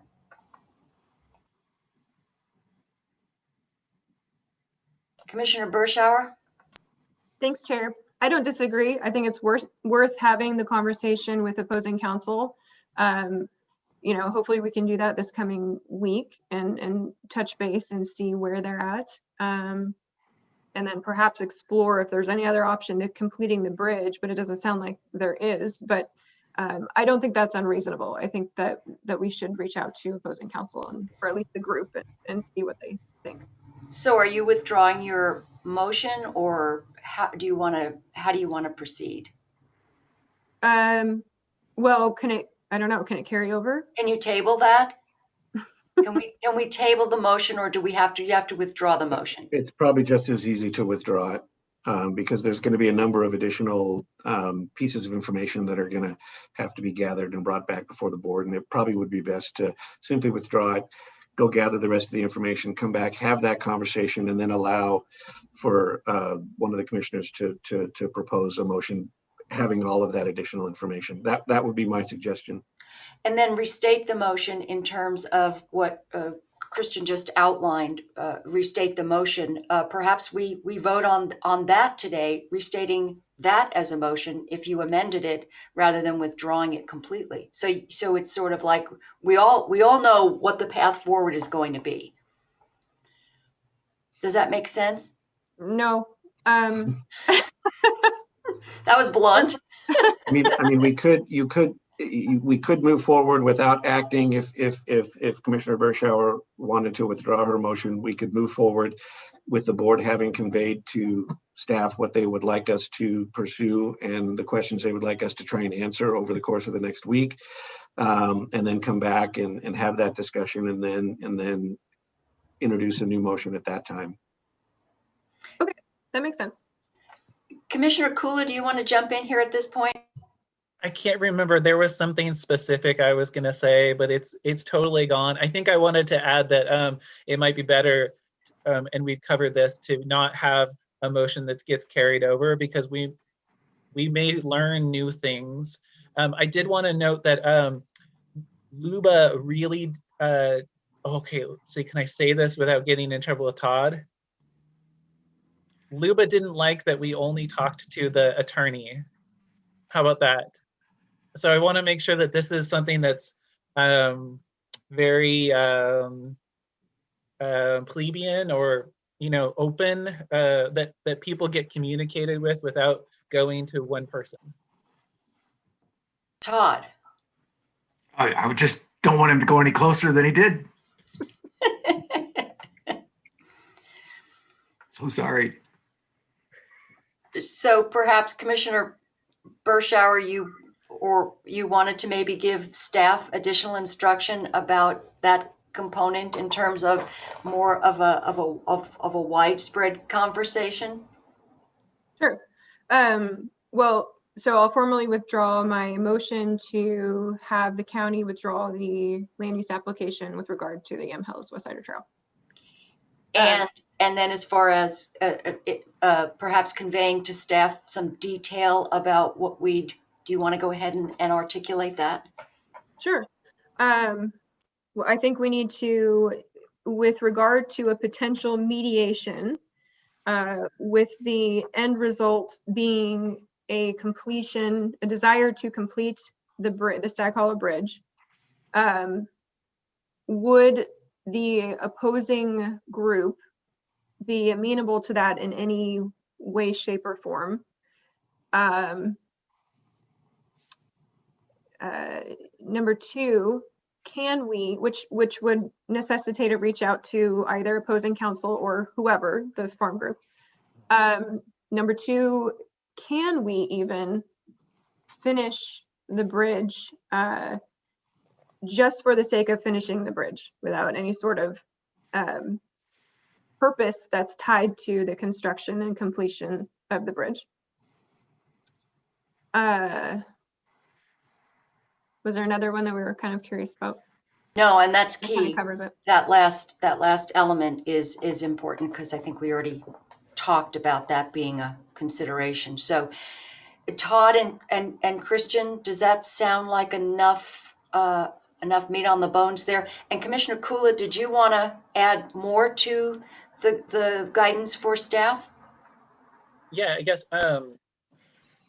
I think I'm getting stuck on the that there was a motion to not pursue the remand, and then there was a long list of things, and I personally, I think it might be better for us to just set up a motion or even a direction to staff that's the individual components, with the very clear direction that we that the majority of the board, or that we want to separate the construction of the bridge or completion of the bridge from a remand. I think we did that, and the motion was withdrawn, and then the motion was withdrawn, so that's gone.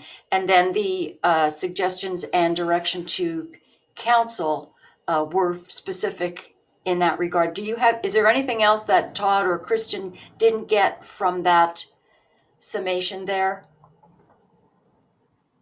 Well, I want to clarify the last part of what was said, that we would be looking for a way to finish the bridge for the sake of finishing the bridge, separate from completing or moving forward with the bridge or with the trail. The trail, correct? Commissioner Bershauer? That we're finishing the bridge for finishing the bridge's sake, and this is not the intention then to move forward and to complete the trail. Chair, well, the question is probably for ODOT. per the grant contract. And the question is, can the trail, or excuse me, can the bridge be used for, completed and used for non-trail purposes? That would be the question. And forgive me, Chair, the answer to that pretty clearly, because I had a lot of conversations, unfortunately, about this, is that they will say no, or I should say they have said no.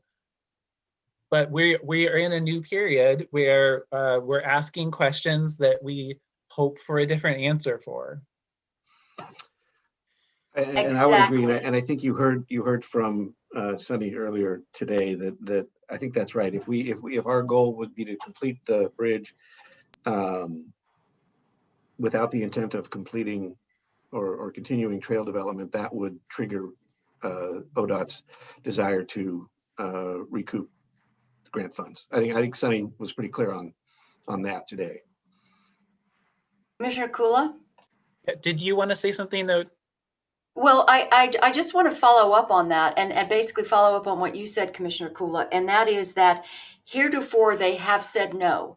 And we also have had a number of different times during this discussion where Sunny said, I don't know the answer to that. I really need to bring someone else into this discussion. And that's why for us to just make that unilateral decision, well, they said no, and so it can't happen. Maybe they'll come back and say it can't happen, but I guess it doesn't hurt to ask.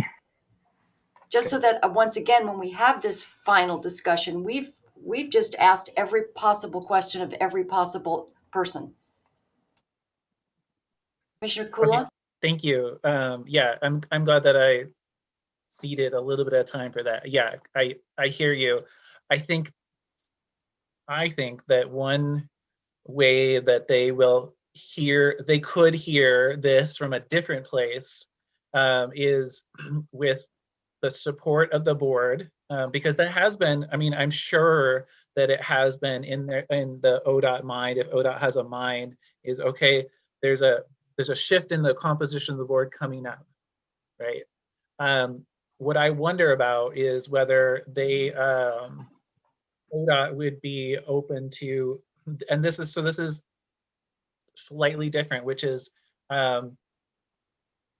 allowing the all of the, basically being comfortable with us completing the contract, the Connect 6 contract. So that's finishing the bridge, getting reimbursed for it, closing it out, with the change in language from the trail to a trail. And the reason I say that is that the bridge is intended to move people across Stag Hollow Creek.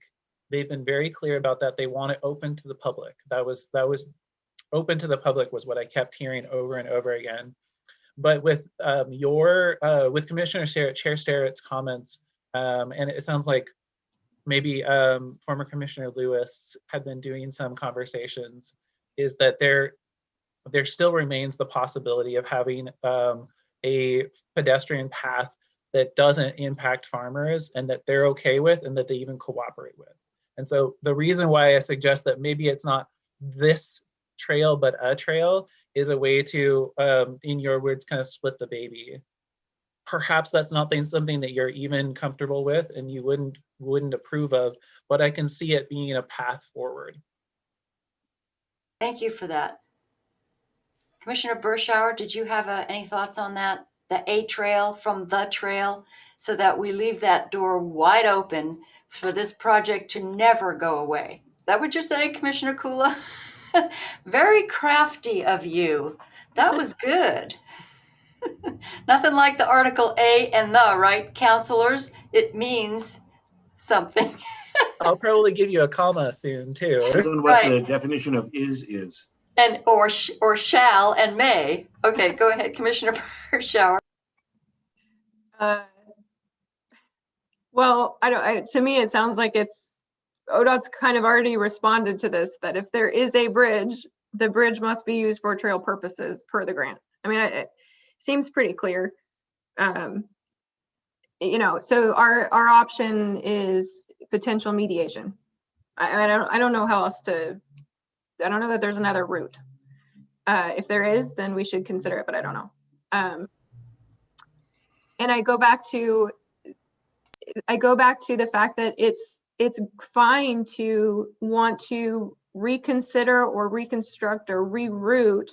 It's fine to have that conversation, but that process is completely separate, new, has to go through the land use process to be fair to everyone involved, and a whole other beast. So again, I want to solve this issue that's in front of us because we have deadlines and there's, money being spent on both sides. And I just think that we owe it to our taxpayers and our landowners to get this solved. Christian, did you want to jump in? Did you have something you wanted to say? Well, I mean, maybe again, in the interest of maybe trying to wrap this up to a point where at least we can get direction from a majority of the board on how you'd like us to go forward. I think Commissioner Bershauer, you touched on it. Mediation is one option, and we will reach out to counsel for the opponents to initiate that conversation.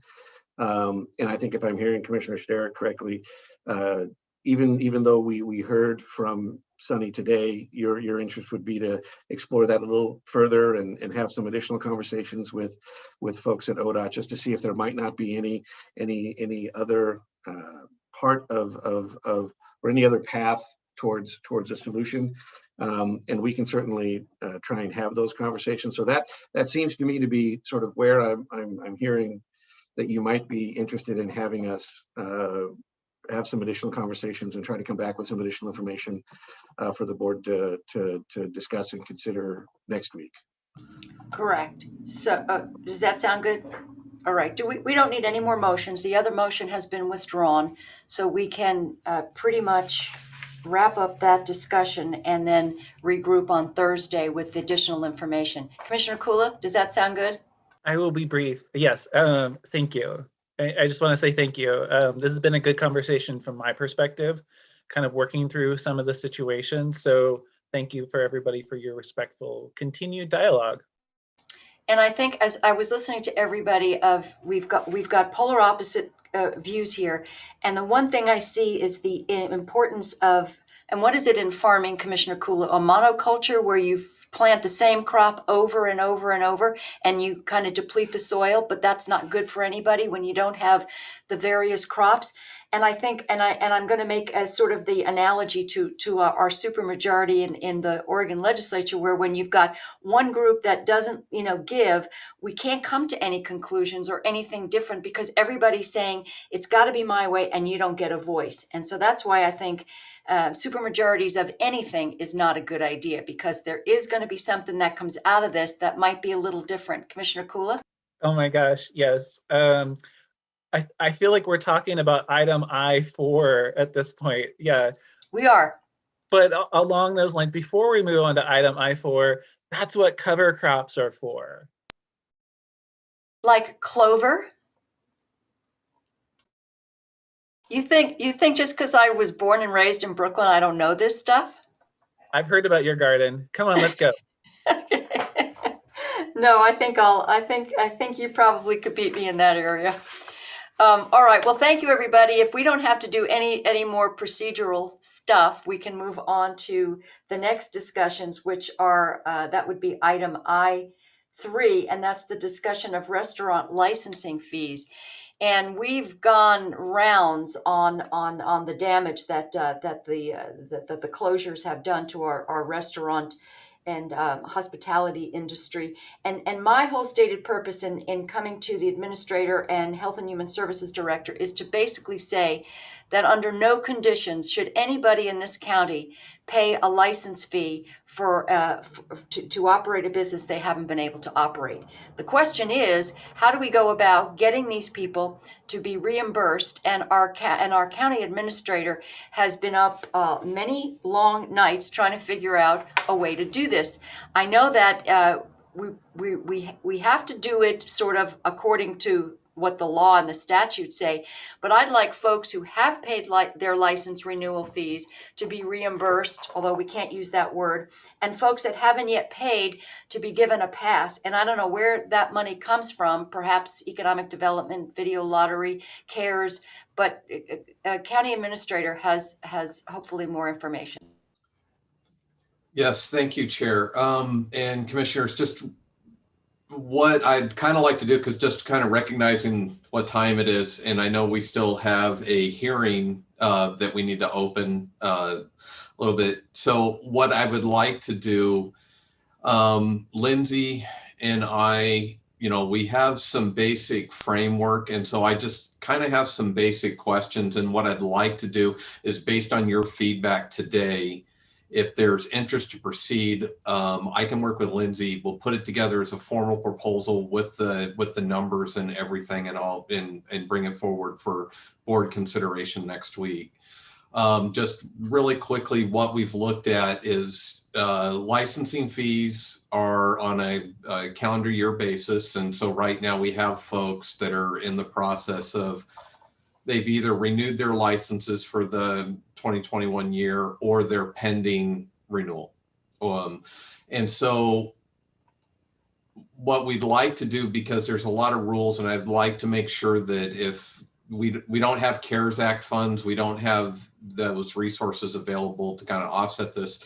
But what we'd like to do is put together a grant type program that's related to either it's the full amount or a percentage amount, a grant towards the licensing fees. So then we could do a direct outreach to those pending renewal or those that have already renewed and said, hey, we have this grant program, and, so my first question is,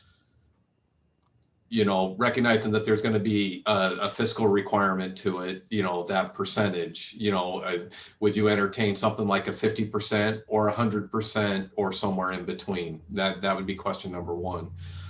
Question number two would be the funding for it, because recognizing that these restaurant licensing fees do pay for our public health staff that do these inspections, and we're talking roughly on an annual basis, it's $233,000 is what we've seen historically on what the total revenue for the year would look like for restaurant fees. So in order for public health to still be able to, because this is a grant and we're trying to offset those costs, but we still have requirements and program elements to support, we would need to pull whatever that final percentage of that money is. We'd have to find another resource, whether it's discretionary funds or something else, to transfer to public health to essentially fund this grant program. And, I kind of throw out the percentages only because I think it's an easier way to apply it, because if you look at the restaurant licensing fee schedule, you're going to see it is a very long list of, and it's based on seating, and it depends on use, there's a lot of caveats to that. So as kind of an equity standpoint or how to apply it, it'd be easier to say, administrator and director, come back with a proposal that looks like a 75% grant and give us a dollar figure and a recommendation of where that would come from. And I just figure I would start the discussion there. I'm trying to be brief, recognizing that we've been in this meeting for quite a bit, and I'm open to your feedback.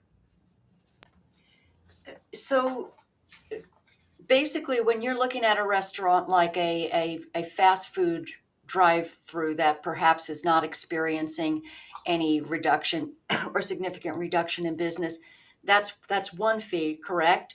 And then you've got the restaurants that have the indoor seating, and those have been, for the most part, decimated, other than a little bit of takeout. So those are two separate fees based on that. It seems like it could get very complicated because some have been really hard hit and some haven't. Yeah, and I guess where we were looking at it originally, Lindsay and I were just looking at everyone who's required to have a restaurant license fee, and not necessarily get into the types you know, because the service, the fee schedule is really broke down on seating, mobile, you know, food carts. You know, one caveat might be is, you know, you're not necessarily looking at mobile units. Maybe the focus is on brick and mortar, you know, type facilities. Because even that, you have the breakdown in the fee structure.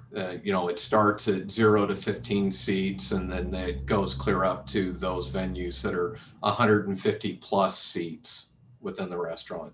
And if there's more questions about that, I want to be careful. I'm looking at information I'm providing, but really I need to get Gary Vanderveen and Lindsay to probably join the discussion if there were specifics about the details or the mechanics behind the licensing. But you know, Well, I want to make sure that the people that are receiving license renewal forms that are still getting them have a notice that says you don't have to pay this or something, because when you get that and you're trying to stay open and you can't, I don't want to add any more grief to their lives.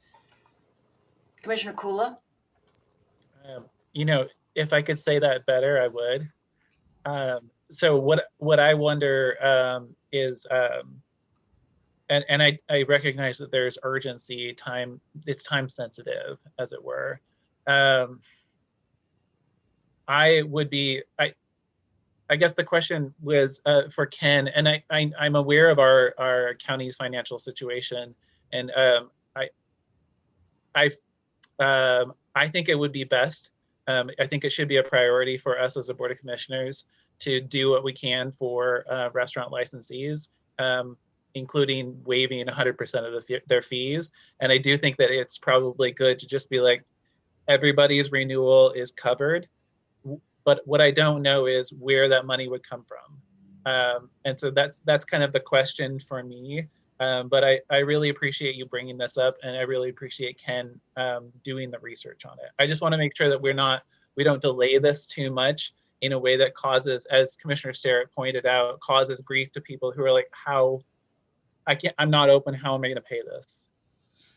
And the reason we really stayed away from waivers, or, you know, we have to be conscious of, you know, if there's a potential of another round of CARES Act or similar reimbursement funds. You know, the last CARES Act was very specific that you could not use CARES Act funds for waiving fees, but you could give grants. And so essentially what I would recommend is, because I don't want to close the door on if there's further relief, and we really haven't seen the full details of what that latest stimulus or relief package from is going to include or look like. And so that's why I'm trying to, I don't want to close the door of possibly being able to use those funds to reimburse for this type of a program. And that's why I've really called it a grant, but the grant is to help offset, you know, expenses, but we've based it on the restaurant licensing fees. Thank you. I'm wondering what we could do in the short term, as far as letting people know that we're working on something, and that I mean, even if it comes to just telling everybody, and I don't know the feasibility of this, of telling everybody just hold off on paying your licensing fees. I know we have to support county government, and we have to be really careful what we tell people don't pay. But I think these are extenuating circumstances, and I'd like to do the absolute most we can do for the businesses that have been completely shut down for the most part. So as far as the time component, so these license renewal forms are they coming? Do they all go out in January? Typically, when I chatted, the last time Lindsay and I talked about this, you know, because it's a calendar year, notices would have went out last fall, and, you know, to reminders. And then when we start getting to, I wish I had it right in front of me. I had all this other notes open, so I've lost my notes. But there is a timing, and right now is typically when we start seeing folks doing the renewals, and then they'll start doing reminders for if they're not seeing renewals, they'll start emailing out or sending out notices to restaurants. Hey, overdue, you haven't renewed. And so what we're really hoping to do is those that have already paid, that's pretty easy. We can notify them. We have this grant program you're eligible for, sign up, and it's equivalent to this percentage of your fees, or it could be 100%. And then those that haven't renewed yet, we would send out information to them. Hey, you haven't renewed, but here we're advising you that there's this grant program to help you pay for, that's equal to that amount. So we're not going to, can we give out the information to those who haven't paid that said, don't worry about paying right now. We're trying to work out something because they're still going to figure out they've got to pay, correct? Yeah, and I think to answer your question, I think I'm envisioning that we could, based on, whatever there's consensus from the board, that I could come back is next Thursday, and this would be an agenda item, and I'd have something more vetted that the board could actually take action on. And so it would be a pretty quick turnaround on making this happen. And I see Commissioner Bershauer has a question. Commissioner Bershauer. Thank you, Chair. Public health, this is technically the public health license, correct, from the county. Those are pretty critical. I wouldn't be comfortable opening my doors if I didn't have my public health license renewed or if it was expired. So these are critical things. These are, this comes in the mail and people are thinking, okay, I need to get this done. And we've heard anecdotally that some of them just sort of scrounged the money to come up with it because they were nervous. They're getting threats from different entities in terms of being shut down. So I would say though that there's an equity, and I agree with Commissioner Kula. We have to know, number one, how much money it's going to cost us and where it's going to come from. Mm-hmm. But I would agree with kind of that equity. I think there needs to be an equity piece. If it's 100%, then it needs to be communicated that we're offering 100% to everyone. Mm-hmm. So the impact is equal. And I think that's important because, some restaurants have $2,000 licenses, some have $800 licenses. So I would make sure that we err on the side of that message if we're going to proceed, that this is an equitable grant in terms of percentage. And I had another point and it escaped me, but the percentage, I don't know how these are classified. Maybe you could speak to that, but if you're a drive-through versus a, indoor, are they classified differently? Is there a percentage of drive-throughs versus, indoor seating brick and mortar restaurants that we're talking about? For that one, I may have to have, that'd be a follow-up question I'd have for Lindsay or Gary, because I don't know if there's been a change in the structure based on, that if a restaurant, if it's a 50-seat restaurant, but they're currently restricted and only are able to do, they're essentially operating as a drive-through or a takeout only, if that had a change with their licensing, or if they're still paying for the fact that it's a 50-seat facility. So I don't have that. That's a great question. And I can ask Lindsay and Gary to provide some more feedback to me on that one. Yeah, and we're arguing, you said the proceeds, the revenue is used for public health inspections, restaurant inspections. I think it's safe to say we're not actually doing that, correct? No, actually we're going through empty restaurants to inspect them. Well, because, the inspections, and this is something that Gary and Lindsay could also provide some further comment on, but we still have you know, unless they're completely closed and not operating, but otherwise there still is that inspection requirement or, you know, that health code issues that restaurants, if they're operating in some fashion, still have to comply with. Okay.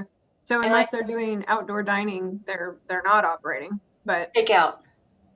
But they're still operating. They're still cooking food. They're still have a restaurant that's operating. I mean, they're still operating. They're just operating in a different manner, but they'd still be subject to licensing and health code requirements. okay. Thank you. And then also that question about a drive-through. If we could find out if there's a, you know, obviously a different fee schedule, because sometimes you see the lines wrapped around the block, so they might not be hurting. Commissioner Kula? Oh, yes. Thank you, Chair. I just wanted to make sure that we don't offer somebody like, hey, we'll cover your cost for a downgraded license or downsized license, and then they get to open, you know, 2 weeks later and have to apply for a different one. So I would be cautious about that, because I'm optimistic that they're going to be more open. And I believe, based upon a conversation with a restaurant owner, that there's actually inspections when somebody shuts down and then turns back on, that there is an inspection that happens with that as well. So there's definitely some routine ones that are still very much happening. All right, so I guess we can go ahead and continue this next week. And go ahead, Ken. But I mean, it sounds like there is interest or consensus from the board to explore this program that you would, and I was kind of hearing consensus. It sounded like 100% is, you know, but what I could do is, when I prepare the formal proposal, is I could build it into tiers, so that way you can see the total financial amount on what it would look like. And then, because one of the reasons I'm not prepared to talk about the financial impact, because it depends on what size of grant, what the grants are going to look like. So if it's a percentage, that overall number is going to change, and then that's going to change where my recommendations would be on what funds we have available to support this. Yeah, and again, we just don't know what other funds are forthcoming that we would be able to perhaps use these for. Because if you look at Polk County, somehow they were able to use their CARES money to basically write everybody's, just wipe the ledger clean. And we used up all our money, but I would love to find a way to do that. But again, you know, we have to, because everything government does, of course, has to be extra complicated, but I can see why we have to make this one complicated, because there's a lot of different considerations. So is everybody in agreement that we are looking for some kind of a way that our restaurants can not have to worry about their license fees? Absolutely. Yes. Okay, thank you. Thank you. And Ken, I know you and Lindsay have been working on this, and I appreciate that very much. So next is the discussion of dog control late fees. Heard from some people who are saying, hey, you know, on top of everything else, I have to go get my dog vaccinated, and then I have to pay for a license, and some folks just aren't doing it, or this is not a priority. One of the things I spoke with Ronnie Vostenak, Executive Director of Homeward Bound, and talked a little bit about some of the considerations of this. And I think one thing we could do, since again, we have to fund this program, and that's what funds the program, is the licensing fees. If we could let folks know in those late notices that go out, I believe it's a postcard that goes out, to let folks know, instead of saying, hey, you're late, here's a $20, $25 late fee. Let folks know that there is a low cost rabies option for $15 through Homeward Bound's low cost spay and neuter clinic, so that if that, you know, going to a vet and getting vaccinations is expensive, but you can go here for $15. So if that's what's keeping you from doing it, and then waive the late fees. But again, you've got folks who might be just taking advantage and not paying. So where do we go from here? And if I may, I just to kind of talk about, I did talk to our county counsel's office that's expert on dog control, Mr. Sadlow, multi-talented. And then also there was some correspondence with the sheriff too, you know, just kind of highlighting a couple things that we have to keep in mind when it comes to dog control licensing. there is statutory language around, dog licensing, where they set minimum amounts, which I believe we're pretty close to those minimum amounts. So there's statutory language, so it's not something that we can't really waive fees. Those are set in statute. As far as the late fees or doing any type of modified structure or allowing for the waiving of late fees, there's no allowance for that in the current ordinance. In order to do that, we would probably have to the board would have to take action on an ordinance amendment. And I'm looking at Todd. Todd doesn't know it. I'm looking at him, but feel free to jump in if I misspeak or if I'm off a little bit. But there is that option. There's two tiers when it comes to the late fee. There's those that have been cited and those that are, submitting late. And I think it'd be good to probably draw a distinction between the two, so in order to do that, again, the wheels of government, and I apologize, but, we would probably have to prepare some type of an amendment depending on what the board would like to see in that, if looking at. The other option, I think, as far as putting information about where costs, I think that's more of an administrative, not something that's spelled out in the ordinance. The ordinance, on the other hand, it relates specifically to fees. We would have to do an amendment to that to allow some discretion for and what that may look like for any type of late fee waivers. Todd? I was just going to ask, is it in statute that late fees have to be charged? No, I don't think the statute talks about late fees at all. I think the purpose is to make sure that counties are being recouped for dog control. Right. And that's why the statute talks about minimum fees. Commissioner Kula? It sounds like, I don't want to put words in your mouth, so I'll just use my own mouth and use my own words, which is that if we need to amend a statute or Ordinance. amend a code. Ordinance, yeah. An ordinance, thank you. To do this, I know we can. We've amended them before. Perhaps it would be wise to have a sunset clause in it, so that we don't need to come back to it. That's associated with this particular unfortunate and unforeseen event. And you're talking about waiving the late fees or waiving all fees? Waiving the late fees, which I believe is what Commissioner Chair Starrett was offering or suggesting. Right, and then we also include in the notice that goes out the information about the low-cost rabies, because that's a condition of getting a license.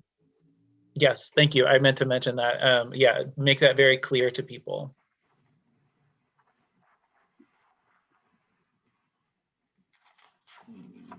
All right, so do we need any further movement on this particular item? Well, I can prepare our ordinance language. We already do have other amendments that we're trying to make. We're trying to adopt a whole new dog control ordinance. And that is back on my desk again. It's been around for years. It has. It's been in the sheriff's office for years. I would just recommend that if we were going to do something that has a sunset clause or do something that's a limited duration type waiver, that we may just want to do that as an independent action. I don't know. I would also want some guidance on what sort of conditions establish a basis for waiving the late fee. Financial hardship due to COVID. Someone have to prove that, or economic. You just take their word for it, or do they have to prove? Well, we're doing that on a number of different, look at the rent relief. All you have to do is say, I can't pay. And there doesn't have to be any documentation other than I can't pay or I'm not going to pay. We going through some of this information through the Housing Authority, and they are not allowed to tell their Section 8 clients, for instance, if you don't pay, you're out.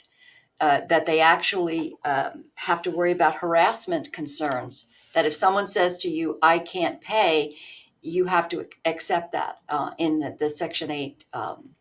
So it would say that we will waive the fee upon request as long as the license fee itself is paid. Is that what you're looking for? I think that seems reasonable. Commissioner Kula? Okay, no, fine with me. Yeah, I think that it's a good opportunity. The connection of the clinic and the low cost clinic and waiving the late fees is that if you're coming into the low cost clinic as part of that, right? If we can connect them, because that would be pretty clear attestation, self-attestation that this is a hardship. And that way we actually get people to vaccinate their animals. Okay. Correct. Christian? I may be the only one for whom this is still a question, but are we talking about late fees for failing to get your license, or are we talking about late fees that follow on citations, or are we talking about waiving the citations themselves, or is it just late fees around failure to relicense? I believe it was just late fees and not associated with citations. Okay, but the late fees because you failed to have the license? Late fee means Yes. you came in and you're late, but you're still trying to, and then you're further penalized with an extra, half of the license fee on top of the license fee. Right, but the initial failure is to renew the license. In a timely manner. Yeah. Okay. My understanding was from the sheriff was that these people have existing licenses and they just have been delayed in renewing them. So then they get hit. But for anybody who goes in and tries to get a rabies vaccination for their animal, it'll trigger a look, is my understanding. It'll trigger a lookup as to see whether or not you have an actual license. So. Okay. All right, everybody set on that one? Okay, thank you. Thank you for that discussion. The next is item I-5, which is consideration of a letter in support of HB 2243, which is in introducing sideboards onto the governor's emergency powers. Commissioner Kula? Yes. So this bill is sponsored or is introduced by Representative Ron Lewis and Representative Marty Wildy. It is, I would say, a moderate but important step, if that makes sense. I'm not sure if you had the opportunity. I should have sent you a link to the bill. Okay, perfect. You got it. It does require some of the things that actually Commissioner Sterrett and I talked about in the spring, which is we want the person who's holding the emergency powers to explain to us very clearly the justification for the ongoing, and then it provides some trip points along the way of having to renew it, and only a certain number of renewals. I don't have it memorized, so I'll pull it up if you have questions, but Chair Sterrett has a copy with her too. And one of the things that I've always, I think a lot of us have had the concern about is why wasn't the legislature involved in the renewals of these extensions of the executive orders? And that's what this makes it very clear that the legislature has to be part of this, in addition to facts and specific information that supports each extension. I think, people are surprised that Oregon has the broad powers that are given to the governor that we have, because some states do have this provision for the legislature to be the people's representatives to be in on the discussion. So I'm in support of this. At the very least, I think this is a bill I would love to see get some traction. Commissioner Berschauer? Thank you, Chair. I agree. I have read the bill and am totally on board in support of it, which is rare that you found some point of agreement between myself and Representative Wildy. There's very little that we agree on. So congratulations on that, Commissioner Kula. I feel like I've hit the jackpot. I'll probably try to call in with that one. Yeah. But along those lines, we had a phone conversation, and I said, you know, how can I help you with this? What are the sticking points? And so I've asked Rob Bovet to introduce it. I think it's at the governance subcommittee at AOC for discussion as well. And he Representative Wildy said that would be a big help for him. And then I've communicated with the House Majority Leader as well. There wasn't a lot of response, but I'm not surprised. Commissioner Bershauer? Chair, the only thing is, I think the letter says Representative Ron Lewis, and I think is it Rick Lewis? Or is there a Ron? Maybe I'm missing the Ron Lewis, but I think it's Rick. Okay, yeah. So we need to add that. Thank you for noticing that. I was talking with Representative Noble about his work with Rick Lewis, and so I was like, wait, which one is it? Okay, so we'll amend that or fix it, and then we can vote. So technically, we're voting to sign an amended letter. Okay. Yeah, Caroline is probably on that right now. Do you want to make a motion, Commissioner Kula? I would move that we approve item I-5, which is a letter of support for House Bill 2243. All right, we have a motion. Any further discussion? Hearing none, all those in favor signify by saying aye. Aye. Aye. Let the record show the motion passes, and this is definitely a red letter day, because I don't know that we've ever had one of these letters on that go to the legislature or the governor where we've all been happy about it. So that's good. Kumbaya going on here today.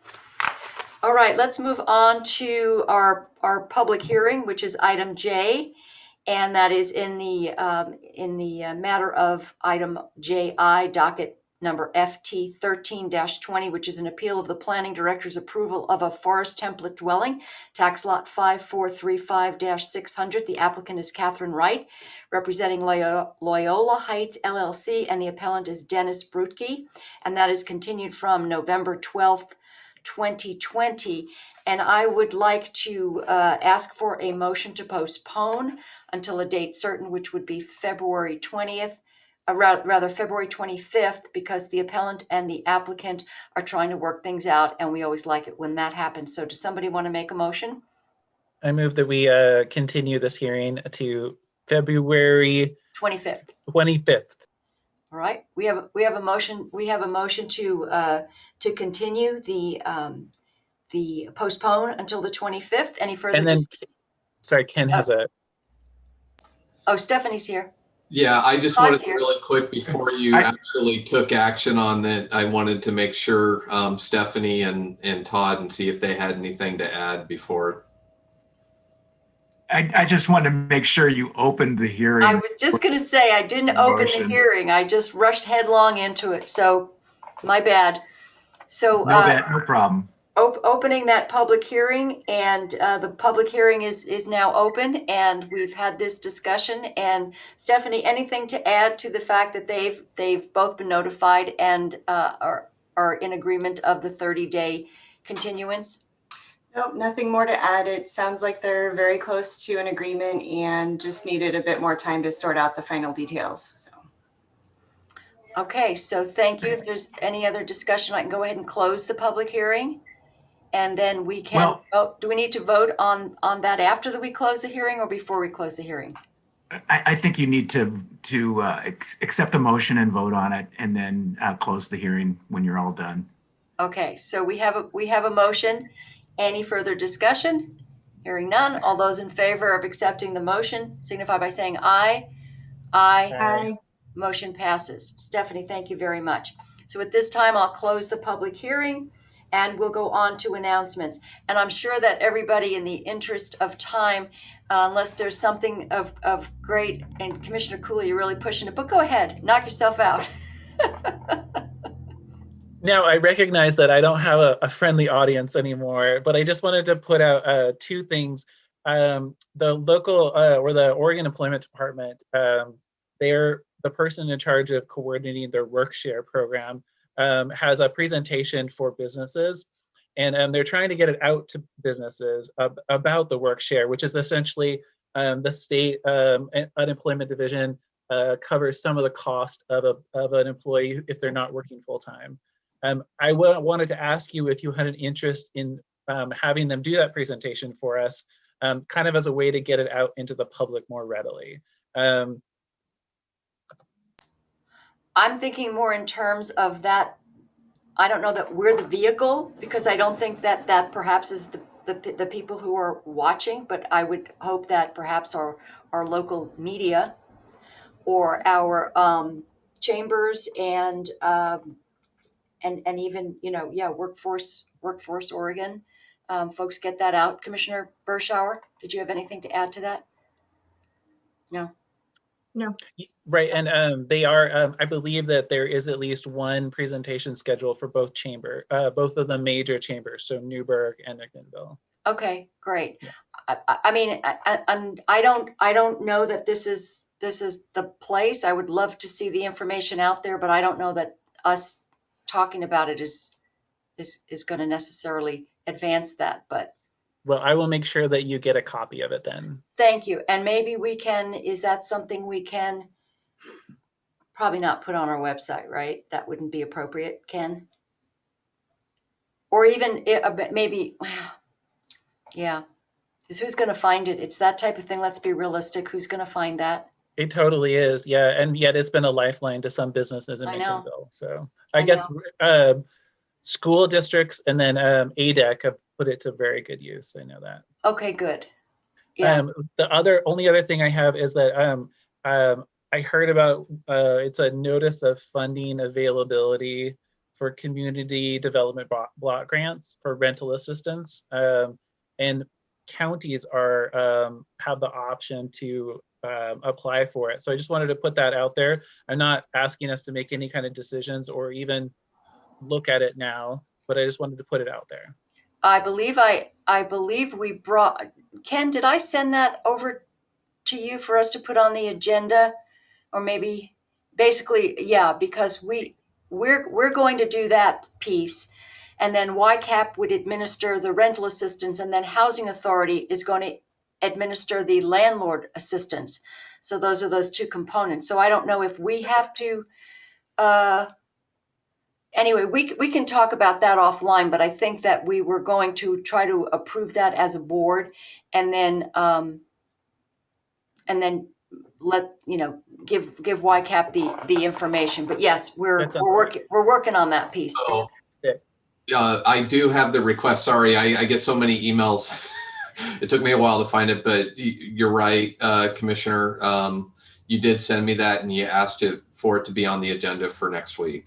Okay, so we'll get it on next week, and then everybody can take a look at it. But you'll see the provisions, and then we would just be sort of I think they're the sub-grantee, and we're the, okay, we got Super, that. thank you. Thank you for that. Yeah. And Housing Authority is also going to be sort of the bookend on that. Anything else? Anybody else? Commissioner Bershauer? Thank you, Chair. Very quickly, so I have been, I'm the liaison to the Sheriff's Department as well as DA and other things, but I've started to meet with my departments over the past week or two. And the sheriff sent me this very wonderful letter. It was from an adult that we had in custody. And it briefly talks about our fantastic correctional facility staff. So I wanted to read the letter without revealing who it is from, but thank you. It says, "Dear Sheriff Svensson, I would like to thank the Yamhill County Correctional Facility sergeants and deputies. I have been locked up numerous times across the country, several times here in Oregon, Lane and Benton counties respectively, and never has the majority of the jail staff treated me with the kindness, care, respect, and professionalism that YCCF has. In my humble opinion, the staff of YCCF are in a class of their own. when it comes to handling their duties as jailers and peace officers. I would especially like to thank Sergeant Lux's and Bryce's teams for handling my manic depressive bipolar episodes with the utmost care and precision. I salute you for employing such an amazing team of individuals whose efforts made a lasting difference in my life because their treatment of me has helped me to grow as an individual. Thank you again. Sincerely, with respect.